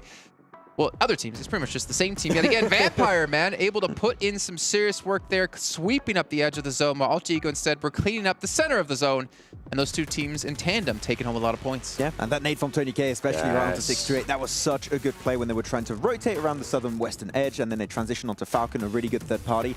And that's what we talked about on the pre-show, right? Vampire Esports playstyle we saw in the All-Star stage can very easily be successful against some of the best teams in the world in the main tournament, and it's already been proven here on this second match. And I feel like you mentioned too, the grenade from Tony K allowed them to be able to pick up his teammate, then have all 4 players still alive, and being able to just run through everybody. We were able to see, I mean, when they went up against Box Gaming, they were able to get rid of them just so quick.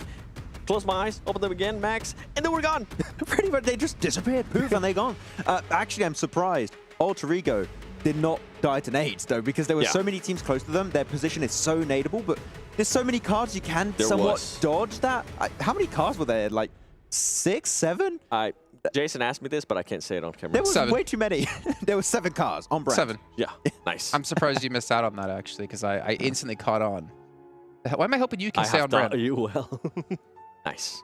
Okay, well, the Honor Magic 5 Pro, powered by Snapdragon 8 Gen 2, an Honor self-developed GPU Turbo X is the device they're using. A big shout out to them for helping sponsor this event. As we take a look at the match rankings as well here in just a second to see how many points, obviously, all the teams here in this lobby did accomplish.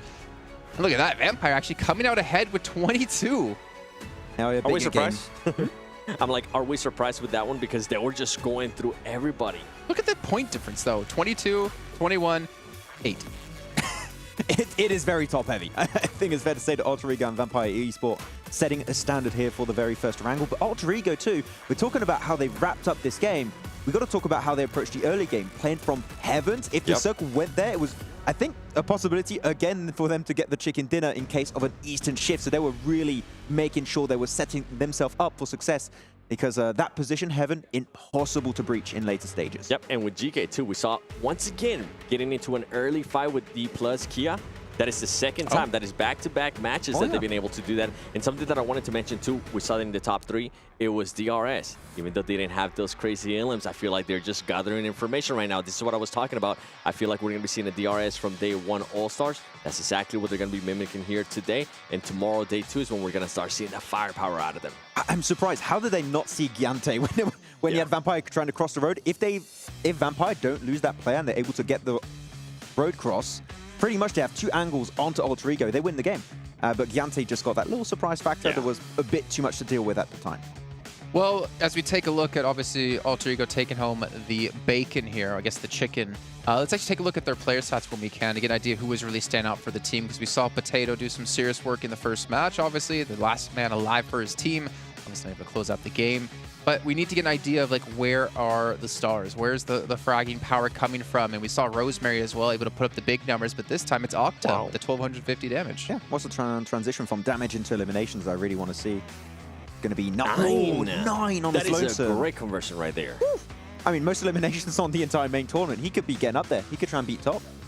Action, actually, sorry, from Star Wars. Yeah, we were just predicting at the start. It's okay. I read the script. We really want him to get it. Not just kidding. I look at Rosemary, yeah, and I think of one thing. Oh. But I can't say it on air. But you know what I'm talking about. Something related with the collaboration currently going on in PUBG Mobile. That's why I did the earlier. I was like, oh, that's a good. That could be a reference. Wait, but that we can't use. We can't use. It's a reference. There's your reference. I know what you're talking about. Everyone understood. Go ahead, Sam. What were you going to say? I cut you off. What? You were going to say something. I cut you off. No, that was the reference. Okay. Well, Rosemary, though, putting them some serious work this event. I do have something to say. They're playing the fight. This is what we're talking about. I wonder if these 2 teams are going to keep doing the same thing, because they just keep hot dropping each other. I'm going to put you on the spot, Max. Do we think they are going to hot drop each other again next match? Please not. Please don't. Just don't do it. They got to concede at one point, right? Yeah. I mean, the thing is, right, you're already 2 games in. You've got 18 matches. 2 times they drop on one another. Game number 1 in Paradise Resort. DK, unfortunately, falter. Do not make it out of that fight, and it's 4 eliminations going the other way. Now DK win it. But the thing is, you're just, by doing so, eliminating the Yes. your average you can get, and you're just staying at the low end of the rankings. Something to keep in mind is, though, between those two hot drops, the team that won was able to keep all their 4 players alive. So that leads me to believe that they are probably going to hot drop each other again. And then after that one, they're more than likely going to end up conceding. It's a head-to-head on the day, by the way, between these two teams. Okay, all 3 right. damage difference. I mean, that's crazy. That's pretty much identical. Same with the limbs. Let me guess the heals. It's going to be probably the exact same. About 100 healing range, something like that. I mean, they didn't have time to heal. Over I under. think. Oh, Oh, no, a little bit different. Okay. That's not bad. Yeah, but stop fighting. So, yeah, please. somebody's got to concede. I mean, Stop it! Stop it! Stop it, Max! we've seen already 2 teams being able to concede a spot, and that is going to be G Gladiators. They actually decided to go Severny, which was the big question mark for me, because we saw the playing path being towards the north. I was like, okay, is it going to be? Well, are we going to be getting into an ego fight here? And they went Severny. They did drop Severny, and Menzexis was there, if you think back to the All-Star stage, and then they lost a player to Menzexis. So I don't think it's too different, but it's nice to see they have like 3 different drop zones on Erangel, right? Like near Ferry Pier, George, and then obviously Severny. But yeah, having multiple locations can definitely help out. But unfortunately for them, it didn't work out in the end. But one team it did work out for is Vampires. We'll dive yet again into their player stats and see if Tony K is doing it yet again. Oh, pretty close in damage between him, Weps, and Stone though. That is crazy. Yeah, and Ravenclaw once again getting those angles, trying to set up the team with some strong information game, trying to scout that intel. But Look at Stone. Man, Stone and Octa really just standing out heavily in this game here. 7 very clearly, and yeah, but that sweeping edge play style has been working Where's your so boy well. Action? Yeah, Mad Boy Action. Not there right now, but he'll come eventually.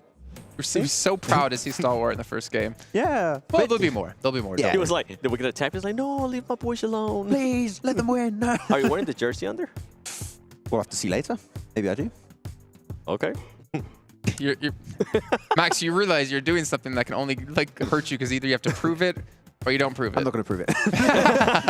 I never intended to. I actually stole it from his luggage. But what about a head-to-head between our top 2 teams, which actually should be our top 2 teams if I think about it, with Vampire and LG. Actually, no, Stalwart. Maybe Vampire is not top 2 just yet, but our stats overall here, and surprisingly enough, Vampire actually 2900 damage.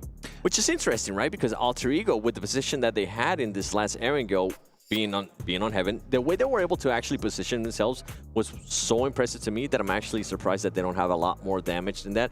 But 11 Illims. Wow, 1700 healing though. I mean, that kind of tells the tale of like how they played it out, right? Alter Eagle's center and Vampire sweeping the edges. They were tanking really hard. But Alter Ego, I mean, I understand why they were not doing as much damage and getting as many eliminations as a Vampire Esport. They were actively sweeping the edges because they were in Heaven, then in a dip. They can't be seeking out eliminations too often because you're also going to be using your resources, right? That utility, bullets, and you can't loot it up, so you just got to hold on to those resources because if you use too much of it, you're just out and you just can't fight anymore. Jason, you were right. Do I have a what? You were right. I was right. Of course I'm right. I'm always right. What am I right about? Yeah, the top 2 teams. Alter Ego in first place at 37, Vampire Esports at 28 in second, Stalwart at 22 here in third place. They did have a rough start. They lost a player to Agon XI8. No, sorry, it was Secret.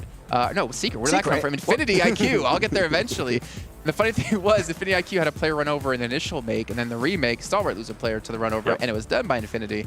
Looking down the list, Reject, only 2 points. You know, I'm hyped for Japanese teams, but unfortunately, we're not really seeing it here. Yeah, we got some big names on Reject too, but unfortunately, when it comes to international events, it's... I'm getting PMGC flashbacks. PMGC flashbacks. With Reject not being able to perform, right? I mean, the first 2 games, yeah. I mean, it's just 2 games, right? We're going to say that always on the first day. It's just 3, it's just 4, but there's not hasn't been, Alpha7. Yeah, there's not been a good trend of Reject doing well on global international events. Yeah, so we need to see them prove themselves if we want to start hyping them up. For Alpha7, that was their marker, right? We're giving them 2 matches. After this match, they need to start performing. If they even want to get a chance at winning. Yeah, I mean, it was. We were talking about it earlier. I feel like 2 games is good enough for them because they already been playing. They had a bunch of excuses for All-Star. Now it's time to show up. You know, I see 30 seconds on the timer before we get to next match. Now, whether I'm confident in that is a different question. So I'm going to bring up a topic that might drag us out past the 30 seconds of something I see in different esports, actually. It's about a team playing down to the lobby's level or the other team's level, or rising up to playing to a different level, rising to another team's level, or setting the pace.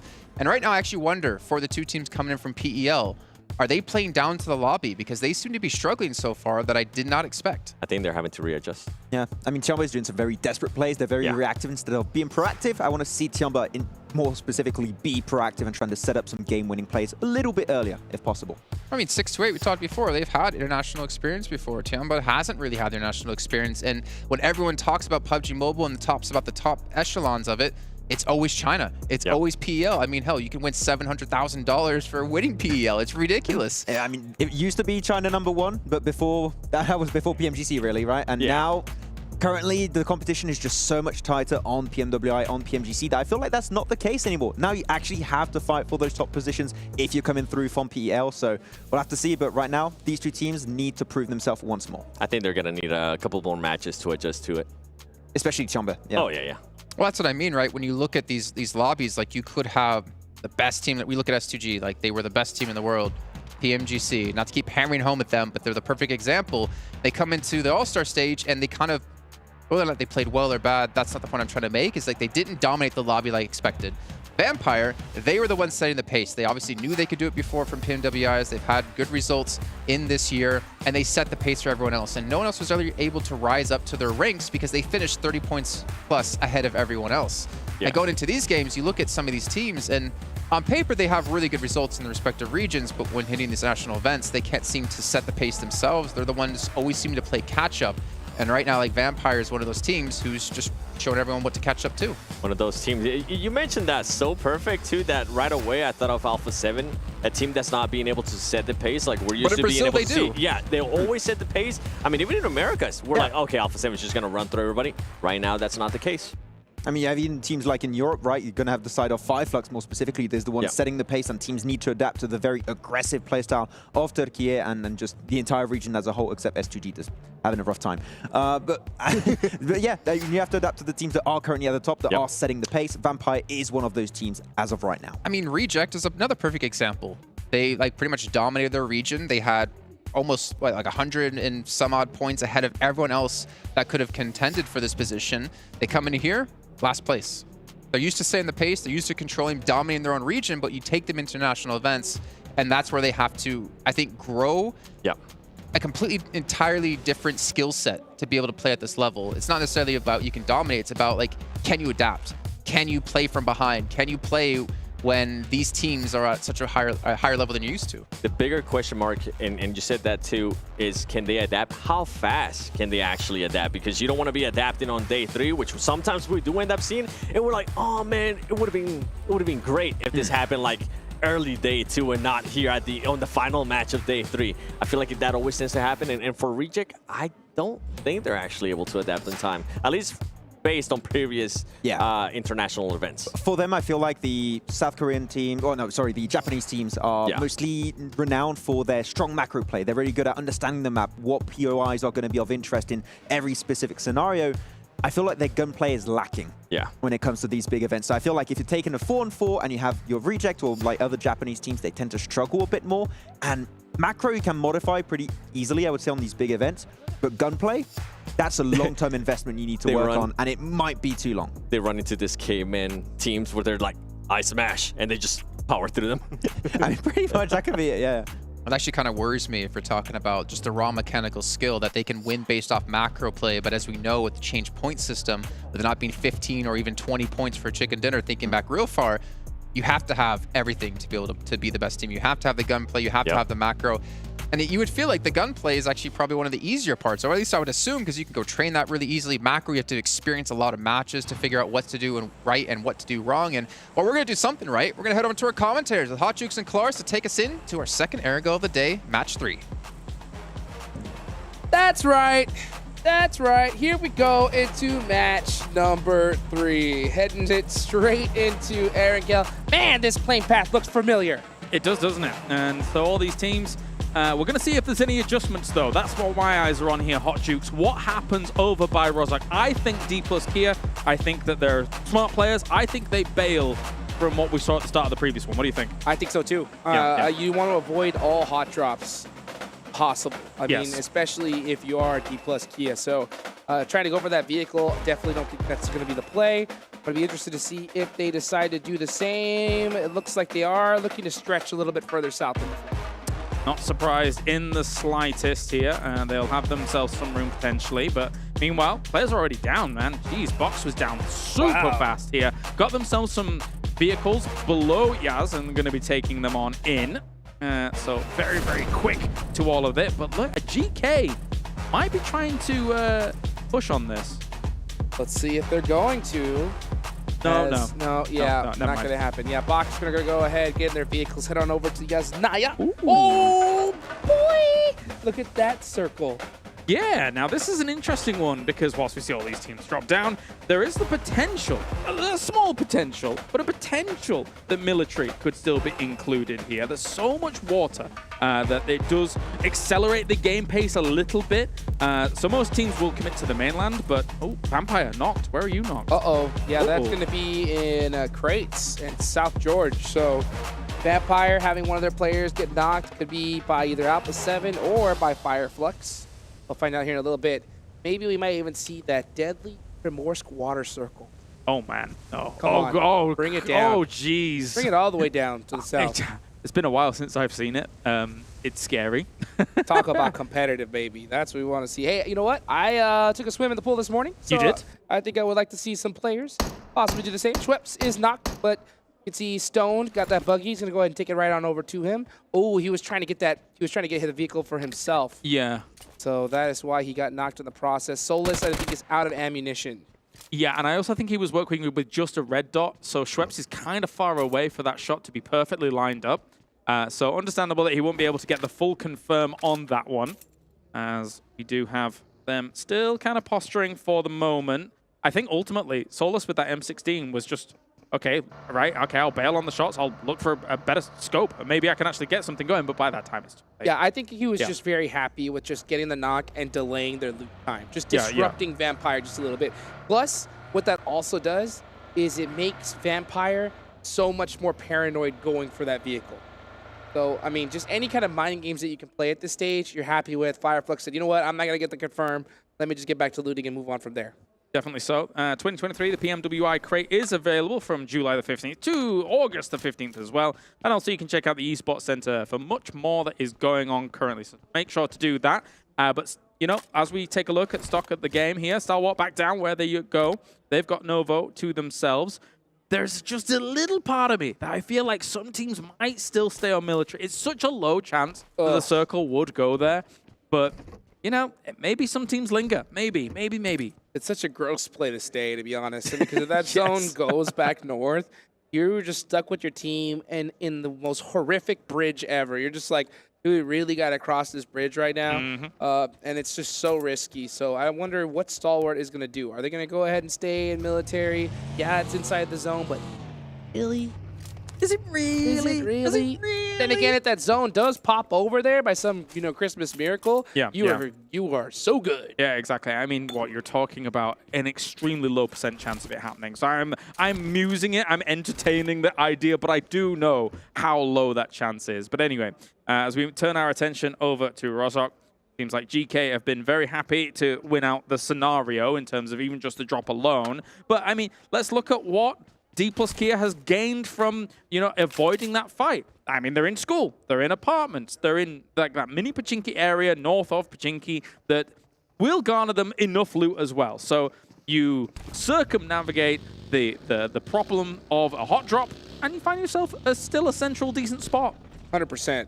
100%. And that spot is getting taken by the second here as the zone is starting to get a little bit closer and closer. There's 3 minutes on the clock, and we're already starting to see majority of the spots going to be taken here in the next couple of minutes. Team's still kind of taking me a little patient with their looting. They want to go ahead and make sure that they're all set up for the rest of the game. But, you know, Stalwart, Team Falcons, even Alter Ego are going to have a long rotation here. You talked about a concept yesterday, which was like how you drive and how close you stay to your teammates. Correct. I think Dami is probably regretting at present being this far away from his teammates because he had some shots going towards him. You can see him falling back for the moment. He's actually going to get out of his car and shoot straight towards 628. This could be a confirm. No, it will not be a knockdown there for the moment. He's thankfully had the rest of his team rendezvous with him, but he was very far away. I was scared for him myself. 100%. Yeah, that's what's... It's such a small part of this game, but it could actually be huge. You know, if you have your team closer together, maybe they were able to jump off, both shoot at him, get a knock and an elimination, which could have helped them out in the end game. But, you know, unfortunately, if you're too spread apart, then not able to kind of get that assistance. There's that perfect in between because you don't want to be too close together either, because if you're too close and there is a team waiting for you, your whole squad can get wiped rather than just one player. Spray transitions can be easier from car to car, right, vehicle to vehicle, but at the same time, there is something to be said for, okay, you want your scout out in front, that happens, that's fine. It doesn't have to be miles out in front. You can still get the same information and still have your other 3 guys safe while still kind of being close. So, but I mean, they're all okay. We are just talking hypotheticals here now for the moment. Always good to get kind of these thoughts out there whilst there's a little bit of a lull in all the gunplay, all the action. You know what, speaking of thoughts, I'll tell you what's on all these players' mind right now. It's that prize pool. Dude. Oh, yeah. So much money. And, you know, these teams that are currently at the bottom had a slow start. There's still a lot of games left to be played, but not necessarily, because you do not want to wait to the end like we mentioned. So I think this is going to be a very important game for teams like Alpha7 on the bottom of that leaderboard, because it's crazy. I mean, 4th place, $100,000. I'll take that. 3rd, $125,000. Okay, I'd rather take that. And then a $75,000 jump to 2nd with $200,000, and then a $200,000 jump to 1st place with $400,000. That is crazy. I've decided which one I want. Yes. The 1st place. I think that's the one I would take as well. If I had a choice, that's the one I would like. Yeah, okay. So we've got to exert some, you know, energy to get there. Let's see if any of these guys are going to be able to hopscotch their way towards it. We'll see, we'll see. As the circle is closing rapido, and Stalwart, Falcons, and Gladiators are still the teams here, completely in the blue. There are a few other teams with members on in, as they're trying to scramble their way forwards. I like that rapido there, dude. I think I'm rubbing off on you. I try. Yeah, I'm trying to, you know, endear myself to you, you know? That's what I'm talking about. Be part of your culture. No, that's right. That is right. I had some eggs and toast for breakfast, so, you know. Some baked beans. Some baked beans. Yum, yum, yes. Cheerio. No, I'm kidding. Here we go into this next circle. Where is it going to go? Are we going to see that toxic water zone? Oh! Okay. You squealed. I sure did. Because it's still... Hey, so you're saying there's a chance? There is a chance. I'm not liking that chance, but there is a chance. What chance is Vampire kicking themselves right now? Because normally they drop Primorsk. Yeah, right? well, So they're just like, oh, I wish I was there right now so bad. Yeah, it's rough, right? I mean, trying to deal with, of course, at 628 down there as well. This is a replay. Oh, okay. A little rollover. This is an interesting replay. You know what? I appreciate that replay. We'll do that. I like it. I like it. You know what? Sometimes you got to make sure that the roll cage on your buggy is secure. Yes, yes. You know, roll cage is very, very important. And, well, I wish some of these other vehicles would have roll cages if they were real vehicles, 100%. but they're not. So, you know, we're fine. Definitely wish to have one as well. But you know what? I would also like some reinforced tires, because these buggies, 2-3 shots, that tire's out, you're spinning out. They ain't got them. And you're in big trouble. But these are marshmallow tires, but speaking of marshmallow, he's gonna get roasted over here. What a great little angle he's taken.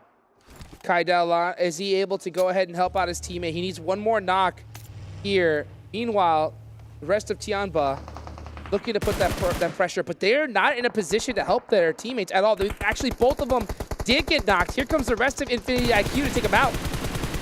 Let's go for the spray. Great shots. Very, very nice indeed here, as Jianyu moving up to try and reinforce this position, but here comes the buggy. He actually evades it and also evaded the nade. Is he going to be able to get this? No, he will not. Bensu coming on in. Tianba out in 16th, and it does give rise to the idea of, they were saying on the desk, so far, it's only a few games in, but the PEL team's not exactly had the easiest of times. We'll turn our attention to 628, see if they can do something in a circle like this, because it is good for them. That was so gross. Oh my goodness. I mean, we almost saw one of the members from Infinity IQ get naded by his teammates. Almost. Yeah, he Almost. just barely avoided it with that buggy. That would have been honestly nuts. Let's take a look here at 628. Oh, wow. It's going to take out Duelo there from Reject Tokyo. Man, they have just been losing players early on all day today. And defending their home. I mean, they've walked into the Dragon's den here when it comes to this. 628, they will defend it quite heavily. And also, they're taking those decent off angles on the hill that overlooks Primorsk, so that you have an opportunity here to be able to provide some strong cover fire. as long as the other members of 628 stay on, you know, this side of Primos to get things going. Yeah, 628's definitely going to have an advantage here. I mean, since this is a drop location, they're going to have that little extra edge of just knowing all the extra little cheeky off angles. They know this place like the back of their hand. Yep. They've looted it so many times. So they're looking to find that here. Let's see where this next zone does go. I want to see another hard shift. Come on. This is the main tournament. Let's get it extra toxic all the way down south. Ooh. Okay, it goes all the way to the west side. We haven't seen this zone in a long time. Yep, there's some compounds alongside that that beach on the far west side that actually sometimes, I mean, if we keep getting hard shifts, would actually be quite valuable. At the same time, though, the woods and the farmhouse still in play. I think maybe, if I'm correct, looking at this map, it's hard to tell. Flux might have taken up that position that I'm talking about. Looks like they are just over that ridge. That's quite strong as well, so we'll see if they can convert from there. Lighthouse still in play as well. Alpha7 holding the beach side of things. Meanwhile, look at 628 looking to do something similar, take some of this high ground.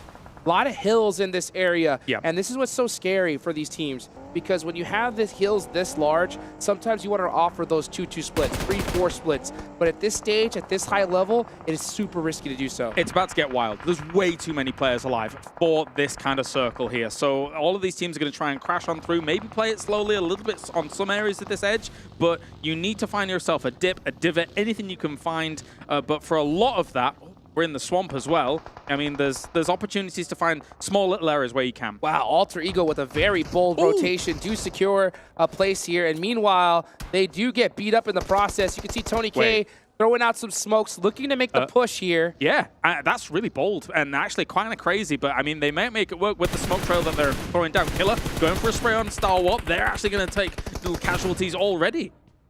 Trying to hold that rooftop position and get those angles. He's going to go down to Icy. And that's going to make things that much more difficult for them. Stalwart doing a great job. Trades back, going back and forth between Stalwart and DRS. Delta looking to hit this nade. He really needs to. It looks good. It does look looks good. Made in the bank on a silver platter. He misses it. Can he thread it through the door? He thought they were in the shack. If they were in the shack, that hits, but they were behind it slightly. So they were playing with their opponent's expectations as to whether or not it was going to be good. DRS falling for the trap. Oh, he sees him.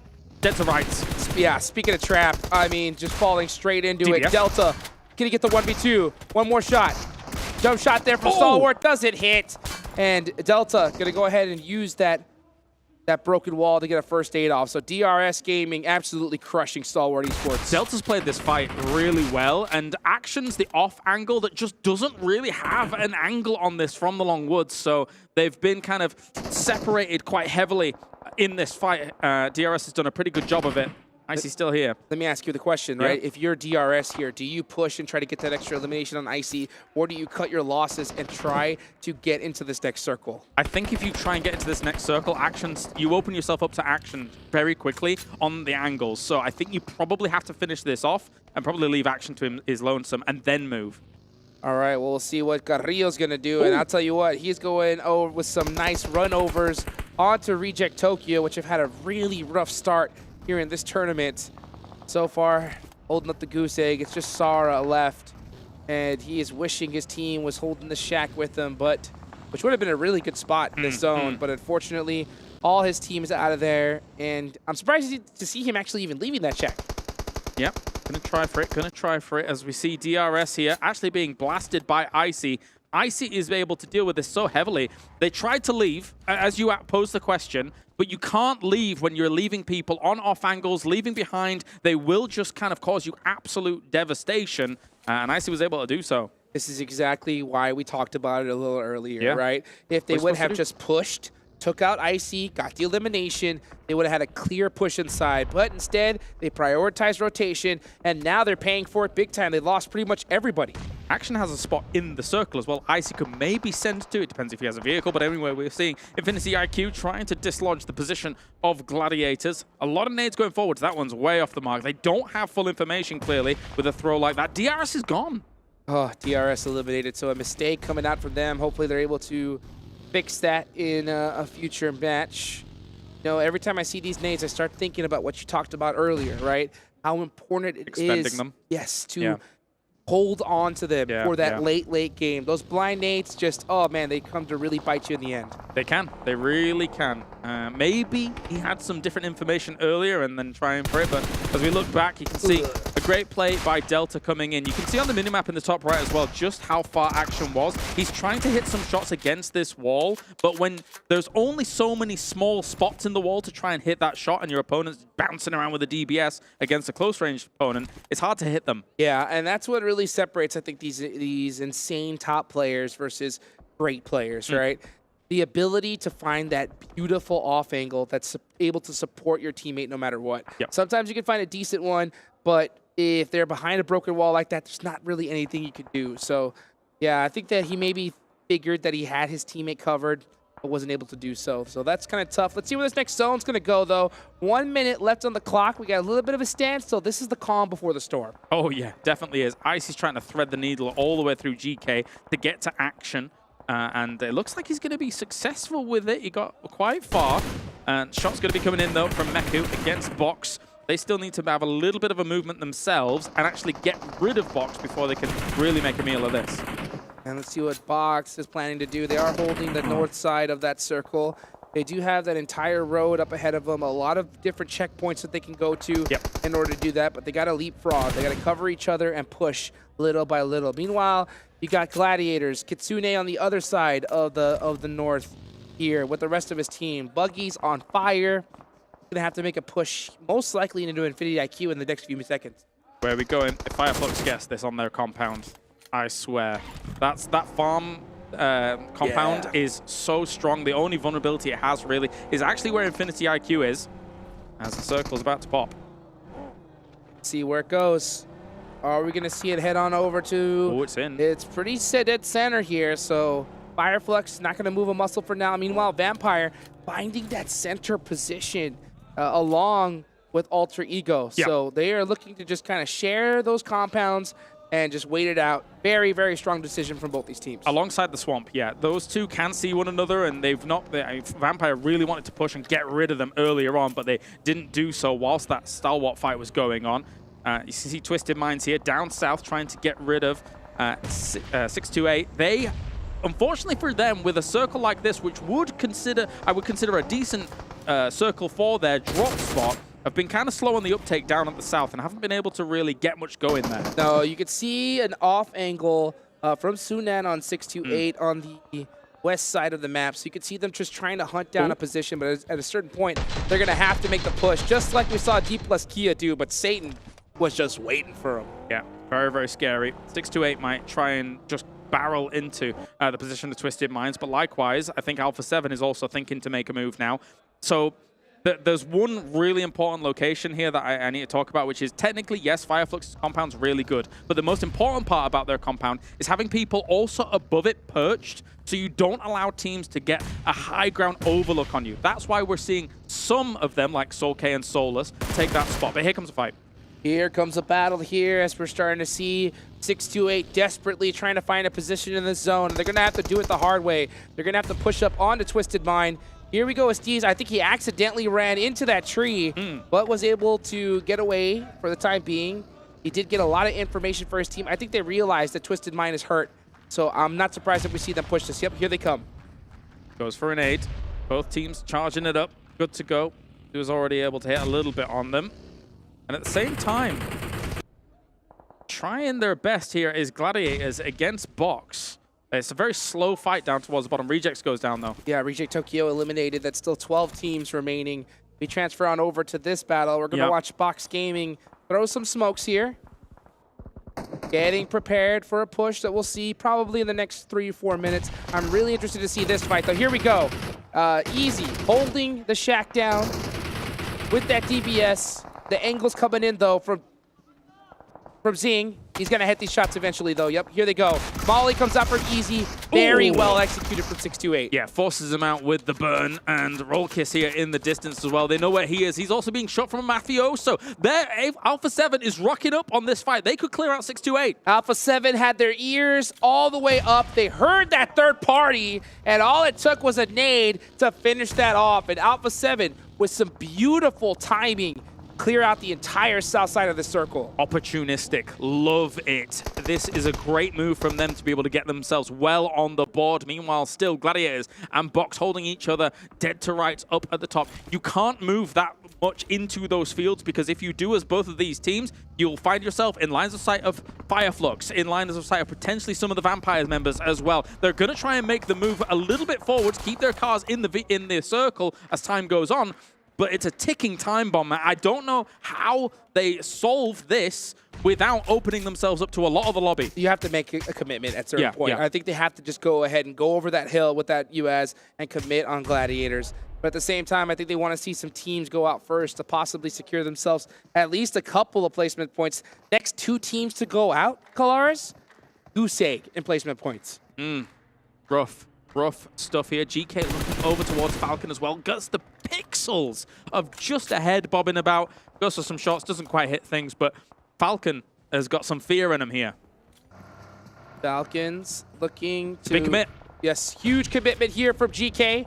They're going to be making that full send on into this next circle, most likely looking to push the Falcons. Meanwhile, Vampire up onto Box, battling it out as Box tried to make that send. They lose a couple players with that blind rotation. Yeah, it's a bold move, Cotton, and it's not really going to work out for a Box. I mean, they go ahead of Gladiators, hoping that this little lip is going to work out for them, but they were completely shut down. And again, it was Vampires that actually were able to get some of those winning shots on them, as GK once again spraying violently at Falcons. One team has to come in from this angle. Which one's it going to be? Ragnar just doing some blind shots through the smoke and does connect, and I believe that is Team Falcons out of there. GK, some great shots coming in here, just understanding there's only a few spots that their opponents could be in. Not only ransack that, but here comes Gladiators as well, trying to ransack the position of Flux, and they're gone as fast as they enter.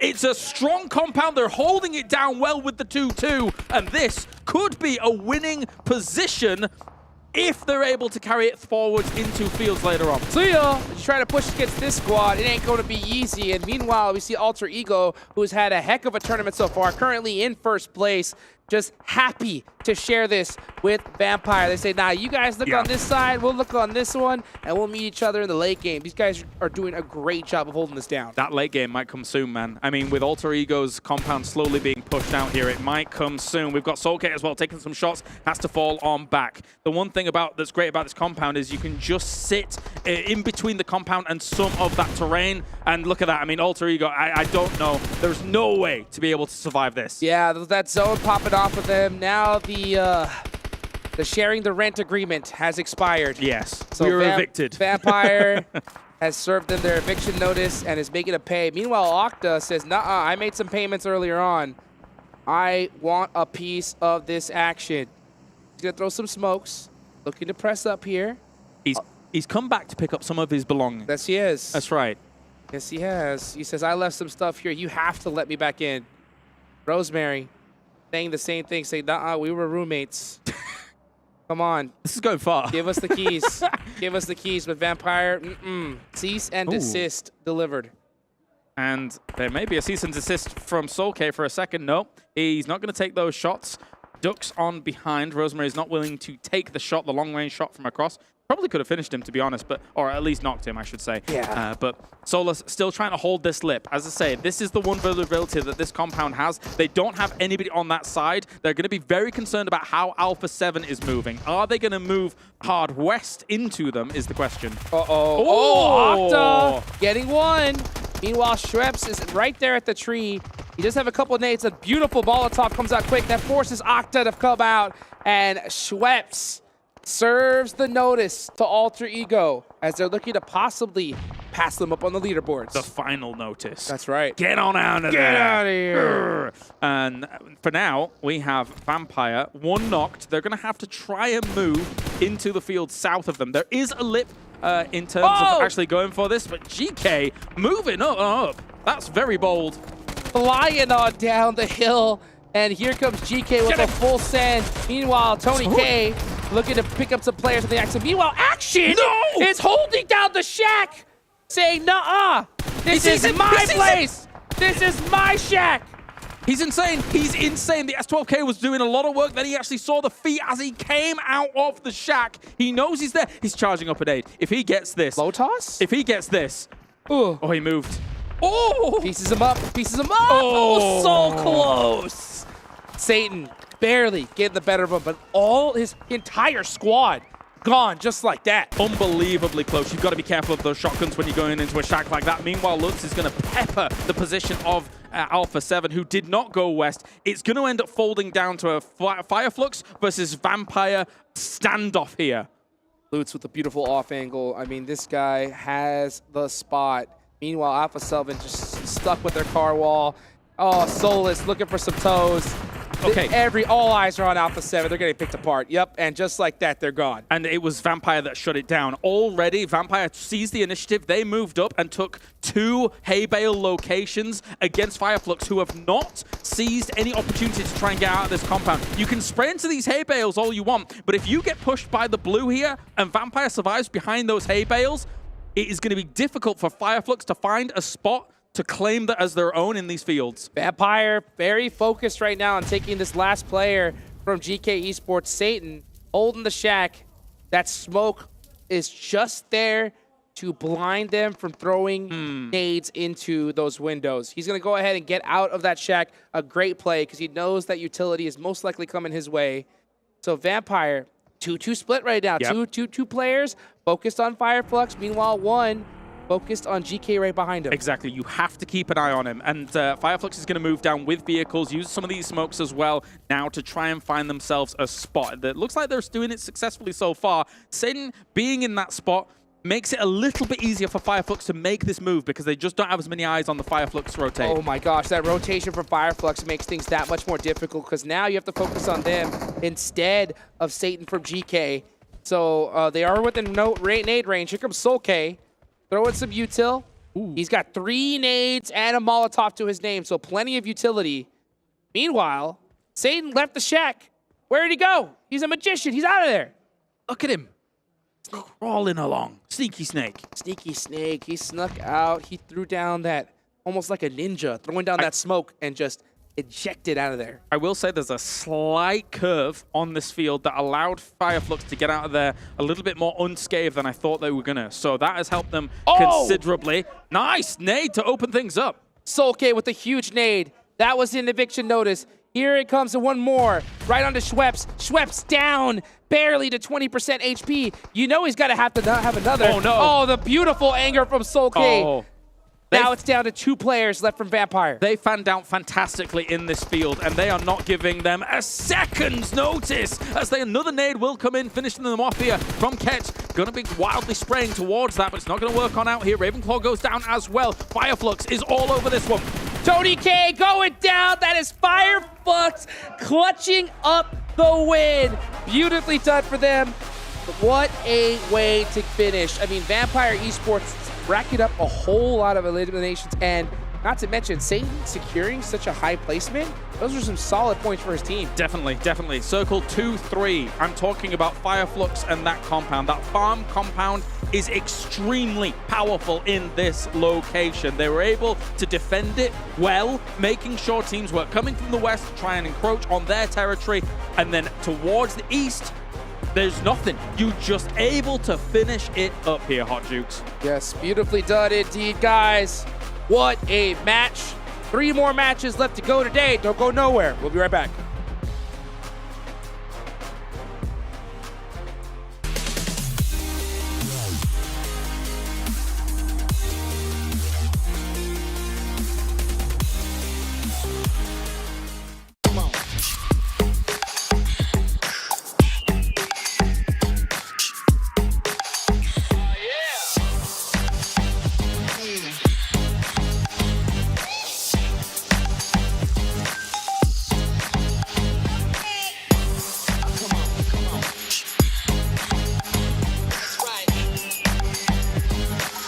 All new Honor Magic 5 Pro. Freeze even fleeting emotions in just milliseconds. Take marvelous night shots with lightning-fast exposure. The display reveals more details in bright areas. With with an astonishingly long battery life that just keeps going. The latest flagship chipset brings you exceptional performance. Unleash the power of magic. Honor Magic 5 Pro. Open your eyes. When you look into my eyes, tell me what do you see? Tonight I'm gonna show you the wonders of the mall. I need warriors.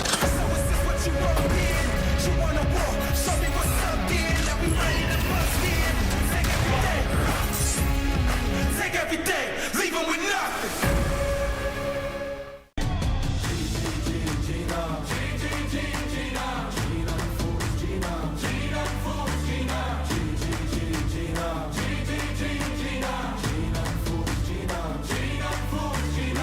Paradise through dirt and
change me, rewrite our history.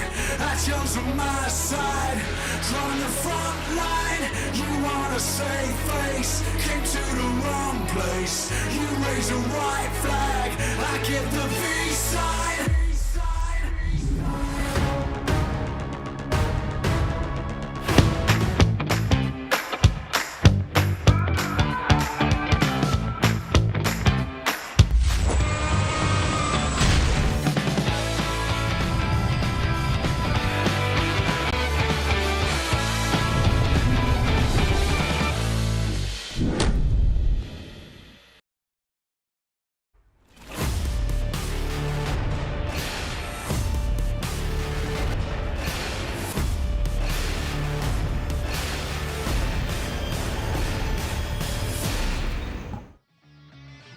Let's go Fire Flux as they take themselves a victory here in our third match of the day, but that does mean we have 3 more to go. But before we can get into this one, I got to give a big shout out here to one of our sponsors, Honor Magic 5 Pro, powered by Snapdragon 8 Gen 2 and Honor self-developed GPU Turbo X.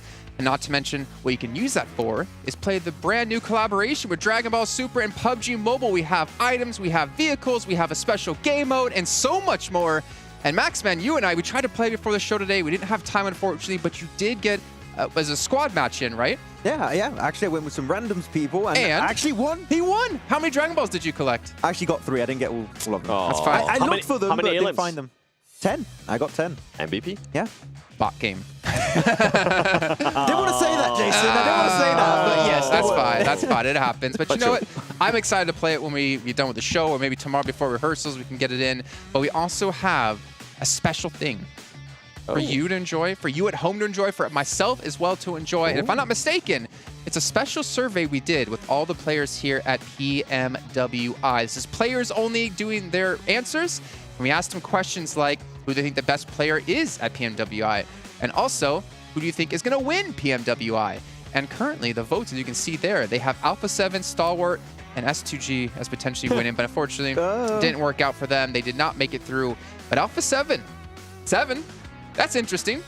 It is, because, I mean, wait, hold up a second. What's this one saying? Best looking player? PMWI players. Well, if Paraboy was here, we know Paraboy would be there. They got that PMWI Riz. Honestly, I respect that list right there. I'm sure a lot of people out there do. Let's see. I agree with the Tixie supremacy. Yes. What's our third one? We asked them a ton of questions here, and I'm curious, what was our third question asked? And it is, which 4 players would you choose to make a super team? We've got Revo in there, makes sense. Tony K, of course, with how he's been playing. Top in action. I feel like Maxman got in the back and actually changed some results here. I made 10,000 accounts. He made 10,000 accounts. That's a pretty strong team, to be fair. Yeah, you can't separate top and action. If you pick one, you got to get the other. Right. Yeah. You're going to have some synergy from the get-go. That's like you go to play, the basketball court to play, and you choose like the older brother who's really tall, and of course he's not going to ditch his younger brother. What are you pointing at me? I'm not the tall one. I don't know. He's like the older brother that's really tall. I mean, I am older, but I'm not tall. Stone cold face right away. Well, it was also Stone Cold Fireflux at the very end there as they close things out up against Vampire. They get themselves 17 much-needed points. But Vampire starting to run away with this one yet again. 19 points for themselves, and GK, I'm going to point out, they had 5 points going into this match. They over triple it, getting 17. And they eliminated another teammate, Jason. Oh, they did. Yeah. We have been keeping a track record here, Maxman. Who's that team? The poor guys, Dplus KIA, once again. Forest, but not in the good way. We've had 3 matches, and these 2 teams have eliminated each other every single time. Currently, GK's winning 2-1. And it's always 4-0 too. It's always one squad completely wiped away, and the other team just completely outliving the other. 4 players alive, 4 easy points coming their way. But GK currently, 2-1 currently, but they should just stay away from each other. If they come on, get past the start of the match here, guys. The thing is, it wasn't even the drop. They just rotated after like 2 full phases. So like the odds of that happening are super slim, and it just keeps happening. I mean, are they super slim considering that they keep kind of hot dropping on each other? Maybe they are just so used to having those passes that they don't want to change them, and they're just gonna keep on running into each other. Maybe. I mean, it was not a very obvious circle, so like there were different entry points, but the fact it was them again is like pretty funny. I like it. Yeah. Okay, well, you know what? Let's take a look at Fireflux here. We need to talk about too much with the Turkish team, though. We did, obviously, well, you guys didn't hear. We heard it here. The Turkish casters screaming from their boys from Turkey. You can see Ketch here getting 626 damage done across the board. Pretty even, though Sol's going to be taking the back seat here with only 200. But still, Ketch and Sol K. 6 eliminations apiece, or combined, I should say. 7 elims total on the match, and a very needed closeout as well. I would say here, Ketch and Solis are the 2 players that did allow their team here, Fireflux, to get themselves the chicken dinner, because that mad dash over to the hay bale in the field, if they don't do that, they don't have the off angle, and they can't pressure Vampire Esports as effectively as they were doing in that game. So those 2 players in particular, that off angle just gave them the win pretty much. The utility out of Sol K too. He continues to does it year and year and year. Over and over again. I know you want to talk about this, but I'm still going to make you talk about Vampire's player stats because we got to hurry. We see 36 seconds left on the timer, and we can see Tony K again, 1,268 damage. I mean, let's ignore. I don't even want to ignore that one play he did, because if he can consistently play like this, then maybe that was just the one time he doesn't make that play work, thinking back to the Erangel. He might be able to actually, I think, if he continues to perform like this, he might be able to pass Stone, even though Stone might currently have the most elims, but I feel like Tony K, once he got used to some of the other teams, on day 2, he was able to actually excel. And something that I do want to point out with Vampire Esports is the way they were able to just control their gameplay. At one point, I kind of blinked my eyes, they had 0 elims, and all of a sudden, they went to like 8 elims. The timing too was really good. Yeah. I'm starting to believe it. I'm starting to feel it. I feel like all the tech problems we've had are in the past, and we're starting to get our matches in one after another. And gentlemen, things are starting to heat up here. I mean, I'm starting to look really towards Vampire quite a bit. I'm really excited to see if they can do the 4-peat. Do this not only 1, 2, or 3 tournaments won at PMWI to win 4 across 2 years. Come on, they got to give other teams a chance. If they win both events, that's $500,000 right, for that team alone. It could literally happen right now with the track record of last year and how they played so far on the All-Star stage and already at the start of today. I'm telling you, the odds are really looking in favor of Vampire. I was talking about this with Blank and we both agreed. We kind of want Vampire Esports to win both. He does. He's nodding. He's nodding over there. Yeah. It will be good to have a dominating team here at PMWI. Maybe this year they'll be able to transfer those skills to PMGC if they're able to make it there. Yeah, I was going to say. I mean, obviously they could potentially win an extra slot for their region. Ooh. It's not them getting the slot. It's the slot for the region, which could be massive. But then we also have some special invites still to come out. Curious to see where exactly it will go. But there's still a lot of teams out there fighting, though. There's still a lot of teams like Alter Ego we've seen have a good start. Not as great as the third match, I believe, but they still have more chances to come today. Yeah, it's going to be really important to secure that extra slot for your region, of course. I mean, if Vampire do get it, they might also secure themselves a spot thanks to that extra slot for their region. So it could be working out. Yeah. I don't think most people actually understand that if they were watching the solos matches we had yesterday. Special moments. Yeah, we actually, if you guys didn't know, we last night we had 2 show matches, solo matches. $100,000 total prize pool. You win 30 grand just for getting a chicken dinner. IQ ended up winning what, like $65,000? He made bank. He won at least 30,000. I can confirm for sure. In an hour and a half. That's what it took. That's the best prize pool to game ratio we've had in a long time. That boy making that Mayweather money. Yeah, Revo too. Actually, they're pretty decent. Got himself some good stats, some good damage, good elims, and everything. But yeah, it was looking pretty close. True. It's also looking pretty close. Time to get in the game. I think I saw about 18 seconds, and we have some new casters coming in as well. Honestly, Kalaris and Hotchicks, they deserve the break as well because we've had such amazing games so far. There's been not a single letdown here at PMWI, the main tournament. And I don't know what else is to come. We still have a lot of matches left. I want to continue to see good performances out of Vampire Esports, actually. I want to see Alpha7. Oh, because we were going to go into some of their stats, but you know what? We don't have time for it. So we're going to head into the match with Jana and Blank to kick off our final Erangel of the day. Flux pick up a finish in the fields over on the Erangel we just witnessed. Turkey obviously very happy about that one, but Vampire still very, very close behind on their performance that match and have done so much so far this tournament. Blank, we're heading from North George down to Novo. Yeah, properly fair little playing path here for everybody in the circle, which is always nice to see overall. Down towards Novodobnoye, obviously that eastern side a little bit out of the way, but I'm pretty sure most of these teams should be able to get over towards there if they find their vehicles, the ones they need. We're looking out for GK as well as Dplus KIA, seeing if they're still going at it here on Erangel. I would be surprised to see it for a third time, but it's certainly possible to be happening.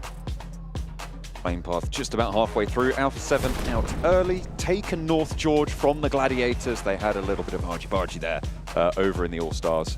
And the relocation came through to Severny, but the Gladiators seemingly going to their backup drop this time here. Blank Ferry Pier will be on the cards for them. Could be close to 6-8 there on that Gatka split, but should be able to get there pretty safely. Yeah, man, this is the backup drop at this point in time. I think Gladiators really have had to figure out a lot of different drop spots at this point, just because of the amount of teams that have been giving them trouble around the map. Now, the strategy has been a little bit lacking towards the end of these games for the Gladiators. I think a lot of times they were well known back in the day as just this extremely strong sweeping team, but that confidence seems to be out the window at this point in time, and I would like to see it return a little bit, John, because honestly, Gladiators, they were one of my favorite teams in the past, but right now just not showing that same kind of power that we've seen in the past from them. So that would need to be changed if we want to see a top 5 finish for them at this point, just with the way these games have been going. Most teams making their way over towards the eastern side now. Tiamba down towards Milta, Falcons over towards Milta Power itself, and we do have 2 teams over towards Farm currently, Infinity IQ as well as Reject Tokyo encircling them. Gladiators playing on the buggy, rotating down through the south areas. This is Matic on the buggy, a little bit further east and closer to the circle as it did shift out to that east side. Bridges could be a little bit fraught for DRS and Stalwart, both of whom are on that Sosnovka military base. They will have to choose which bridge to head on towards. Reiji, pretty close to danger here. Infinity IQ. Holding close, has got the firepower to dispatch someone very, very quickly, but could in turn just get out of dodge in the buggy, head to that cover. Here's the gunshots, but he's already pretty safe here, has plenty of cover and teammates as well to back up on this south coast near Farm Blank. Yeah, Kaidalan doesn't find anything off the back of that. Reiji actually comes back in for a little bit more. Doesn't really have much of anything to be playing around with. Has the pistol, pulls it out, takes some shots. I think he's got the K9 in the back as well. Kaidalau moving forwards, but cut out as Sara is on that flank, and Infinity IQ still have their outpost on the inside, sure, but they can't confirm this flush just yet. Ferrari on the inside, nade from Reiji, does a little bit to displace him, and 3 players move in. They haven't managed to find it. Slightly messy, but do manage to get the flush in the end. Nobody goes down from Reject Tokyo. Well, I mean, that was a terrifying fight. For mostly Infinity IQ, Reject Tokyo comes around the corner, jumping all over the place and drops the boot down, and like he was a Goomba. Ooh. Sara also now falls as Hugo comes around the corner with a nice little headshot. Sara desperately tries to squeeze himself underneath the truck. Unfortunately, cannot go for the belly crawl there. No, unfortunately, you know, when you're on the knees, it's not going to work. You've got a full-on splat to be able to get under that. That's a little bit too low ground clearance, unfortunately. 1-for-1 on the trade between these two teams, and you'd imagine that they're looking for a little bit of a disengage here. Infinity IQ obviously already having a player knocked means it will be 2-for-1 overall once this bleed out goes through. Reject Tokyo losing a player on the south side. An important piece of ground as well to control a lot of those rotations coming in from the west. Yeah, man, it's an interesting play from Sara. I don't think it was a necessary one, to say the least. I'm pretty sure he did get caught on the burnt out UAZ at the end of the day. Kaudalan does fall, finally bleeds out there. Bensu and Hugo are off in the distance. Bensu really has made up the majority of Infinity IQ at the moment. He is the powerhouse on the team. But losing 2 of their players right off the get-go, not an ideal start for them. And I think Reject Tokyo realized that, you know, this is not worth it. Most likely will need to start getting some loot on board. 628 actually stealthing their way over towards Gladiators. Matic, once again, on his journey in the buggy, gets away, and I think he has heard the vehicles rocking up towards the forested area. Certainly have heard that one. Yang unleashes the magazine, pops the reload to try and catch him in the open field. A tire, L2 actually go out there for Matic, but he's still got the momentum to get across to Kitsune and to relative safety with the rest of the team. But Meku and Tixi still a little bit split and a little bit behind, could still be cut off by 628 Blame. Yeah, they'll need to regroup, and I think for the guys on 628, they'll want to perhaps follow that one. So I am assuming that the rest of Gladiators should be able to get up towards the rest of their teammates fairly quickly on that Furry Pier side. In the meantime, Dplus KIA over towards the east. They don't go down early to Gike. Happy days. I think, honestly, for Dplus KIA, coming into the 4th match of the day at 7 points, very irregular for me, right? That's super irregular. They were very good over in All-Stars, and I think they are a decent team. I just think that those first couple of games were really not so fun for them right at the start. I mean, as Max was saying on the desk, it was either 4-0 or either way, it was just a full squad wipe. So I do think for Dplus KIA, getting over towards a different position on the map wasn't necessary, because you have missed out on a whole boatload of points. Vampire already at the top with 47, Alter Ego with 40 points. The Indonesian representatives doing absolute wonders. Absolutely. Vampire also just making sure that that title is defended of theirs, the PMWI potential, as you and Seven, and I'm sure a lot of other people are supporting for the 4-peat. Vampire have gotten off to a good start. They're currently playing towards South George. They're pretty late on leaving the rotation. Given that the plane path started over towards North George as well, they will have been on the ground for a very, very long time. So they're going to try and isolate some late rotations potentially. They should be as looted as pretty much everybody else in this lobby. Yeah, I think over towards North George, South George, Crates as well as Hospital, it's a pretty cramped zone in terms of the amount of teams that drop in that area. The good thing about this circle, though, is that it does really enable that long rotate up towards the northern side of the map, past Yaz Lake as well to move in there. It allows all these rotations underneath. So I think for Vampire, who were around the hospital way, they wait a little bit for the teams up towards their north to move out, to get out of that location, and then start getting on their merry way. Alpha7, not particularly a team that you want to get into early on. They are very good when it comes to those early team fights. Got some incredible mechanical skill on their side. Some of the macro definitely leaves something to be desired at the moment, but they're a team that starts slow and then gets a little bit momentum as they get through the games and get used to the teams they're playing with. That is really not what you need in a 3-day sprint in this kind of tournament. But I do think Alpha7 can catch up. And after that last game, a little bit of momentum has been found, a bit more of that confidence as well. They had a big elimination count. So this is interesting for them. Plus, with this circle, the Stalber rotate has worked out fantastically well, holding almost 40% of the circle for themselves on that northern side. It's a great place to start sweeping through a lot of areas where you can stay fairly hidden in the forested areas, some decent compounds to chill out at. So I think for Alpha7, this is an excellent decision that they will be benefiting from in the future. The ever-treacherous Yasnaya fields encompassed by this next circle blank. They are such a difficult bit of terrain to navigate. We'll have to see if teams are going to be able to find any sort of sanctuary in that area should they opt to cross them. Don't have to go into them just yet, but certainly possible to see the finish there. The east bridge from the military island for Stalwart and for DRS, actually, both looking to get across near Milta. DRS allowing Stalwart to go first. I don't know if allowing is the right word, but Stalwart did get across first, is the upshot of it all. And the Gladiators are pushing in from the south as well.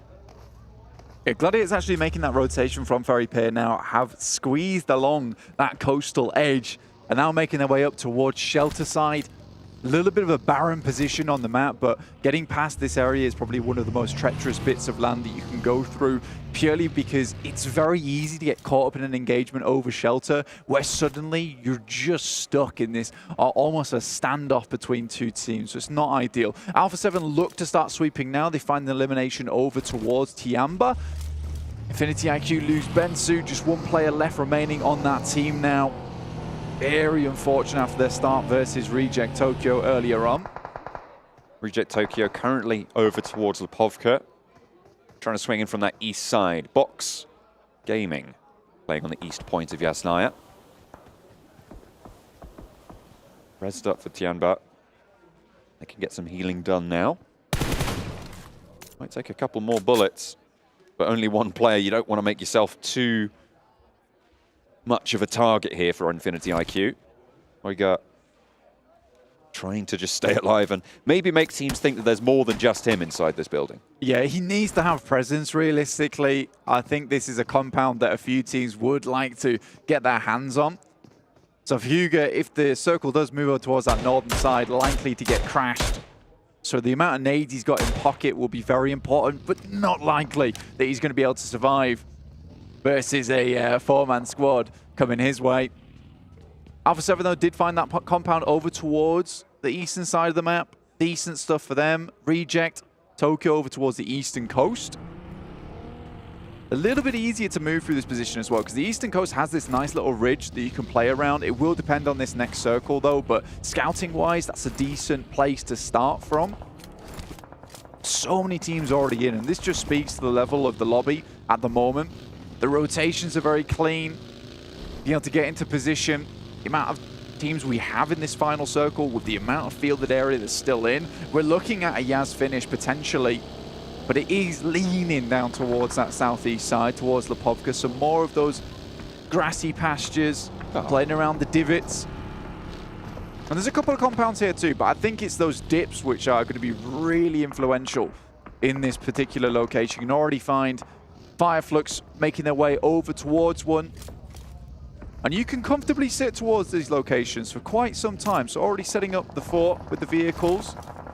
They've got a little bit of cover from behind as well, from those vehicles, as you say. They can use those ridge lines to their advantage. Gladiators parallel to DRS, who, as we were talking about before, had to leave that military island on the east side. Stalwart have managed to get ahead of this rotation, and they are starting to push through. In the meantime, Vampire are taking a beating over on the western edge near the Az field, but Gladiators seemingly getting away with this rotation, and DRS are going to be behind them now. It's a really fast rotation. Kind of reminisce to what Mad Bulls used to pull off back in the day in EU. Gladiators obviously played alongside them, so looking to almost replicate that similar rotation, which just flows directly through the map. Now, they've headed up towards that ridge I talked about earlier that Reject Tokyo were trying to take control of, but they're going to wrap all the way towards that north side. I really like this play. I think they assumed that most teams would be on the south side, so this is going to give them the most amount of time to play around with where they want to head to in this circle, which is something they've not been afforded before. In the meantime, though, Vampire down to 3 players. They did get a huge wipe on a team on Twisted Minds, but instantaneously, the teams that came in for these third parties, including 628. Flux are ahead. You can see them just at the top right of the mini-map there. So the route out of this compound will be pretty tricky. We saw the position that Flux were holding with those ridge lines to their advantage. Can get pretty close before you're forced to engage them, but once you're that close, you are forced to engage them.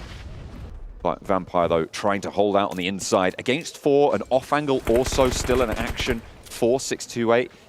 Dplus KIA have actually sent Forest all the way out behind this fight, despite 3 of them being much closer over towards Mansion, further east of this engagement. Maybe looking to third party onto it. Fabian also spiking out for Dplus KIA. In the meantime, though, Ching lines up the shot through the hallway there. Schwepp spotted, blinked away. No, not quite going down just yet, but there we go. There's the off angle for Dplus KIA, landing a shot over towards 628. The flush goes through onto Schwepp as they move forwards, but a nade from Tony to answer. Another one being cooked up, and they're forcing this engagement. This off angle is huge from Fabian, coming on through as well. I thought he was going to Flux, but no. 2 players from Dplus KIA move in and force this engagement to go south for both of these teams. It's an incredible setup coming through from Forest and Fabian. It's 2 players taking on a single team. Incredible movements coming through from them. Circle heads up towards Yas Fields on the northern side. Still a bit of that urban territory available towards the west. And the Vampires praising Dplus KIA for the save in this situation. It was very much required. Now Tony K looking to finish off Xing. We cannot say that Tony K did not have a big impact in that fight either. Some incredible nades, and he's been throwing them all game long, all tournament long, even in All-Stars. Just like that one, in fact. Vampire felt a little bit Moomin Rider to the DK plus Saitama there. They rock up and say, don't worry, we got this. They control the fight. Flux cowering seemingly. I mean, they made a very fast rotation up from the position that we talked about a lot, that dip, that divot that they were playing in, and they moved very, very quickly to the northeast point of Yasnaya on the shift, with Fabian's attention drawn elsewhere, allowing that opening to come through. And somehow they've survived. They are all, however, gathered in one shack, and Fox Gaming know all about it. Meantime, Huga on that building! Oh. As I talked about earlier, the nades had to be strong, but there's some support coming from outside, from Fireflux as well as Box Gaming, and Huga lives to tell the tale. Fireflux staying in for now. Could be under pressure from more of these teams on the south side. Potentially looking at this position to try and rotate on through. The rotation from Gladiators earlier to the north side gives them a lot of control over that north edge, but the fields in front of them will be dangerous. Yeah, right now the Gladiators have a massive amount of space. And this team loves it when they have a huge amount of space as well. A little bit cloistered sometimes, a bit claustrophobic when they get in the melee. But when they have this opportunity just to chill, relax in the meantime, have a bit more time to set up the rest of the game, that's when they typically do well. But they will have to deal with the Falcons, who have made a wide wrap through the blue towards that north side. Tixi currently outside on his lonesome. Drops a smoke, provides a bit of cover for himself as Six sends some nades that way. He'll probably regroup with the rest of the team, who has been recalled towards his position. And with Falcons being pushed in by the blue, this is an ideal time to get rid of Team Falcons. Stoned down. Ching looks to move through. The auto shotgun good in that close range engagement. Alpha7 now trying to fend off against Falcons. The ridgeline allowing this swing down south. for Falcons. They'll try and bide their time just a little bit longer, as Alpha7 are going to have to pull the trigger on their rotate sooner rather than later. Meanwhile, in Yasnaya East, Box Gaming and Xing, the last player. Hang on a minute, we're hopping back over to Alpha7 and Falcons. Frags going both ways, but at the moment, Alpha7 looking a lot better in this engagement. However, the blue zone will not let up. Revo running to the top of the hill. Kate Bush, eat your heart out.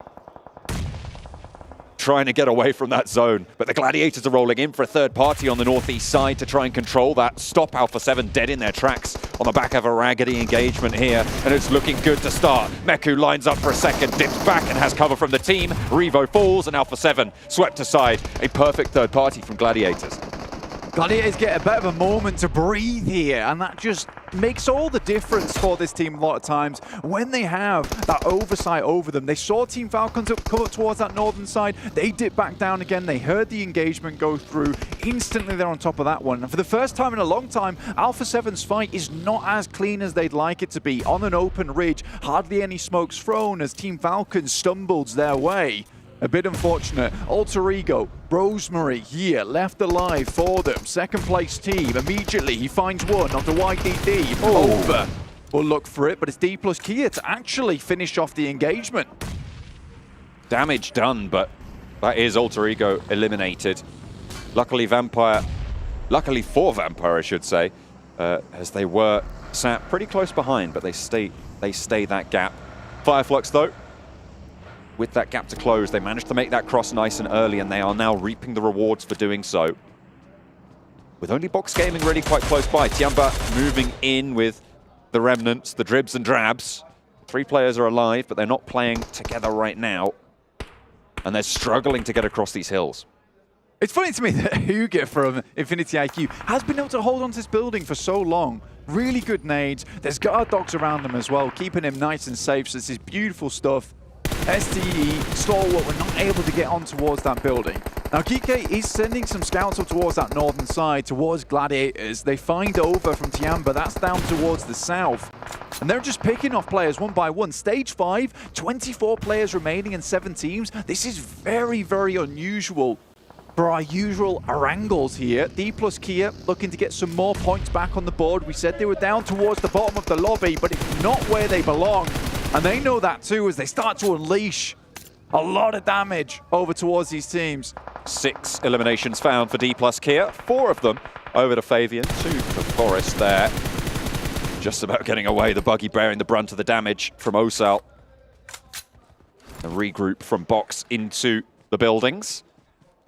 They will stack themselves up to go for a push further north because this is looking like a field finish. You can see here on the sweeping shot blank, it is pretty much just hay bales as cover.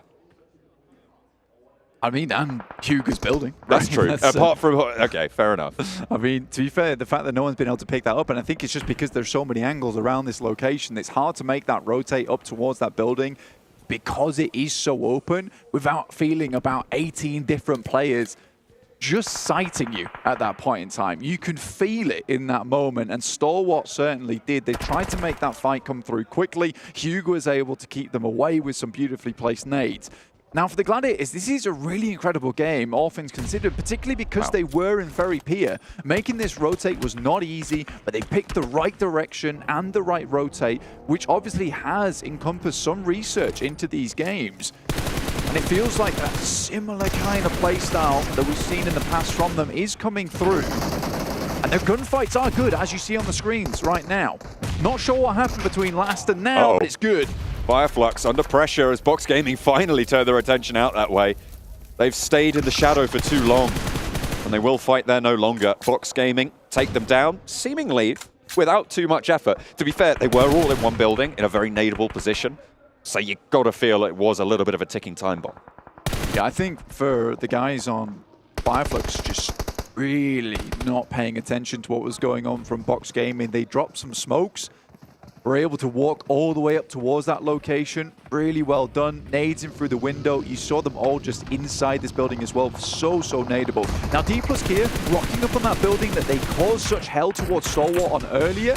And Hugo's instantly down, and they might just be able to take advantage of this, but Box and Duck is taking shots up there. almost guaranteed that Fabian goes down. Play on this cover and try and get these reses. If there's a stabilization opportunity for Dplus KIA, they are going to have a strong time, but this roll-up from Box Gaming is super heads up. They managed to find their feet and run straight on in, but GK aren't going to allow them to just get this for free. The nades through Fine Forest, and now just one player left standing for Dplus KIA. Saden in the corner with the DBS, but he's not even going to get the opportunity. The chance denied. Dplus KIA swept aside as Gladiators chime in as well. A potential third party, but Box Gaming are just too healthy as well. Kitsune sends a nade down that way, but it's Ragnar to start things off strong for him. Tixie's looking for another nade as the smokes are all unleashed. Keeping this position shrouded by the clouds of smoke. Kitsune's got 3 nades in pocket, sends one over the top. Box Gaming not likely to be inside the building, so tosses it a little bit over towards that left-hand side. Now Tixie goes down, it's really bad news. Oh dear, that is unfortunate. There is an answer. Matic, fantastic. Just about staying alive. And the knock went over towards Tixie on the front line. Slowing down GK on those sides. So important for Gladiators' route forwards here. Yeah, Matic is doing a fantastic job. Definitely pulling a Matic classic here, but more akin to when he's a solo at the end of the game and he's just taking names and numbers. Oh dear. Meku spotted and taken down as well to a cheeky little spray. A push forwards, and Box Gaming once again move in just the right time. Kitsune really can't do too much. He's only going to try and get these trades. He cannot save his teammates in this scenario, and Matic has to roll in to try and get something for this position. But Box Gaming looking good on their route out of Yasnaya. They found the openings and they took them with both hands. Man, right now, Matic is untouchable. The way he's moving, ethereal. The bullet's just passing through this man at the moment. Haith now from GK Esports does spot this location, will drop some smokes up towards that northern side after they did suffer that casualty from Matic earlier on. But Box Gaming has a lot of cover for themselves. Unfortunately, they're not in the circle, John. They'll have to move in. And how many more smokes do they have left? They have been on a smoke train for some time now, but the coal has got to be running dry. They will have been able to get a pretty decent resupply off Fireflux, you'd hope. But it can't be too many more in the back pocket. 3 there and quite a few nades, to be fair. I mean, it looks like they're going to do okay for the time being. The question is, how long do those resources last? As you say, out in the open, you do need to invest quite a few of those repeatedly. Matic looking to reposition now as he also is not in this next circle. A lot of damage felt towards Duck, but not the knock. Broadside for Kitsune over towards GK. You'd imagine they should just have a full view on this. Matic also out in the open. As the Gladiators just trying to survive 1-1, a big split, but really don't have much choice about it. Matic goes down, and now it's just Kitsune, but he's fending off Box. Not for long. Nade pings over the top above his head like a light bulb, but doesn't give him any ideas, just sends him straight back to the lobby there. Gosu from Box. The fact that Duck is able to be here is absolutely madness, John. Should not have been able to get up, but some funky driving took him into the location. 1 on the back. Hope looks to hit those shots. Now it's a 3 versus 4. 3 for GK trying to move in. 1G. Just getting these shots down range, but not really landing on the mark. That's what you want. Duck finally able to take down Ragnar. 2 players now standing. Box on a little bit closer to the edge of this next circle. See where the shift ends up going. But the team's forced into these fields, left open. A wide swing up to the north from Gosu gives them a huge off angle. Yeah, I mean, for Box Gaming, they have to take these angles on towards GK. They know that they're limited on players, and taking these 2 angles on the sides leaves them very thin on positions that they can play now. Gosu moves down up towards another hay bale, and I'm pretty sure this is all but over right now for GK. They would have to pull something miraculous out of the bag here. Oh, another nade over the top from Duck. Leaves just the 1 player. DBS in hand, he's waiting for the pushes, trying to get a little bit of an answer, but not given the range advantage on the spot. Gaith has more trouble to deal with, but he just can't hold it out. Box Gaming make move after move after move. Precise, efficient, devastating. 23 points on the game, a 13 elimination match for Box Gaming. to enter themselves into the fray. They started on 7 points blank. They're up to the big 3-0. I mean, Box Gaming certainly not playing the Box Gaming of the past, who just sat in a compound and won from there. Now they're moving from compound to fielded area. What is this? This is a change of pace for me. But good to see, honestly. I am really excited to see more of this kind of playstyle coming out from Box Gaming. They made some really good moves, took some very good fights with the information they gathered as well, John. And I think that's the big thing. They saw Hugo as well as Stalwart. They went down. They noticed that Fireflux hadn't moved out as of yet. All the vehicles were primed and ready to go, but they took their chance. They saw it. Smoke trains are down. Nades are out.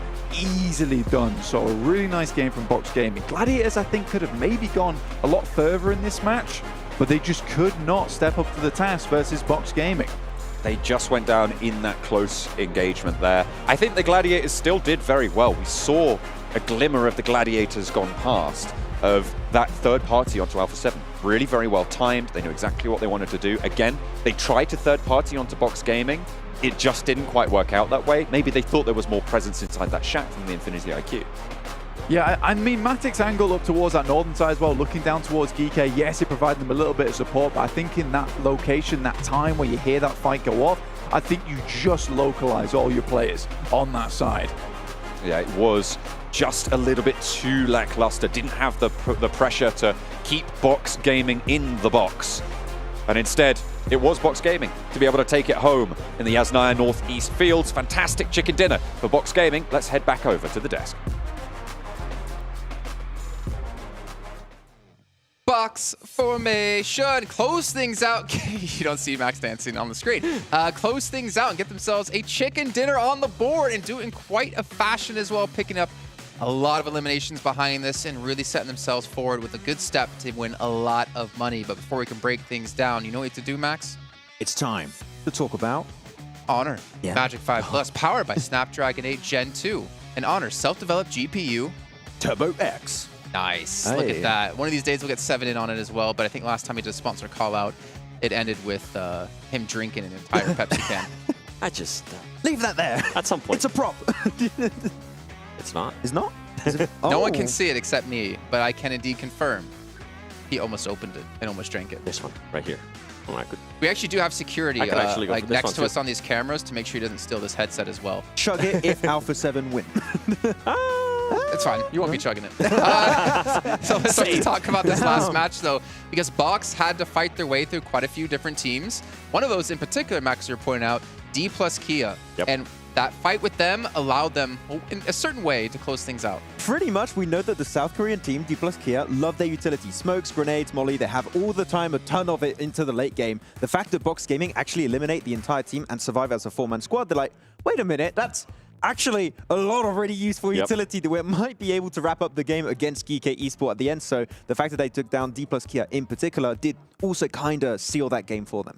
It really did, and I love the way that they were actually able to rotate pretty much from being able to defend a push from one of the players from 6 to 8.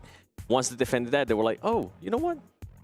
Dplus KIA's over there. Let's actually fully send it, and they were able to do that, and they were able to do that in such a great way, such a synergy way that we're kind of talking about this when we talked about vampires earlier, right? How they were able to all push together at the same time. Guess what? Box Gaming was able to do just that in that last game, and we were able to see the performance out of it. Yeah, I'm not going to lie, a team that entering this event, I was having them a little bit under the radar, not sure what to really expect on a PMWI stage, but out with an absolute bang here on this game in particular. And Fireflux, one of the most aggressive teams, with all the smokes that were like, what the hell is happening over here? Couldn't leave the building. Then nades and mollies just pretty much ended the fight instantly. Yeah, and I also like the push that they ended up doing on GG. Once they got those 2 knocks, they were like, you know what? Let's fully send it over there too. They got rid of them very quickly. And Maddox's like, I'm out of here. I'm going to go away. He was already out of there. He's always out of there. I mean, there's a lot we actually want to talk about in this match soon. We'll get to the rankings in a second as we continue to see Box close things out on the final moments. Confidence was definitely reigning for them, and they looked as confident as ever, taking home 23 points. I mean, the second highest team was 11 with Dplus KIA, and we'll get into how they got those in a moment's time.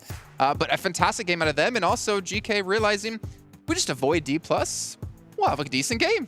Well, GK was super quiet pretty much throughout the whole match. That's why they ended up only with just 2 Ilms, but they were able to set themselves up in such a great place where they can at least secure a 2 2-place finish. Oh. Hey, Alpha7 6 eliminations. They don't get the placements, but proving they can fight. Yeah, but which everybody knows that they can fight. They need to start getting those placement points at some point here. We know they can do that, right? But it's just at least they're not falling too far behind by picking up a few eliminations. But we need to see Alpha7 reach the late game, which as of right now have yet to do that really efficiently. Max? Hmm? Am I seeing that right, Max? No, you're not seeing what I'm looking at. No, you're not seeing Star Wars with 0 points. No? I didn't see that. I don't have my glasses, so no, it didn't happen. I think it's because he said he's not wearing the jersey. I think we're rehosting this game after it actually ended. So, okay, this game never happened. Don't say that. You're giving people nightmares at home. We've had very smooth matches so far, Max. Don't jinx this, okay? I don't think the curse is that strong that I can curse in events. Let's not find out. Hopefully not today. Yeah. Oh, okay. All right. Well, let's take a look at Box Gaming's player stats here because we have yet to be able to focus in on them as individuals. But we do see Kwang coming through with 864 damage done. I mean, T-Duck's the only one, under 500 damage. But to be fair, didn't necessarily need to, as he had some stars on his team to help carry the weight. Yeah, Goso and Kwang going to be the ones able to pop off here. And especially their sprays onto Gladiators, the way they just snap onto them instantly, right through smokes too, was really effective. Because it's kind of predictable. There's a few positions in the field you can really play, and they just knew exactly, so laser right through, and I think using a headshot came through from Gosia at some point in that game, and it was just so hard because the fights were so quick, Seven. The moment they pushed on the Fireflux, the fight lasted 10, 15 seconds, similar way onto the Dplus KIA fight. The fact that they were so quick and able to survive as a four-man team allowed them to just instantly approach the next obstacle. In a final circle like that, and knowing that those smokes are going to be going away soon too, and knowing that they're not going to have that much cover, you want to finish out those fights as soon as possible, and they were able to do just that. So I am surprised we didn't see GK Esports take more control on the West while Gladiators were fighting Box Gaming. I was like, okay, they can get 2, 3 off angles. You just asked, like, why aren't GK doing anything right now? Exactly, and the fact that they just stayed onto the western side of the circle, not doing too much with it, allowed Box to just, well, take full control the moment Gladiators fell. And I think for GK, it kind of goes back to what I was saying. They were just being super passive that game. They were just trying to secure those placement points. Well, I mean, you look at, Satan on the team, and I feel like he's very similar to Matic as well, because he's kind of off. Like every so often I look at the map feed and I'm just like, it's nowhere near his team. And maybe that's one of the reasons why they're not getting aggressive and pushing, though at the end, I don't think that was the case necessarily. But I did find it a little bit weird that it's, or a little bit of interesting, I guess, not weird, that it's very similar to G Gladiators in some sort of way. Yeah. The Satan Classic, we'll have to find something that works with him. I'm not sure just yet, but... Yeah, and, I mean, with GK, they just weren't really forced to fight, and Satan was being that scout. He was very far away from his team, but he was able to find such a great locations there towards the west, considering that nobody was there. And I mean, at that point, GG was just worrying with what Box Gaming was about to do to them. Yeah, I mean, GK were just playing the outskirts of Yasnai Polyana, right? So they were just waiting with that extra information, playing from the rooftops, and then they just got involved the moment the circle left the city finished position. The Hope and Satan able to give themselves one nice pick each. That's nice. I mean, I think I was telling to you before, Max, when we were watching this game, is like, I've known Satan since 2019, since PMG Season 0. I remember him there playing. I can't remember the team off the top of my head. He's got a wealth of experience, and we know GK can be a strong team, but they need a little bit more. Maybe that solo play of him, he needs to try to get a little bit more out of it, or maybe they need to switch some things up. Yeah, and Gaith has had an amazing season last year back in Arabia, and Ragnar is actually the MVP of the MEA Championship of Spring 2023. So when it comes to fragging power, we have 3 players that are looking really good. Hope is a player I have a few questions about as to how he can perform on this kind of event, but the 3 of the players, I feel like they can definitely bring the heat. With Satan, kind of feel like we're talking about Carrillo again, right? He's always the one that's away from his team. He's always the one that's really wasn't, maybe needs to start putting up more numbers. And I think if they're able to do that, if Satan's able to become a little bit more aggressive and start confirming whatever knocks he ends up getting, or maybe stealing some illims, that might be the push that the team needs. Okay, well, speaking of pushes, there's one team who had a lot of pushes coming their way in this last match that we did want to touch on, Dplus KIA. They had a very interesting moment. It was quite a few teams. It was, how to start off, Max? It was Alter Ego crashing onto them. Yeah, so it was Alter Ego fighting versus Dplus KIA south of the road when it was going towards Yasnai Fields. And Tiamba being like, okay, we don't want to do a mad rush anymore. We want to try and go for a smart play. Let's just third party that fight. Alter Ego fall down. It's looking great so far. Then Dplus KIA start to say, no, actually, we're going to start pushing back. And Tiamba instantly regret their decision, thinking, let's just zoom back onto the other side of the road and just bunker down. And Dplus KIA like, no, you're coming back over here. chase them down, get all the squad wiped pretty much instantly. So it's pretty comedic, but you don't want to fight Dplus KIA if you're not ready for the heat. Which is crazy, right? Because with Jamba, it's something we've been mentioning. I feel like they're just being too passive. And the moment where they actually had a chance to be aggressive, they decided to back away. All right, well, we're going to back away here from the stage. We're going to throw it on over to our commentators to kick off our first Miramar of the day.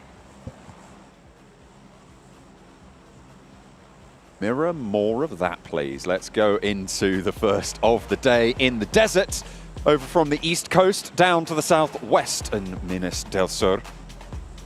Let's chop the southeast quadrant. I didn't like that. I did not like that one bit, I'll tell you that right now. But nothing. Absolutely nothing. What did you like? I think I've blocked it. I blocked it from my memory, it's fine. What are you talking about? Los Leones, though, down towards Minas del Sur and Los Higos.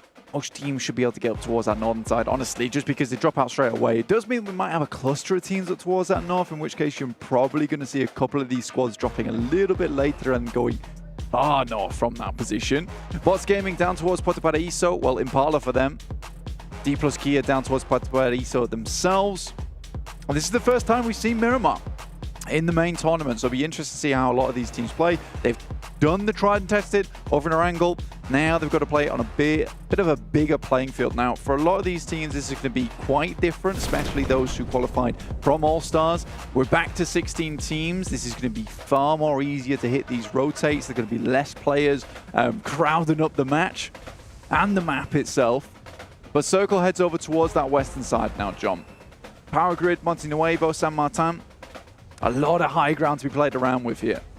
I'm looking for the rest of Alpha7 because I've spotted two of them on the northeast side.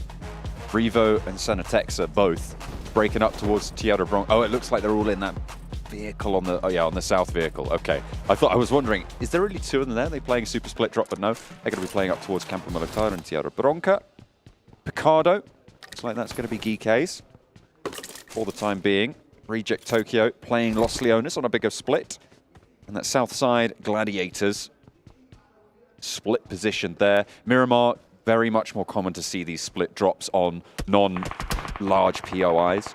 You can get quite a lot of loot on board that way. Twisted Minds, smokes being dropped and close to Infinity IQ, but nobody going down just yet. In fact, not even any damage found. Maybe that's about to change as Dami plinks away, but safety found for the time being.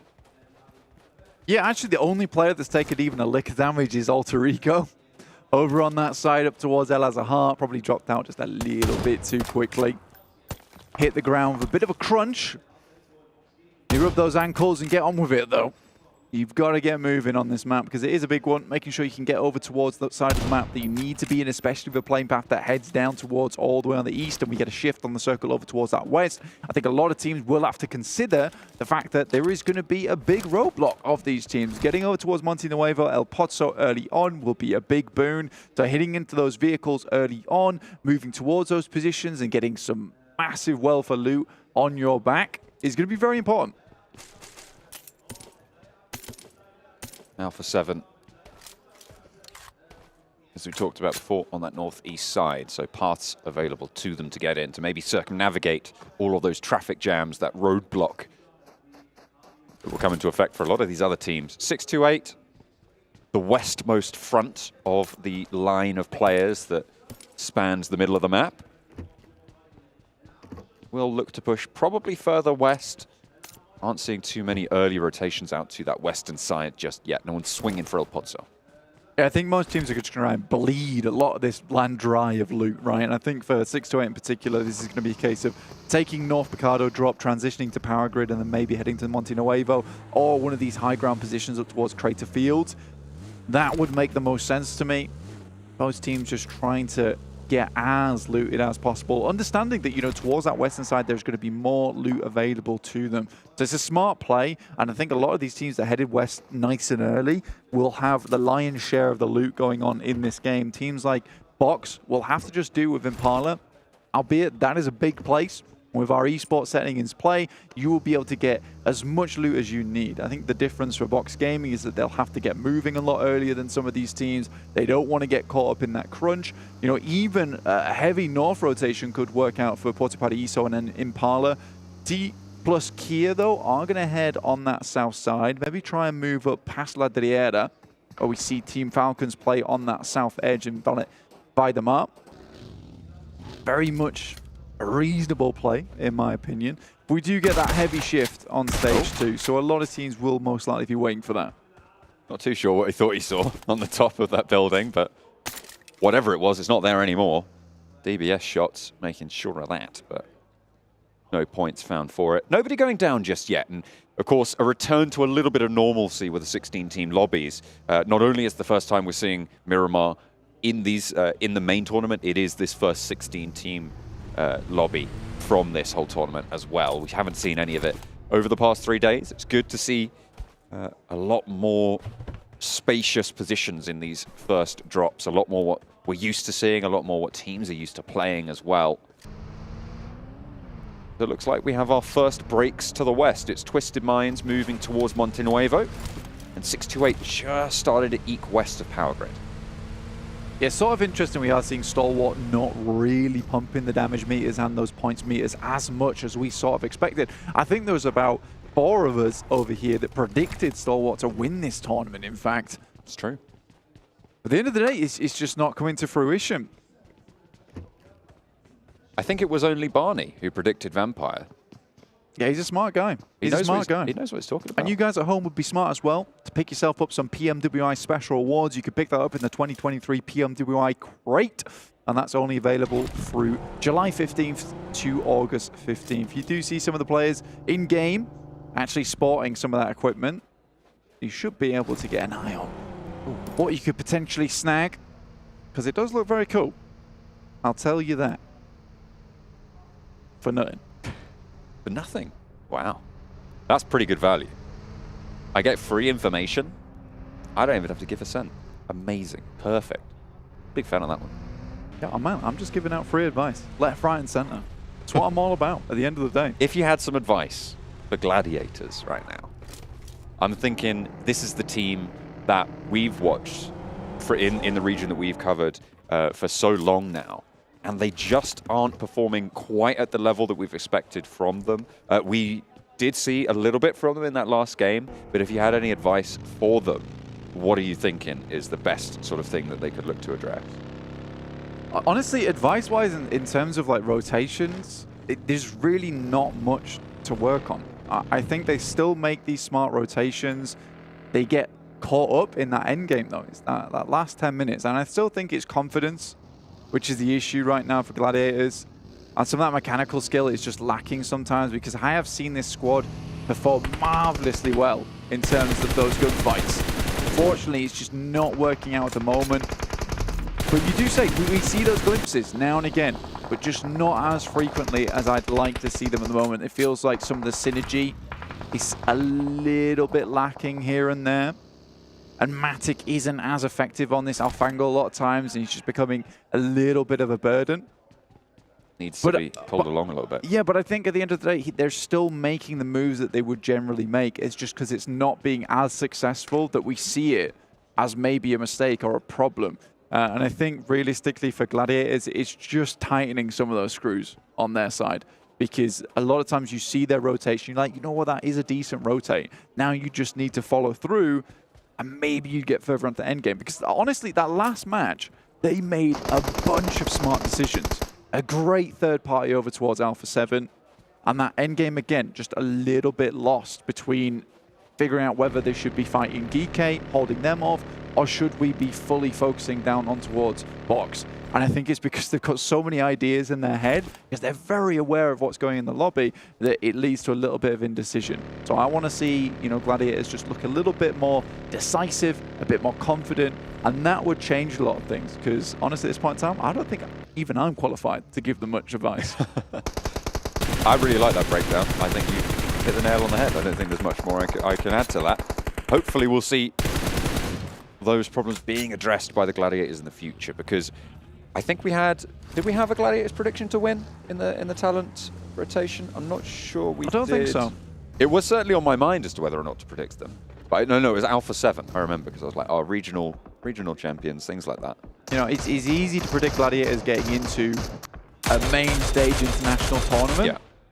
qualification, 100%. Doing well in the actual tournament, that's a different story. They have a lot of times run into some unlucky moments. Vampire, on the other hand, they've got their lucky break here in PMWI. PMGC, not so much. PMWI, on the other hand, that's where it's at. Why would you talk about Vampire like that? And immediately they lose a player. You did that. That was look, you. man, it's fine. I think Vampire has their ups and downs. They still get relatively far in a lot of these games. True. Every single team is going to lose a player here and there at the start of the game. Vampire is not impervious to that, unfortunately, for themselves. But 51 points, they've still got a nice little buffer, a nice little lead between them and third place. Alter Ego with 45, trailing behind them by not a lot whatsoever. I think you have to congratulate Alter Ego as well. Really, really good stuff. Some great pickups for that team too. Rosemary, an absolute boon to them so far. Certainly displaying plenty of skill so far, nice and fresh for the roster. And they are certainly alter ego to perform. Oh, 100%, man. 100%. I think that they've been traveling a lot recently too, so it is nice to see them all come back together and still do very well on a stage like this. Reject and Geek, though, currently at loggerheads, both sides. You've got Geek on the high ground and Reject desperately trying to get through this pass, which is difficult. Circle heads out off towards that western side. You can see that on the top right hand of your screen. With 628 currently holding some extremely strong spots. Great scouting position from Xing. And Yang Won and the rest of the squad, they're all in a very, very prominent compound that sits right on the edge of the fielded area. So they'll have great sight lines up towards Alpha7 and Dplus KIA, who has made one hell of a wide rotate. That's a thick boy up towards El Pozzo. DRS are also playing on the shadow of the mountain currently held by Xing, and might slow Alpha7's push down, because that's probably one of the few routes they're thinking about to try and get through from this next circle. Reject Tokyo currently trying to find their home quite near the Gladiators on the south side, but turned away at the door, and they'll have to redirect their rotational thoughts across the way. A lot of field on that western side that is difficult to navigate, and the gaps between these positions getting a little bit too long for the liking. Yeah, there's a lot of space in the circle, which is really unplayable, honestly, until you hit that end game. For instance, that northwest field, horrible position to be in until you maybe the last 4 squads, you can send it to one of those little hay bale shacks. Down towards that south side on the north edge of Monte Nuevo, pretty barren ground as well. The moment Box and Vampire are struggling to make it through over this ridge that passes on the west side of San Martin, because Stalwart is holding a really strong position for themselves. Best thing that Vampire could possibly do is try and take out some of the squad members of Box, but back in that last game, they're feeling confident, already taking down Schweppes. Oh, Tiamba, 2 knocks sent their way. Reject Tokyo trying to eliminate them from this shack. More preoccupied with getting the flushes, in fact, actually, for Reiji. Doesn't maybe know exactly where the opponents are standing, but he breaks out and tries to make something happen against Reject Tokyo, but it's not going to go through. 2 players from Reject Tokyo knocked in the meantime, but they managed to take control of the shack and have a little bit of respite now. The Gladiators closest to go for this push should they want to, but they're just a little bit too split to make it happen fast enough. Yeah, Matic's already up. If you can open this up with a big nade and absolutely explode onto this engagement, maybe the chance that they can take care of this north side push. And I think getting rid of Reject just after Tiamba's fallen, that'll be a very nice position for Gladiators to start pushing towards that northern side. Alpha7 move in, but easy. Already finding 1. 1 for 1 on the trade as the rest of Alpha7 move through. Twisted Minds far too split to be able to hold that one out on the western side. Rokus, the only player close enough really to have an impact on the fight, and doesn't get there in time or wasn't in the right position. Either way, they back off with 1 player down. Alpha7 have swept down that western side. And the shift again goes hard northwest. This fielded area that it encircles, Blank, is so open. It can house about 2 teams in the hayfield, in the hay barns. 2 or 3 maybe if they're lucky, but then they are sitting ducks for everybody to shoot at. Yeah, you kind of have to wait for it to confirm itself up towards that northwest side before you really take advantage of that, which is why you'll see so many teams rocking out on the edges of that ridge and on towards the mountain on that northeast side. We've got DRS, we've got Alter Ego. 628 in a position to do it. Twisted Minds to an extent. They did just lose a player. Alpha7 right now in a really strong spot to actually translate this game into a win. They don't have anyone at their backs. They can just play this one safe, play it calm, keep control over Twisted Minds and Falcons down towards their south. And if this does move in towards that field, they have an instant position to shoot towards one of these middle arenas. Stalwart staying in the conversation on the overall standing. 6th place, 29 points. Nothing stand out from them just yet, but certainly still there. Box, however, kind of the flip side. We saw that in the last Erangel, earning 23 points, 13 elimination game. Now they're taking down top from Stalwart. Action, the other side of his coin, trying to keep a little bit of suppression on the position, and the rest can come through from Stalwart. Dami moves off the top side, very low. Most likely will fall there, and he does. Ragey have to pick up that kill. Gets the elimination on board. Really, really well done. UMP just blast the vehicle. Gets rid of that. Gladiator is still down towards that south side. Infinity IQ passing through on the north edge, just over the top of Geeke. This southeast side needs to conclude fairly soon. With the pressure that's felt outwards from that field position, it really condenses that southeast side and makes it so much harder for these teams. This east edge as well. Box trying to push in behind Stalwart. Just trying to keep this one out. Action, ooh, going very, very low and finally knocked out by Duck. A force to be reckoned with on that previous Erangel, but Tony K sits his teammate down from Vampire to suppress the ridgeline. Fireflux, however, are chiming in, and both teams have third parties to worry about, seemingly. It's not fantastic, but the spray is good, and Gosu under a lot of pressure here. Reload comes through, and the UMP finally finds the mark. Took a little bit too long for their liking. Duck launches a nade, doesn't quite get the knock in response, and the flush hasn't come through just yet. Stalwart getting the worst end of this deal. One player down from Box, and there's only one still active. Icy on the ridgeline spotted. Really hot stuff from Duck again.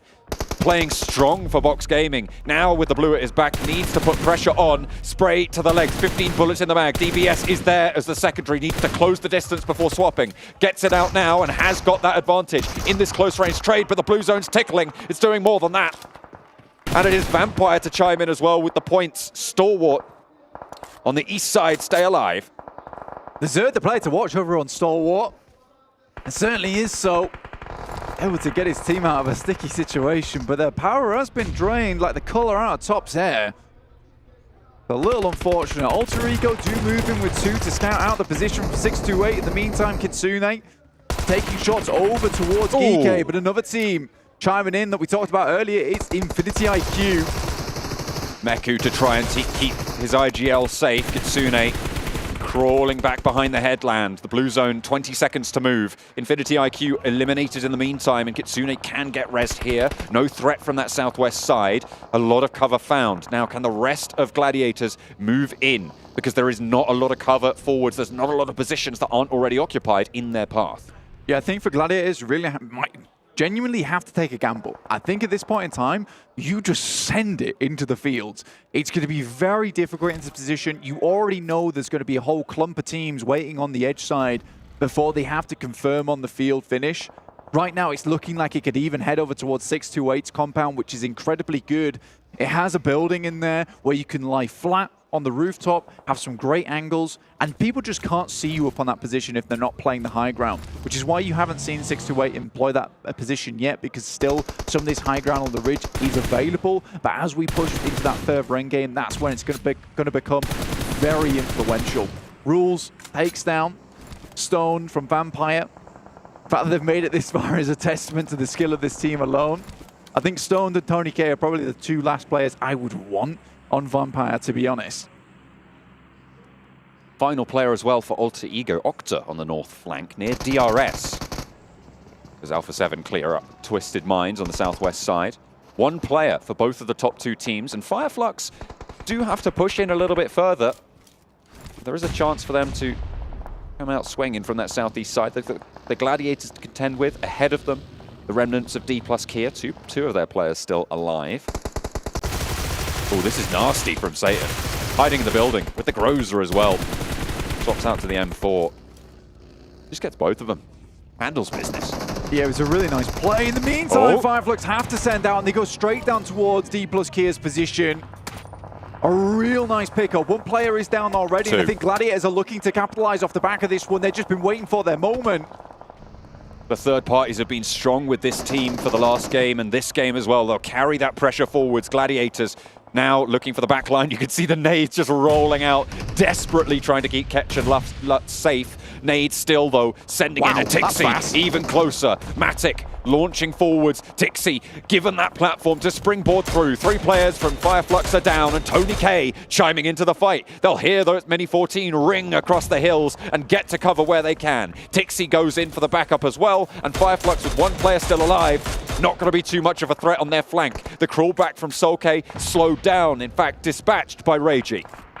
Such a funny position that Tony K is playing, because you see so many teams actually head up there and get a lot of success from this position, especially when the circle's a little bit further towards that northeast side. What he can do is just pick up eliminations from this spot. He's fully aware that he's not going to get a very high placing finish here, but what he can do is steal away some of those points. Killer also in a similar situation, but he's got way more players on side. Matic takes a tumble. Kitsune is in position to try and go for this res. The ridgeline is pretty solid for cover from this high ground, even with the elevation that DRS are operating with. DRS moving into a 2-2 split. Gladiators know how to play this position as well that DRS are in. They are aware of the threat points. They know where has cover from it, because this is their normal drop spot. Moving down from La Cobraria into this area is some of their bread and butter rotation play. Still taking shots here. A lot of bullets for this Mini 14. Pulls out the scarf. Oh my goodness me! Pulls him out, wrestles him to the floor, and Giante's not getting away with that one. Out in the open though, he's got pretty happy knees there, being able to wibble and wobble his way around to stay alive a little bit longer. He's had enough. Tony K though expending a lot of ammunition, and in fact his life, to get that flush. Yeah, frustrated, slamming the desk there.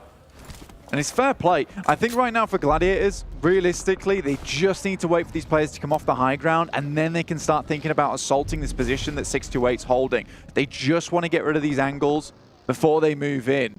A lot of teams down towards that south side, though, and Meku, on his approach, gets exploded in the vehicle. Luckily, it's just a knock. It is resable. And they have the cover to do so.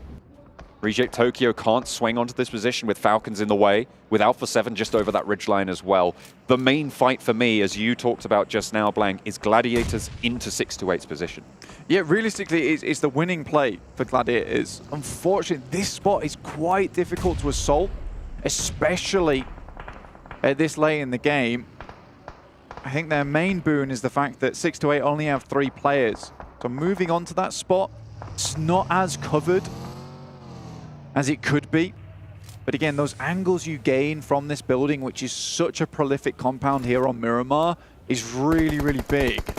And moving across this road with the sight lines coming down from the teams on that southwest, like Team Falcons, Reject Tokyo, as well as Alpha7, that's what makes it tough. Reject Tokyo healing up, getting ready to make their move. Reiji, unfortunately, takes a lick of damage there. That might slow his roll just a little bit, but they don't really have too much time to worry about that. 5 eliminations so far, sorry, 8 eliminations for Reject Tokyo. Miscounted that on this game already. So they've been successful no matter what. With 6 teams remaining, they'll want to ladder up a little bit further. I mean, getting the hydraulic press between Team Falcons and Alpha7 is never an ideal situation though. And the best they can hope for is for both these teams to take shots towards one another. Just scare them off from this position. And now it's confirmed. That compound is a winning play. 628 have been so happy with the move that they made up towards this position from San Martin. Alpha7, though, Carrillo steps into the fire just a little too close. Gets burnt, forced back. Reject Tokyo taken so low, but they can just get these heals up. Falcon may be looking to actually move further out and in for a third party. Alpha7 with Carrillo down, maybe looking to move forwards and get this res, but the nades from Falcon are trying to get a third party onto both of these teams. Pretty prime real estate for them, but the damage hasn't really been done either way to facilitate that for Falcons. DRS in the meantime move up towards that compound in the center. Reject take a knock towards Sarah. Alpha7 look fairly healthy. Carrillo got just a little bit too close, right? And I mean, the hair gel, it is quite flammable. Ooh. Reiji taken low, but his teammate not so lucky. 2 players now for Reject Tokyo. Delta also, DRS, sorry, from the northern side for DRS, trying to move in. And 628 rebuffing them as Reject Tokyo getting cleaned up on the southwest side, unfortunately. Their run will be drawn short, but they did get a whole helping of points there. Gladiators, they're swinging out wide. They're not going into the compound blank. We thought that was the winning play, but they move out and go for a third party. It is a refreshed Gladiators playbook, and they are playing it to a T. I mean, you would have thought they'd go for the third party between DRS and 628 whilst their attention was compromised, but they think that this position and the side swipe is way more important. Nade actually a little bit closer on the smoke goes down. And Alpha7 sent away. Matic out into the blue will swing back towards a position they know is clear. Now it's just one team. I think they're going to rock back up towards their original spot on that eastern side. Ooh, really smart stuff. 628 move out. This was much needed from them. The respite that they got from hearing that third party, they just wanted to clear up the remaining players. The north side of their compound now just kill it, nowhere near to assault them. This position for Matic and Tixi is dangerous. There's not really too much cover. You can see they are just going to go down the lowland to regroup with the rest of the team. For Gladiators, they know the push they have to make. They know what they must do, but do they have the strength to do it? They've played a very similar circle before over in Europe. Weren't able to make their way through. They actually assaulted this from the north side because they usually drop in that Covarilla, but to come all the way from the south of Los Leones to make it here is pretty impressive. They're clearing out the longhouse at the moment to move up towards that spot. In the meantime, the players are also holding down Alpha7, who are being pushed in by the blue. So information being gathered over towards 628, who have all repositioned over towards that south side. To rebuff these players, the Gladiators, provide a bit of a better defense. In come the nades, though. They know they need to clear the close angle because they need to cross this open ground fast. With Alpha7 on the side swipe, you saw the open angles that Carrillo had. You cannot waste any time out in the open worrying about 628 players. Push them back off these windows, get into the building, and try and take that fight linearly. It just doesn't work if Alpha7 are third-partying you and spraying you down on the side.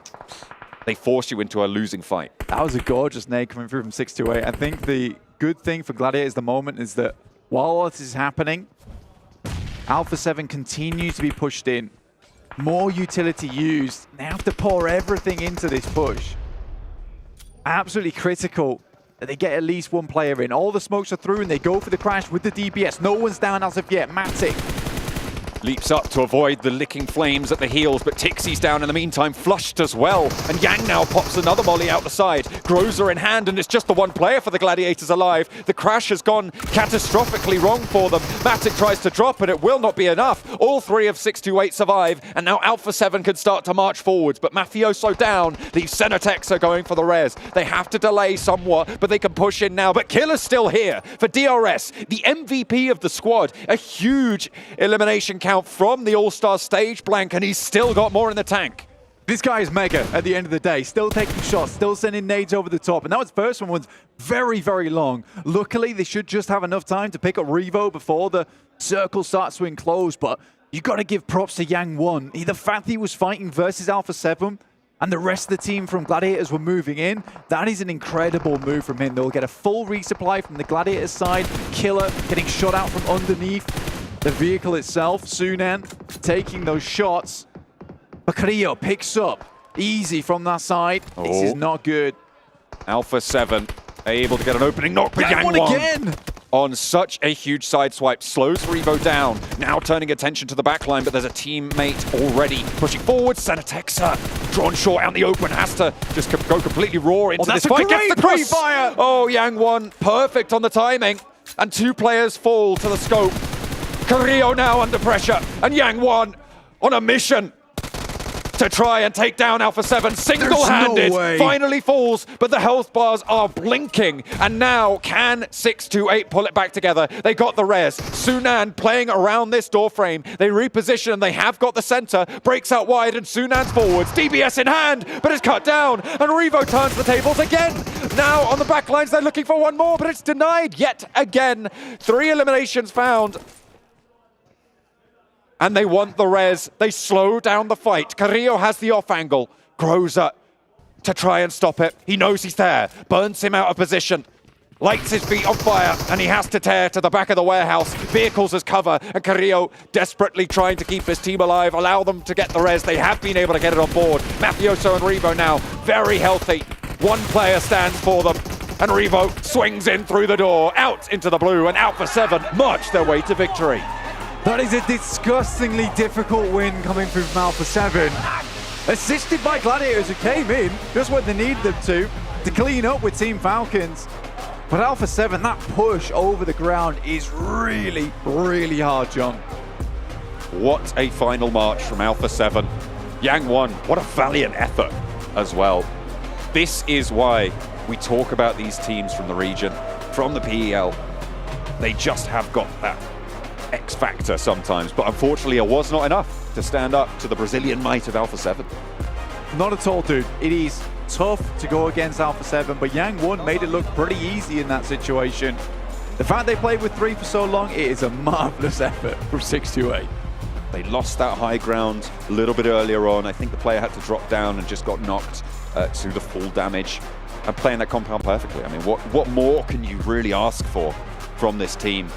Unfortunate that the Gladiators were held out by that Alpha7 off angle for their bid for the top of the tables, but not really a lot you can do about that as well. They know the ground better than pretty much probably most other teams in this lobby, right? They play this area a lot, very, very frequently.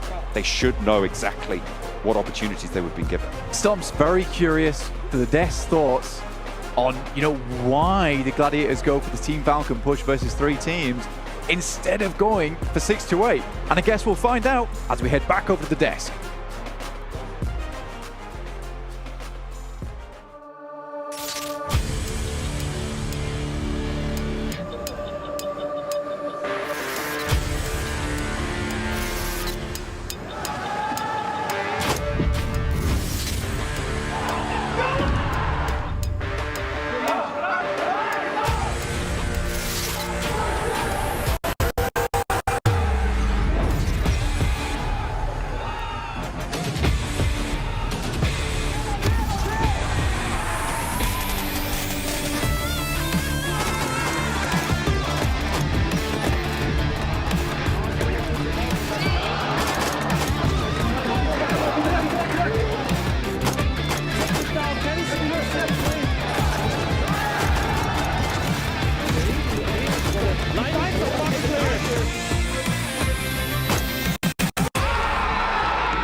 Alpha7, well, we gave them 2 matches. Maybe we need to rethink some things here, 7, as we do see them take home a chicken dinner, and a much-needed chicken dinner to finally show some adaptation in their play and to bring one home for Brazil. I'm just Captain, still joined by Maxman7, World's Gaming here on the desk. And 7, you were saying it, they switched up their style a little bit, played a little bit more passive, and they got aggressive when they needed to.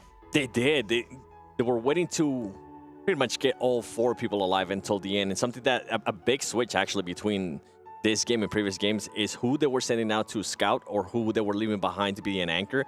And it was actually between Mafioso and Rebel. It wasn't Carrillo. Carrillo was actually within the pack. They were always doing a 3-1 split, and it was either Mafioso or Rebel being either sent out or being setback to be an anchor. And I felt like that really worked in their favor, and something that I really enjoyed as well is pacing their game. It wasn't just being A7 aggressive. And I feel like this is something that we kind of notice in Americas as well.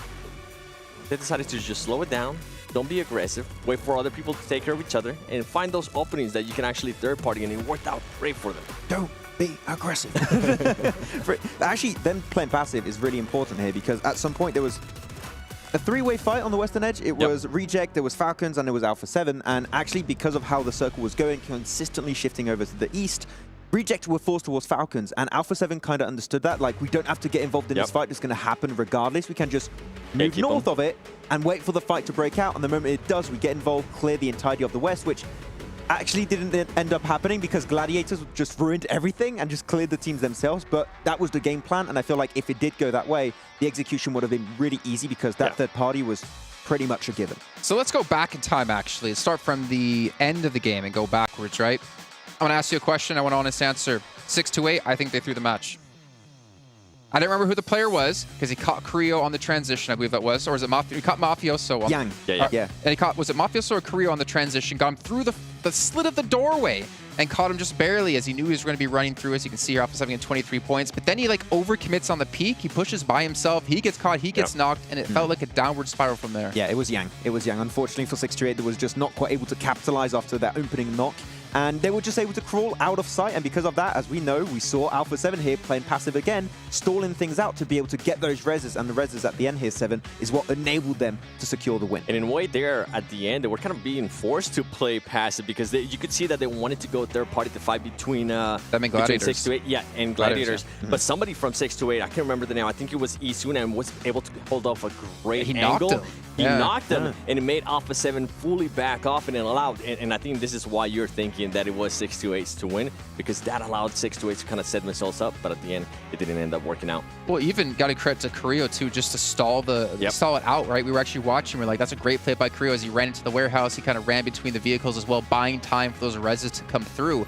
But yeah, even before that, you had Gladiators crash, like you mentioned before, but that same angle Gladiators came from was there was too many teams there. We had Dplus KIA. They got overwhelmed by Fireflux. Fireflux got overwhelmed by Gladiators, and then the Gladiators eventually made their move through.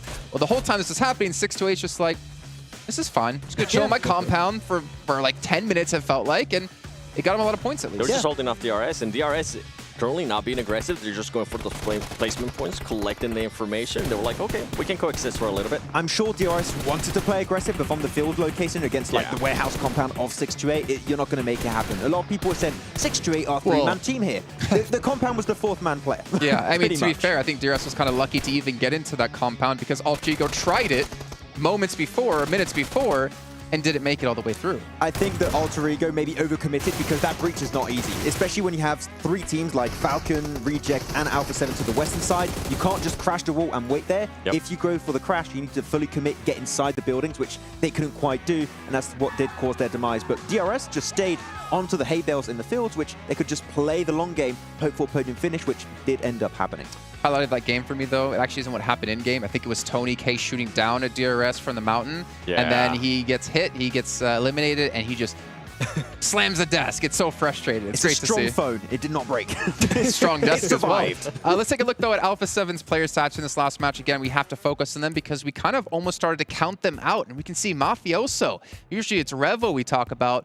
1,085 damage. I mean, you said he was a really good anchor point here, and he was doing even more than just being an anchor point. He was also securing that off angle for his team. And for him to be able to secure 5 Willems, and this is one player, remember, we're talking about when Korea was able to step it up, Mafioso was the one that was kind of slacking a little bit in regards to Willems. It's good to see him being able to actually stop performing in regards to the Willems, and maybe now they have found pretty much a position where he can excel at. If it is going to be anchor, or if it is maybe a little bit of scout, or just a combination of both. Do you feel now, 7, that this is the one game that's going to put them on that momentum, that streaky playstyle we expect to see from them? Because I feel like this is a change of pace from the first, then 4 matches of the day. I felt like the second Erangel, actually the third Erangel was a momentum one because they were able to perform pretty well and they were able to carry here for Miramar. Okay. Well, we haven't checked in with these in quite a while, but I think it is time to take a look here at our overall stand to get an idea of where our teams currently stand going into the final match here of day 1 of the main tournament. And we can see 57 points for Vampire, but Alpha7, you know, we've been kind of counting them out here, 48 points. They have secured themselves 2nd place at the moment, as well as Alter Ego in 3rd, Fireflux in 4th, GK in 5th, and you can read the rest. But Stalwart, they're not out just yet, Max. Yeah, that one good game. It's fine, though. I'll give them a little bit of a break. They can come back the last time we talked about a team having only 1 good game. Careful, Max. We didn't talk about that. There's a big drop-off, though, between 9th and 10th. You can see Gladiators at 30 and Falcons at 19. Remember, it's $400,000 for 1st place. Also, an extra slot for your region for PMGC. A lot to play for here. Where is Dplus KIA? Where is Forrest? I need to see more of him. That's all I have to add. Yeah. Well, it is time to head into our final match of the day. It's our 2nd at Miramar. Not going to mess it up this time, and neither will these two gentlemen. John Allen and Blank, take it away. No messing, Blank. We're getting into Miramar for the final time today, for the 2nd time today. We're going from middle of the west side of the map down to Puerto Paraíso. Yeah, we've basically got the same playing path, just opposite. Just switched it around a little bit. So the completely different playing path. Yeah. Opposite. It is different. That's what opposite means. Yeah. Yeah, oppositely different. Okay, yeah. Same but different. Is that Same, okay? same. But different. There you go. You're on board now. I like it. We're all on this plane together. We're all feeling good. It's the final day.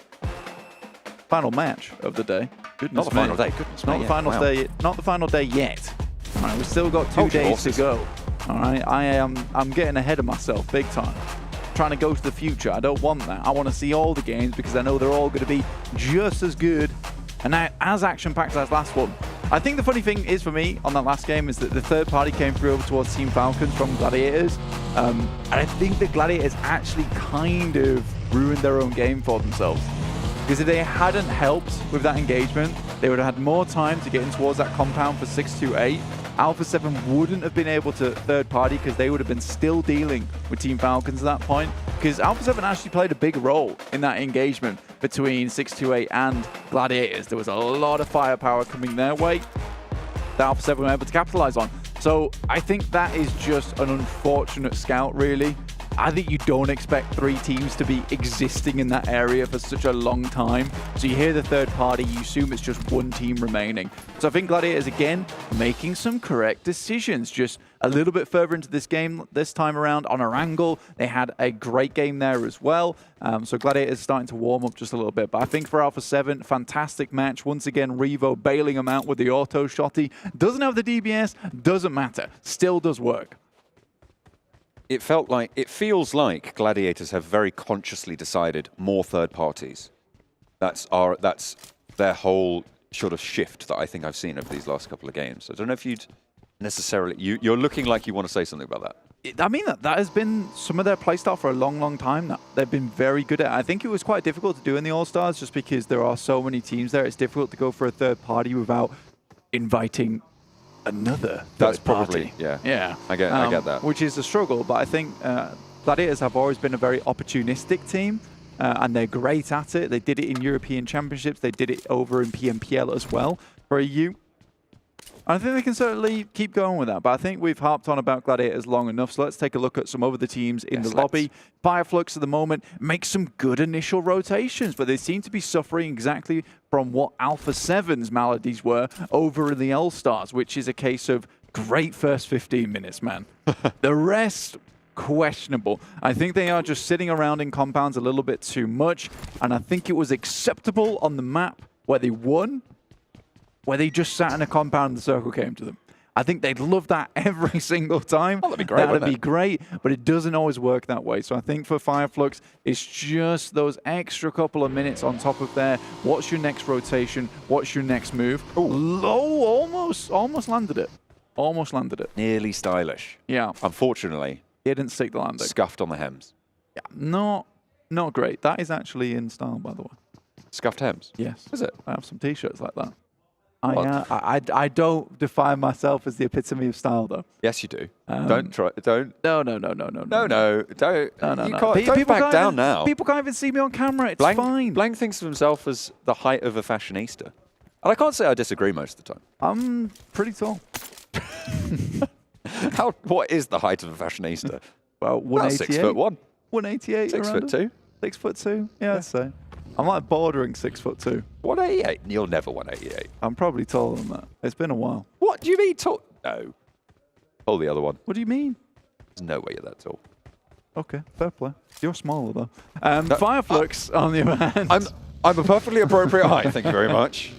Okay, fair play. Let's get Seven in here to talk about Whatever this. you say. Yeah, 7 would make me feel better right now. Let's get Kalaris to talk about this. Yeah, that'd also be nice. Twisted Minds not having the best of tournament so far. 16th place, 10 points.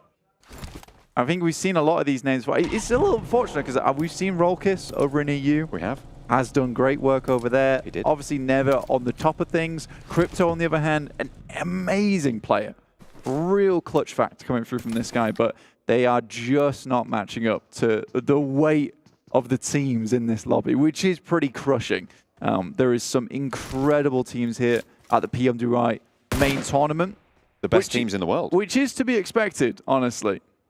I think we've invited a real good slew of amazing teams that we could probably expect to see through to the PMGC, at least some of them. The majority of them, maybe. At least 2 of them. A medium amount. Maybe 3. Maybe. And one of these teams will win their region another PMGC slot. That's true. And I feel like that is, as the desk was talking about earlier, right? That's probably one of the biggest factors here. It's pretty big. Is it's going to introduce more, quite frankly, prize pool into the region, allowed for more investment in their region over the long run, not directly, but to indirectly boost that region's longevity would be such an incredible asset. And if you have a bad tournament, you have a bad PMPL or a championship, and you come second place in the point standings towards PMGC, you still make it in. True. So you secure yourself another break point. Because some of these regions, I think they've got 5 slots. So you pull that up to 6, which is really, really nice. But then you can also suffer from the fall-off factor. You could be an S2G. The S2G factor. The S2G factor. The Game Lord factor before that. It can be a real problem when you have these rosters, these teams who come through, perform incredibly well, grab themselves one of these spots.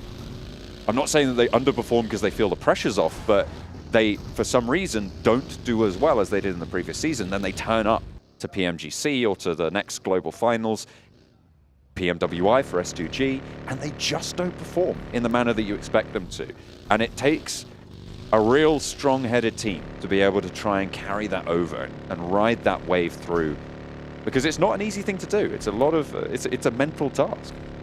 Absolutely. And you can make some waves at home on your own PUBG Mobile with winning some of these PMWI special awards, because people will be taken aback with the height of the fashionista you will be with these items.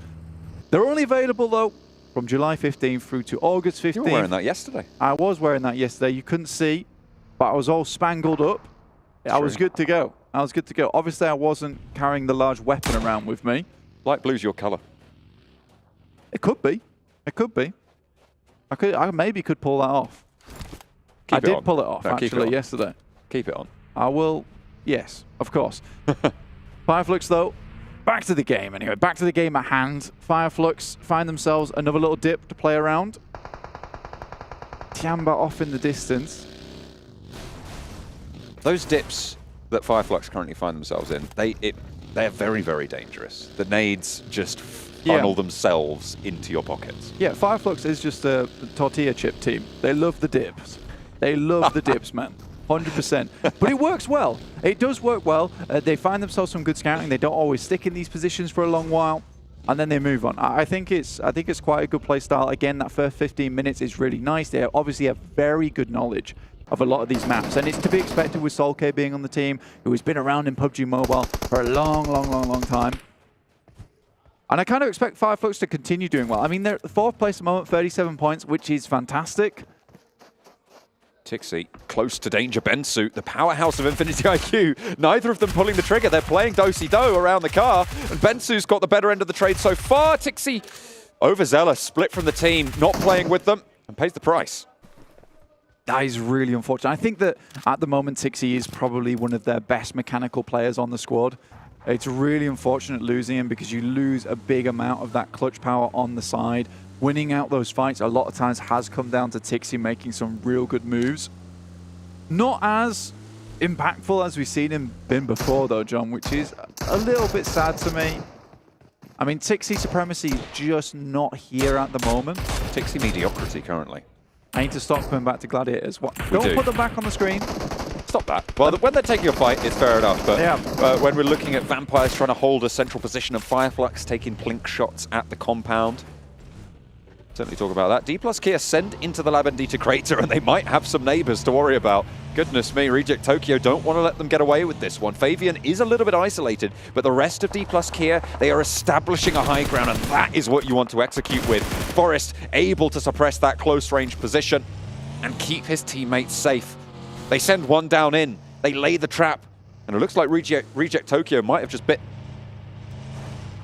Yeah, Lufa tries to scrub Forest off the top side, not able to quite make that one happen though. Forest finds that cheeky little angle. I think they expected all of them to be heading in towards Labendita crater. Not to be. They gave them the old fake out there. Sunan, 628, taking the shots over towards Geekate. Taking a bit more stock of this circle as well. Hacienda del Patron involved, Saint Martin. So some real big amounts of elevation inside this circle from the eastern side over towards the west. So we are going to cut a lot of these teams off into their own individual battlegrounds for the time being. 6-8 again in a pretty solid position. We saw Yang Wan, be a devil in his own right. Tianba able to use the backup with the DBS and the auto shotgun. Really not much you could do about that. Duello goes down. Reiji trying to get away from it. Last player standing for the squad. They were able to get quite a few eliminations. I think it was 8 overall, Blank, in that last Miramar that we just saw. This time around, they're not so lucky. Reject Tokyo, it feels like a team that has always consistently had that chance, but just never quite pushed past the line. Now, for Reject, I think they've been a consistent esports team making it towards these international events. And absolutely. They obviously are performing very well in their region of Japan, but right now, it's not able to put up those performances on international stage. But it's always great to see them here, and I think that the Japanese teams are constantly improving. And I'd say that they probably are at the level of some of the they deserve to be here. SEA teams as well as European teams from about a year ago. Because I do think that PUBG Mobile teams in general have just leveled up in such a gigantic way over the past year. It's really crazy. When we've had more and more coaches move in to the scene, providing really valuable knowledge to these teams overall. Providing infrastructure, I think, or even, well, equally as importantly, right, is providing that infrastructure. When you look at teams that just play with themselves, the players are the ones doing the analysis, doing the coaching, and trying to figure out and execute on these plans. It's not as, it doesn't have the longevity that having a coach, having a real infrastructure behind a team gives. You see that with teams like Vampire. Coming into PMWI, they have got that position. Obviously, Satani, we talked to him quite a lot on the English broadcast. We love to hear from him. He's got a lot of valuable insight, and I feel like he's a great staying hand for the roster. Yeah, I think I said it last year as well, is that he has just brought a bit of, and what we kind of need a lot of times, a bit of discipline, because you always hear him, right? They're on to win a lot of cash already. Absolutely. But he comes in quite humble every single time. I think that's what he does for his team a lot. He keeps them humble, because you see them in game. They are an aggressive team. They really like to take the highlight. They love being that center of attention in game. But at the end of the day, they still have these moments where they play it slow before they really unleash absolute madness on the lobby towards the end game. And it's difficult to put them down at that point. So it's really, really good to have that person that keeps you grounded a lot of times. 628 still looking over towards GK. 628 haven't moved far at all. We know they like to drop over towards this north side of Picardo in the first place. Didn't transition over to a power grid. Circle didn't really require it to happen, but a lot of teams on that side. Alter Ego trying to push their way in. Do find an initial knock. Not much more than that. It's northwest side. Troublesome. Rosemary isolated on the back. Cooked away there. Oh, wow. Taken out of the running. This central ridgeline. That's a circle and a half. Is the most important feature in this circle, as generally these ridgelines will be. But yeah, you're right. A lot of open ground nearby. Yeah, this is going to be like the yin-yang circle, because we will just have a line of players through the middle of this ridge. You can hold a lot of teams in there. Stalwart found initial bit of damage over towards Alpha7. They have recovered. A nade goes back, and Icy's got to be very careful, because a double nade there's great, but one comes back. Top's on the top side. In fact, KIA just has to hug the wall as best he can. Become one with the rock here to get that first aid kit off. Trying to stay alive. The heals need to come through. Icy is far more isolated than the player knocked. I think that's Revo. Some great nades, actually. Getting taken down, which means that Icy can't get rezzed. Wow. The numbers are still in the favor of Alpha7. Top taken low with the nades over the top bursting perfectly. Mafioso just about tickles the ridge, which stops it going further with the next nade, but looks to put more up there. Can't quite get the angle that they got in the first time. And finally, Nerzed moves in for that res onto Icy. In the meantime, Twisted Minds, third party from the west. It's a well-placed smoke on the top side. Really denies a lot of the sight lines coming through from top, looking down towards this team. Kind of invalidates this position that top's playing. Action still playing backstop for them. Nerzed now comes with a nade of his own, sends it all the way across. There's a little dip that currently Alpha7 is holding in.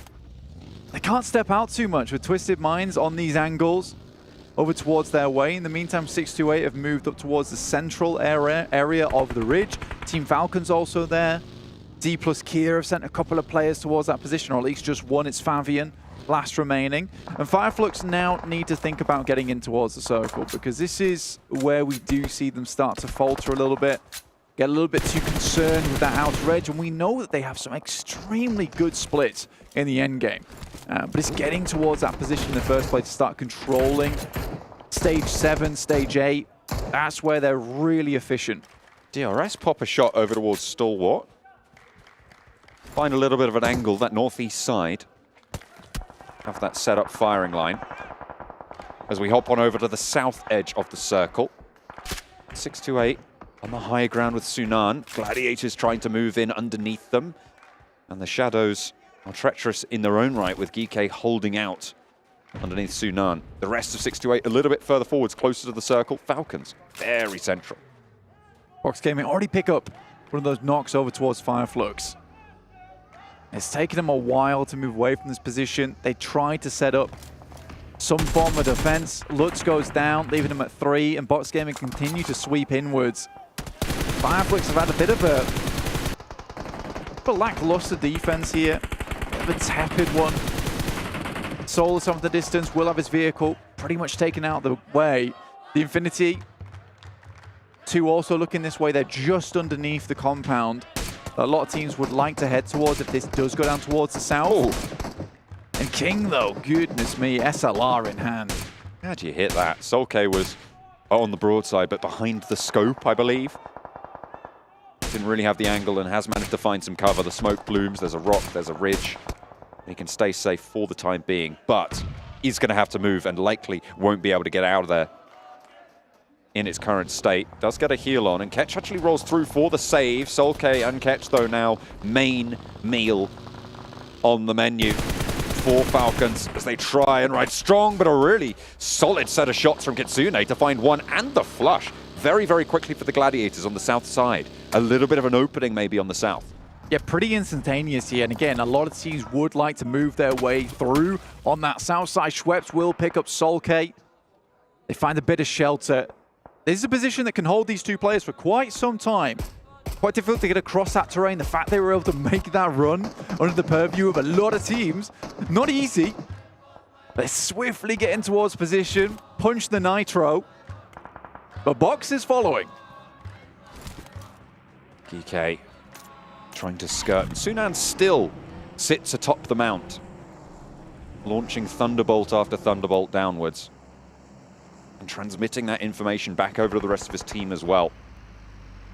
We were looking at this central ridgeline and talking about how treacherous it's going to be. Let's take a look at just how dangerous Fabian can make it for Box Gaming as they try and move on through, but it is so dangerous. But that goes both ways. The sword has two edges, and backwards it cuts. Infinity IQ take down the last player from Dplus KIA. Gladiators also becoming a cropper. Yeah, get them caught up on this south side of the ridge. A lot of sightlines looking their way. 2 players down. I would say it's very unlikely that Matic's able to get both of them up, but you can certainly try, give it a go. Falcons did move further up towards that north side, and Box just sidled in on the east. Vampires yet to move as of yet. They did take down a player from DRS earlier on. Meku is shut down. Still pretty tricky to call this game. There are so many teams yet to conclude their embroilments. Gladiators will conclude their game here, though. 13th place. Middle of the tables is where they will end their day. 9th place. Unlikely to be leapfrogged by Falcons. Currently quite far behind them. The Falcons do have a high ground position. They can run along this ridgeline and maybe prove to be troublesome in this lobby overall. Good shots from Sunan. Oh. Satan takes a fall to the depths of hell there. The first circle only, though, and will be pulled back by GK to the land of the living. Nexa, though, from Falcons might have other ideas. Close enough and in a distance. Look at that. Guy. Xing unleashes. Bombards the position, re-knocks it. That's a lot of time now had to invest, and with that time, they have earned the forward position. Sunan and Xing move on in, looking for the execute. Nate's downhill from Falcons as well, as Ferrari goes down. Teams. A lot of teams trying to vie for this south high ground. Vampires taking out players coming through from DRS. Killer notably out. Best player currently on the squad of DRS too, so unideal. Vampires have had eyes towards that position for a long, long while. Wait for them to make their move. Solke will equally be shut down by the Vampires. They snatch more of these eliminations away, but they will have to move. And I think Fireflux's position is probably one that you would be looking up. Might head over towards that north side as well, as they all jump in towards vehicles. Fireflux get taken out in that position. Box Gaming on the east side of this mountainous ridge. Will have quite a lot of control there, but they have to get up if they want to get to the west side of the circle at all. They want to have that access. As we hop to the northwest, Stalwart, all 4 players alive. No eliminations though so far. Close to Alpha7 with one of their own. Just a little bit south of that, also got Alter Ego to worry about, who have managed to rack up 3 eliminations, but they're playing with 3. Better than nothing though, holding on to that second place position. 628. Still going strong down towards the south side despite losing a member. Sunan was split off from the team a long, long while, but constantly providing information back. Finally, the rest of the team did regroup with him. And Alpha7 will remove Alter Ego. They have been stuck on that position towards the western side for quite some time. Just 2 players left alive for them as Revo falls. Harassment from Falcons up in their nest atop the mountain. 628 have not been able to dismount them. The high ground just a little bit too unassailable. Maybe not completely, but certainly with the opportunities that they've had. The chance might present itself, though, in the next few minutes as teams start to move a little bit closer to the circle. Box are starting to expand their influence as well. Vampires just tucking themselves in, actually, on that northern edge.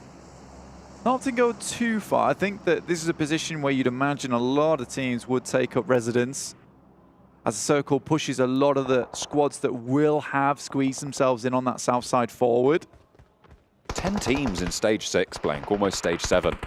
This is really, really close, and these ridgelines are providing sanctuary for teams that most likely you wouldn't see alive at this stage, given any other circle. Tony K spots a DRS player, and they snap up the back line. Lickety split. Yeah, there's instant clapback coming through from Vampire.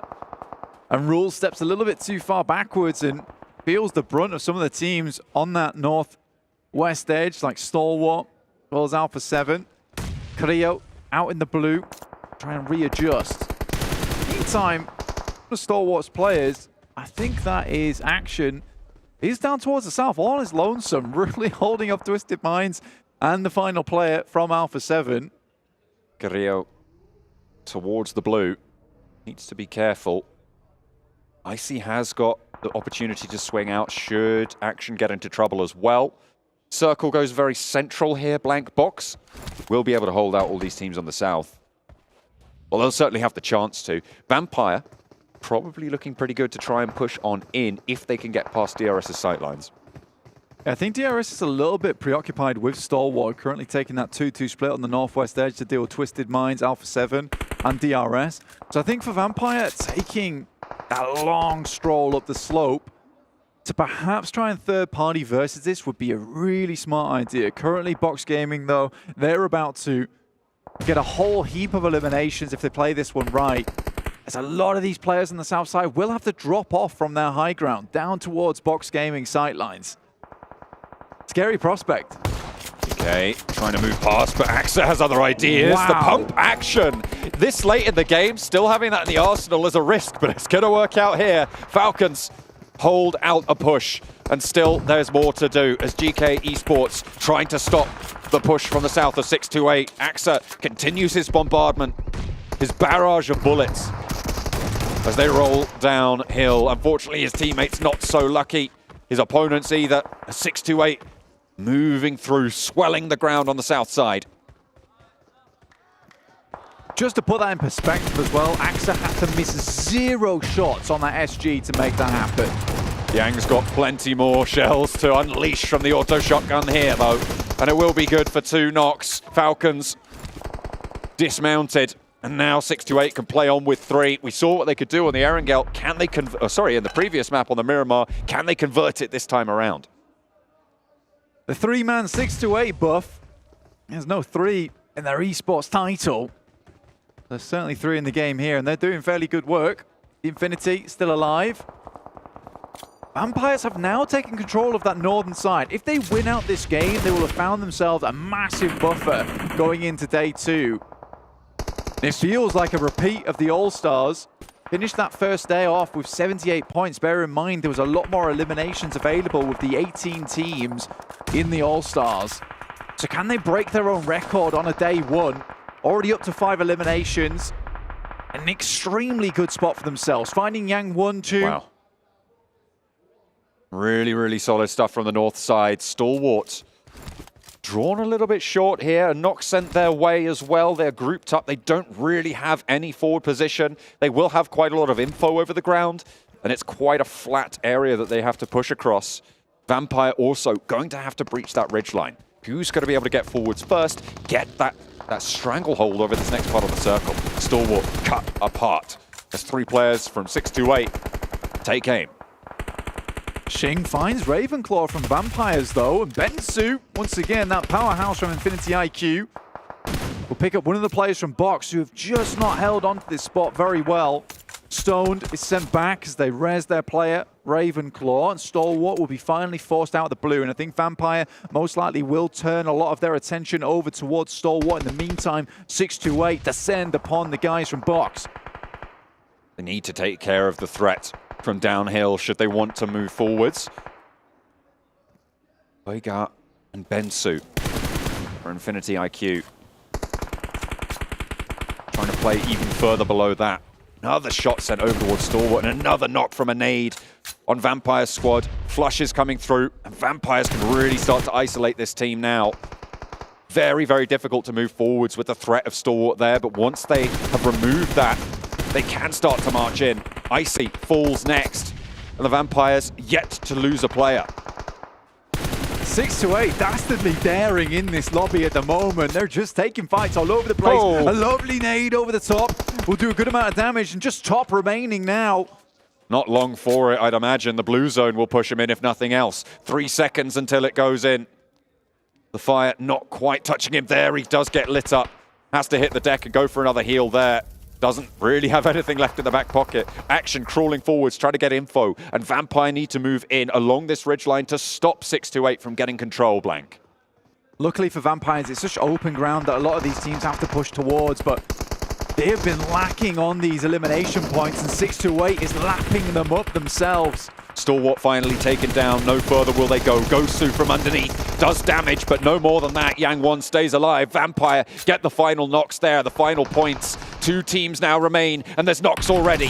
Xing trying to stay alive, but Vampire looking to shroud the lobby in darkness, and they'll be able to take everybody down. From the northern side, they play slow, they play efficient, and they devastate the lobby. 20 points on the final game of the day, and their day 1 here mirrors that of the All-Stars, Blank. Goodness me, they go for the 3-peat, and now the repeat on the day 1 of All-Stars. 78 points accrued total. I Huge. mean, that is perfection, right? That's the way you want to start it. Satani probably told them, can you just do what you did on day 1? And they were like, exactly what we did on day 1? No. Just do what you did on day 1 in terms of strength and power. Okay, we'll get the exact same points. It's absolutely fine. That is ridiculous coming out from Vampires. What a way to end it. That was a masterclass of terrain control, of biding your time until the right opportunity presents itself. They saw a Stalwart player go down. They just kept that pressure up, and then they moved when they needed to. That's what I've praised them for so far today, over the course of the All-Stars as well. And I'd love to see it come through in the final game of the day. Man, you can't count out 628 as well. True. That was ridiculous stuff coming through from them. I didn't quite catch the amount of eliminations they had at the end, but they were blasting out of their minds. That 3-player buff for 628, really coming in clutch for them. I just wonder what they could do with 4 players at the end of the day. What is your final Whoa, don't be ridiculous. That would be too much, That right? would be unnecessary. Either way, we are going to close out the day. We're going to go over to the desk after a short break. Thank you so much for watching. That's Vampire Esports showing us exactly what they're made of. We'll see you in a bit. All new Honor Magic 5 Pro. Freeze even fleeting emotions in just milliseconds. Take marvelous night shots with lightning-fast exposure. The display reveals more details in bright areas with an astonishingly long battery life that just keeps going. The latest flagship chipset brings you exceptional performance. Unleash the power of magic. Honor Magic 5 Pro.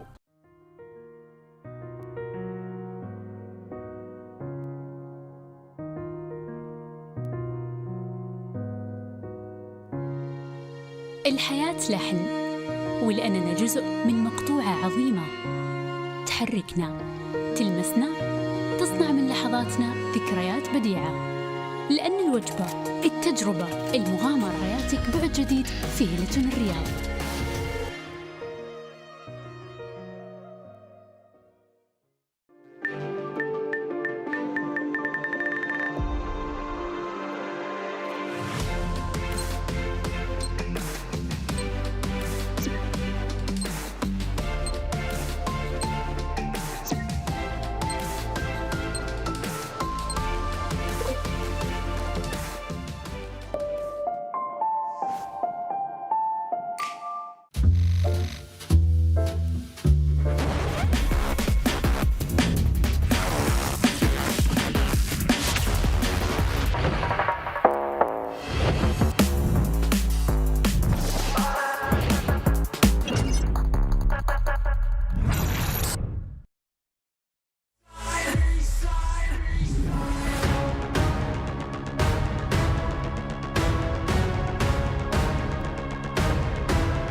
Change me, rewrite our history. That yours on my side, on the front line. You want to save face, came to the wrong place. You raise a white flag, I give the peace sign.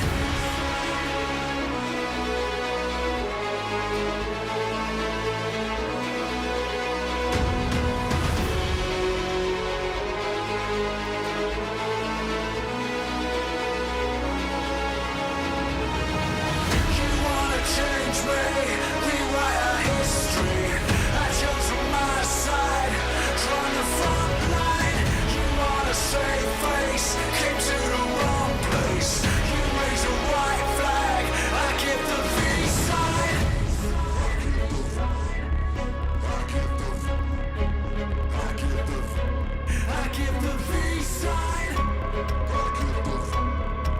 I give the V sign.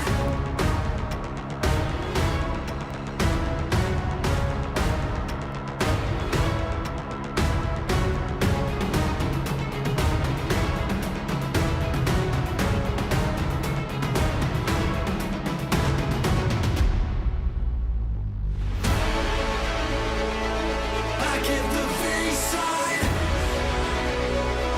I give the V sign. I give the V sign. I give the V sign.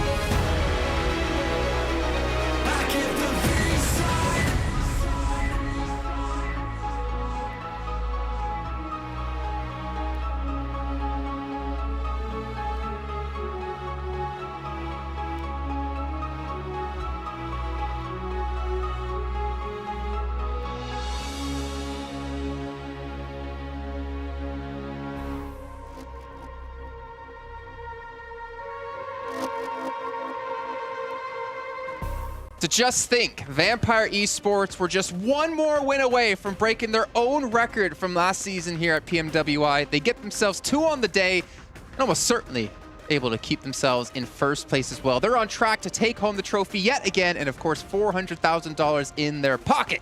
Jason Kaplan, we got Maxman Severalds Gaming to help break down this last Miramar, our last match of the day. And gentlemen, that was indeed a clinic yet again by Vampire.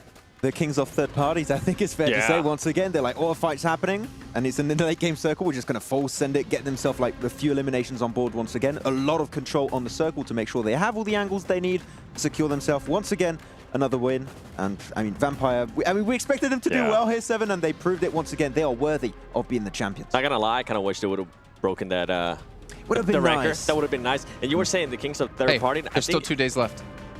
It could happen. Oh, okay. First day, though, imagine the message Joe said. What I do want to talk about before you sidetrack me even more is you were saying about how they're the kings of third party. The kings of pacing, because they are able to decide when they want to take on those fights. And I think we saw that perfect too, the way they were able to clear out the North. I mean, after they took on DRS, they were the only team in the North. And now at that point, they were able to just kind of scout. Okay, do we want a third party that fight? Do we want to wait? And I think that's what it kind of comes down to, right? And I wouldn't be surprised if somebody from Vampire Esports actually ends up breaking another record that Action might have. Yeah, you have a few contenders, actually. You have one in particular I think you're thinking of, but there's like 3 players that could make it happen this main event. Well, here's our match rankings. Another 20 points added to the tally of Vampire Esports. We really have to give credit to 628. We've been giving, honestly, them and Tianba a lot of flack, I would say, is the nicest way I could say it today so far. But 628 in the last couple of matches have definitely stepped up here, and honestly proud to say that. But also Infinity IQ, 8 points. You see Box Gaming at 9. As you look further on down the list here, speaking of Tianba, 5 eliminations. So a good start, but not going to be enough on the day. They were finally showing us the aggressiveness that we wanted, right? Even if they didn't get the placement points, they finally got those eliminations. I mean, something that we were kind of being a little bit critical of them back in Erangel. Yeah, actually, one team I want to bring up that we didn't mention just yet is Falcons, that I think did scout and go for a really strong compound in the center. I think it was phase 4, phase 5 around that moment, and then send it to the lower edge of where 628 actually are, which, as you said, are being aggressive, so it's not an easy position to hold. I thought they would just wait it out in the compound, and if they did, maybe actually made it on the podium finish, but Falcons, I think, were trying to read too much into the game and just kind of became their own worst enemy at that point. Okay. I agree with you. Well, I'm actually curious if we can maybe see some stats before we get down to a stage interview, which I'm hearing is coming up shortly. If we can maybe take a look at Vampire's stats in this last match, because again, things are getting very interesting for them, even maybe on the day as well. Maybe we can see both back-to-back, because this team... What's going to stop them at this rate? I really don't know. Like, they dominated when it came to our All-Star stage, and they're dominating yet again here in our main event. Tony K is just doing it time after time after time, up to 1,000 damage here, where the rest of his team is around 500. He gets 6 eliminations as well. Maybe Tony K is going to be the one to break the record. Man, having one player potentially breaking the record is like, okay, that's impressive. Having 3 potential contenders to break the record in Tony K, Schweppes, and Stoned, That's so impressive, 7 right now. The fact that they are just consistently bringing points in as a 3-man squad, and Ravenclaw setting up the team, as always, with the off angles and the scouting. Is, like, the synergy, the team coordination is just ever present in every single map. And once again, if it wasn't Stone being able to get those ilims, then it's going to be Tony K. If it's not Tony K, then it's Schweppes. And then, as you were mentioning, Ravenclaw being able to get those off angles. And I feel like that's what's impressive, and that's something that we've been talking about for the longest time. It's not just one player, it's not just 2 players, it's the whole team being able to frag out. Yeah, and then it's going to become a race, right? I feel like if at one point they're all very close to that record, you think it becomes a race between them? No. They're like, I'm going to break it. I made you. Oh, misclick. Oh, sorry, guys. No. I don't think it's going to happen. Well, yeah, if for $400,000 on the line, it might not happen, but I feel like it's still on the back of their mind. It's like, hey, I want to hold that record now. Hey. I don't know. I think Sertani's going to get out the belt and be like, I need my other Rolex, son. You guys better focus up. Let's take a look, though, at 628 here and their stats this last match, because, again, this is another team that's rivaling for this top place position. Sunon going to be coming in with the 1,100 damage, so we do have that one standout player at the moment in terms of damage between the 2 teams here in that last match. But Zing's going to come in with the 5 eliminations. And, again, a majority team effort. Yeah, and Yang has been, even though it has been, as you said, Jason, a team effort, I would say Yang currently is the player that stood out a little bit more to me, especially on that previous Miramar match number 5, but match number 6 has also been good presence from Yang and from Benson, and of course seeing his stats, his eliminations and damage ratios. But yeah, good on Miramar. Yeah. But it's what we said about Dplus KIA after day 1 of the All-Stars. We want to see more presence on Are you Erangel. saying that this could be our new Dplus KIA? No, okay, that's that. Maybe not that far. But we want to see more from them on the Erangel, because Miramar is just not going to cut it. And I feel like they have showcased their fragging power, though, right? Because if we went back and look at their games, I don't think they have averaged less than 3 ilims per match. It was at the beginning of the day where they just weren't able to get those placement points, and at the end, they were able to get those placement points and those ilims. So we could see something along the lines of what DRS was able to do on the second day, and also Dplus KIA. Yeah, some teams just need to take their shot and just stop waiting, just go for it. You know, when you feel like the vibe's there, just make it happen. And hop on your Ferrari and go for it. Yeah, hop on your Ferrari and just take a ride, and maybe you'll find someone else with a Ferrari. Who knows? But you know what? We are talking about teams who have done well. Flux, unfortunately, hasn't done amazing so far today, but at least for us, we do have an interview on the stage with Barney to actually check in with the team. We are joined by Lutz from Flux. An impressive performance today, we have to say. You know, the desk have been talking about it, we've been talking about it backstage, but we want to hear from you. Obviously, a difficult final map, but how do you feel your performance went today? Thank you for the question. We are actually feeling, because of we had a good games and we had a bad games, we just, for say, feeling a middle. I don't know, I don't exactly know what I say, because it was standard day for us. سألنا لوتس من فريق فلوكس كيف كان اليوم الأول بالنسبة لكم، كيف كان الأداء فيها، واللي ذكر أنه كان اليوم كان شوي صعب. في مباريات كان أدوا فيها بشكل مرة ممتاز، في مباريات كانت شوي صعبة، لكن بغض النظر بإذن الله راح يرجعوا لنا بكرة بشكل أفضل. A question that we're quite curious about, just from your point of view, what are the main differences between competing in your region and also then competing against the best teams from all around the world? And first, the play with the in front of the spectators, it was exciting for us, like every time. But and like that, how I say, sorry. So we're thinking about things like, is the skill bigger? Is it just like the rotation's different? Yeah, rotation is different, and gun skills is so much powerful in this because of we meeting with the best players in the world. That's the reasons, I think, yeah. سألنا لوتس إنه كيف التنافس بالنسبة له هنا في PMWI ضد أقوى الفرق العالم مقارنة في الريجن اللي هو فيه، لكن وذكر إنه صحيح إن المنافسة تختلف شوي، وصحيح إنها برضه متعبة وأصعب، لأنه بشكل طبيعي إنه جالس يلعب ضد أقوى الفرق في العالم، وكان جدا ممتعة، لكن بإذن الله راح يتعلم منها وبيرجع لنا بشكل أقوى بكرة بإذن الله. Now, before I let you go, you know, the past 3 days, we had the All-Star Stage. It was tough, and S2G didn't make it through to the main tournament. So how does it feel being the only Turkish team representing Turkey here at the main tournament? Actually, it is the hard part because of we need to present so well because of Turkey. I hope we will present so well. سالنا لوتس ان صحيح ان قبل كانت في مبارياتنا في الاول ستارز كان في فريق S2G كان مشارك في هذه المنافسه وكان عنده الفرصه انه يتاهل لكن ما حالف الحظ، لكن فريق فاير فلوكس هو الفريق الوحيد هو الفريق التركي الوحيد اللي مشارك معنا في هذه البطوله الحين. فكيف شعورك وانتم الحين ممثلين للمنتخب التركي؟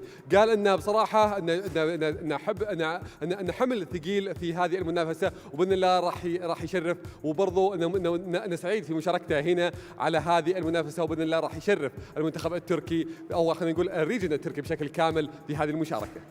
Lutz, thank you so much for joining us here on the main stage. An impressive first day, and we cannot wait to see what you bring on day 2 and day 3. Thank you once again. So, Atik, I can't believe it, day 1 is over. PMWI, day 1 of our competition. That's it. 6 maps in the bag. But you know what?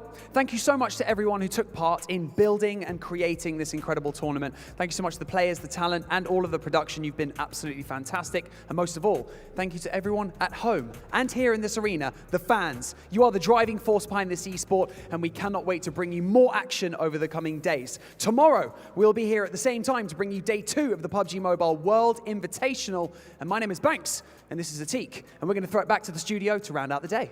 والحين أعزائنا المشاهدين أعزائنا الحضور، هذا كان ختامنا لليوم الأول من البطولة الرئيسية. عدت 6 مابات اللي شفناها قديش كانت والنتائج حقتها، لكن هذا كل شيء ممكن يتغير. الفرق راح تتطور معنا بكرة وبعدها راح نعرف منهم أبطال PMWI معنا في هذه المنافسة. خلوكم قريبين، يعطيكم ألف عافية على المشاهدة وعلى المشاركة وتواجدكم حتى برضو معنا هنا على المسرح. شكرا لكم جميعا. لكن الحين راح ننتقل لكم على طول على الاستديو. كان معكم مقدمكم عتيق باللغة العربية ومعنا مقدمنا باللغة الإنجليزية بانكس، واحنا نترككم مع الاستديو.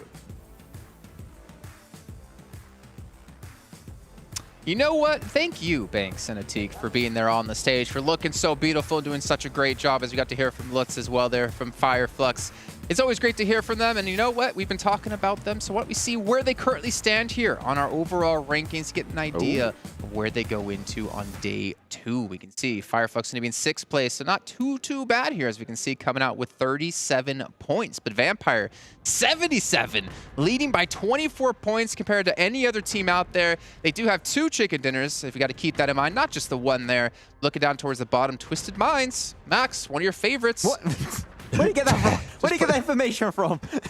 Twisted Dports looking, unfortunately, not great right now. But yeah, at the bottom of the rankings, Reject Tokyo, Tiamba, teams that we need to see significant improvements from. But the fact that Vampire have still been able to hit close to the average they had during the All-Star stage shows that, once again, their playstyle is consistent, is relevant in All-Star stage and even in the main tournament with even more gifted, talented teams. So I expect it to continue. Tomorrow might be a little bit of a tougher day, as we do maybe expect some adaptations on squads that struggled in today. But I think they're just going to keep cruising. Really quickly, correct myself. It actually is 1 win for Vampire. For some reason, I thought they had 2. I think they had 2 second-place finishes before. My bad. Oh, you know what it was? They were first in regards to points. That might have been it. 16 elims, 13 elims. Yeah. Okay, sorry about something. Oh, you're good. I know I'm good. But I was going to be saying is with G Gladiators, we really haven't seen them much. I mean, we saw same thing that I was expecting from Alpha7, right? I was expecting them to come out at the end of the day, at least be in the top 3, have a good day. G Gladiators haven't showed us really much. We need to see them play together. That's the main issue that we keep repeating once again, and it seems like they're just not.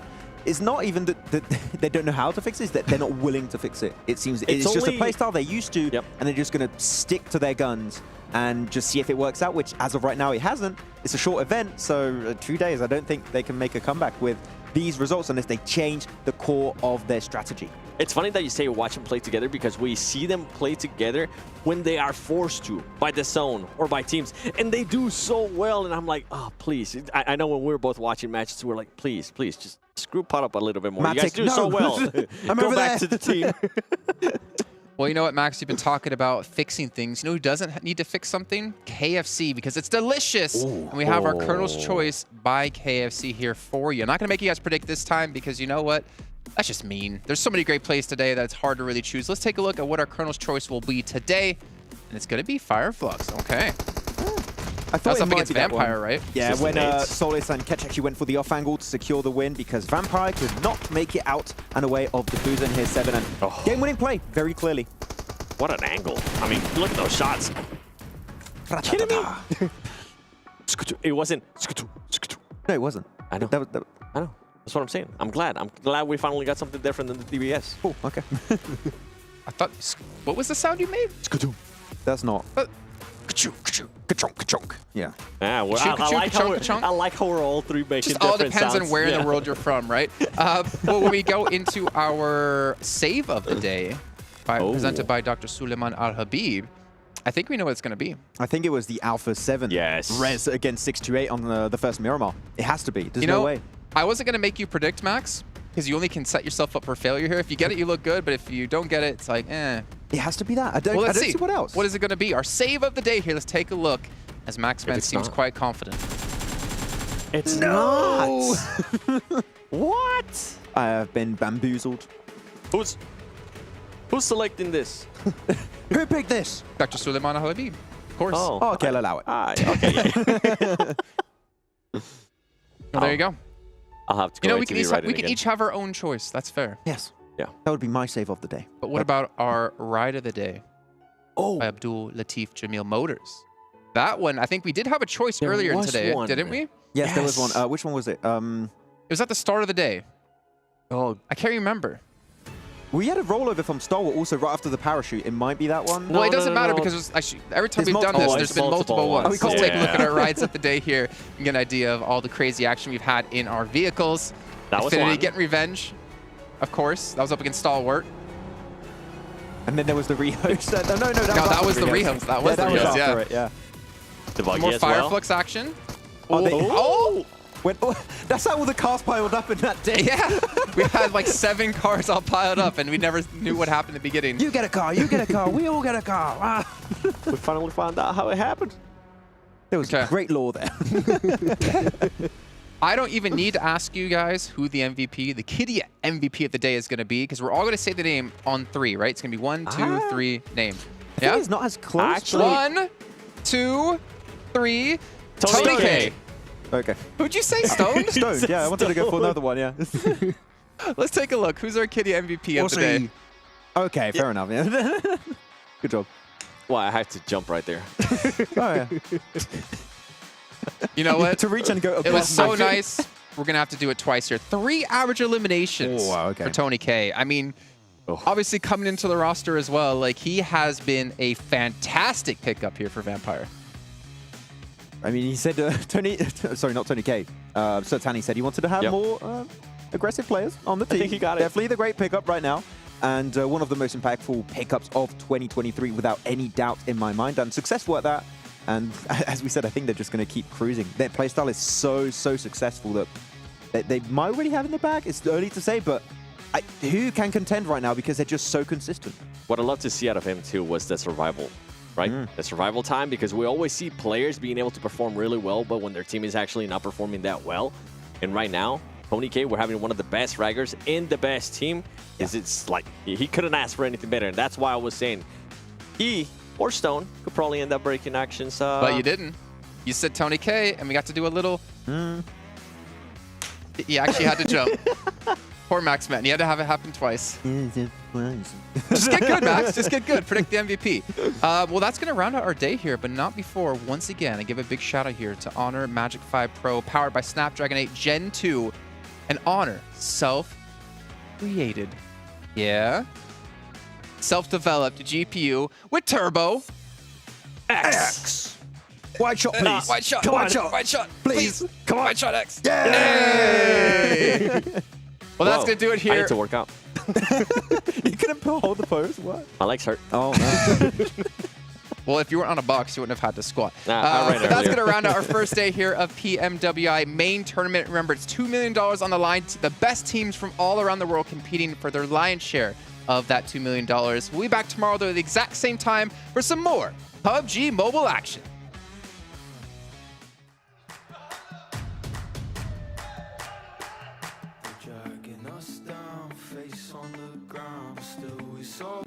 Just look at the crowd, making some noise, making some sound.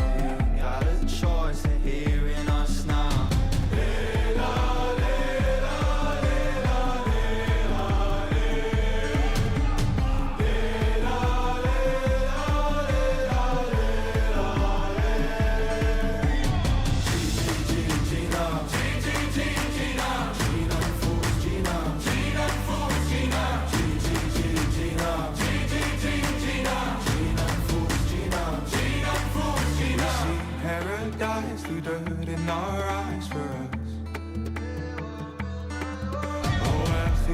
try, I'll fight for us.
command the show. I can see it in your eyes, I can feel you watching. Got your hooks, got you right where I know I want you. Play the switch, I'm a mystery, but you love it. Hook, line, sinker, follow the leader.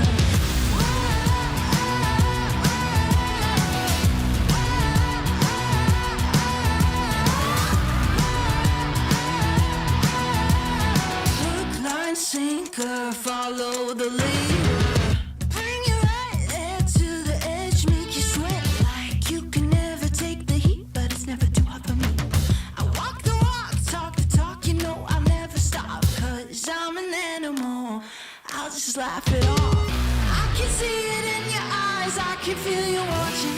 Got your hooks, got you right where I know I want you. Play the switch, I'm a mystery, but you love it. Hook, line, sinker, follow the leader.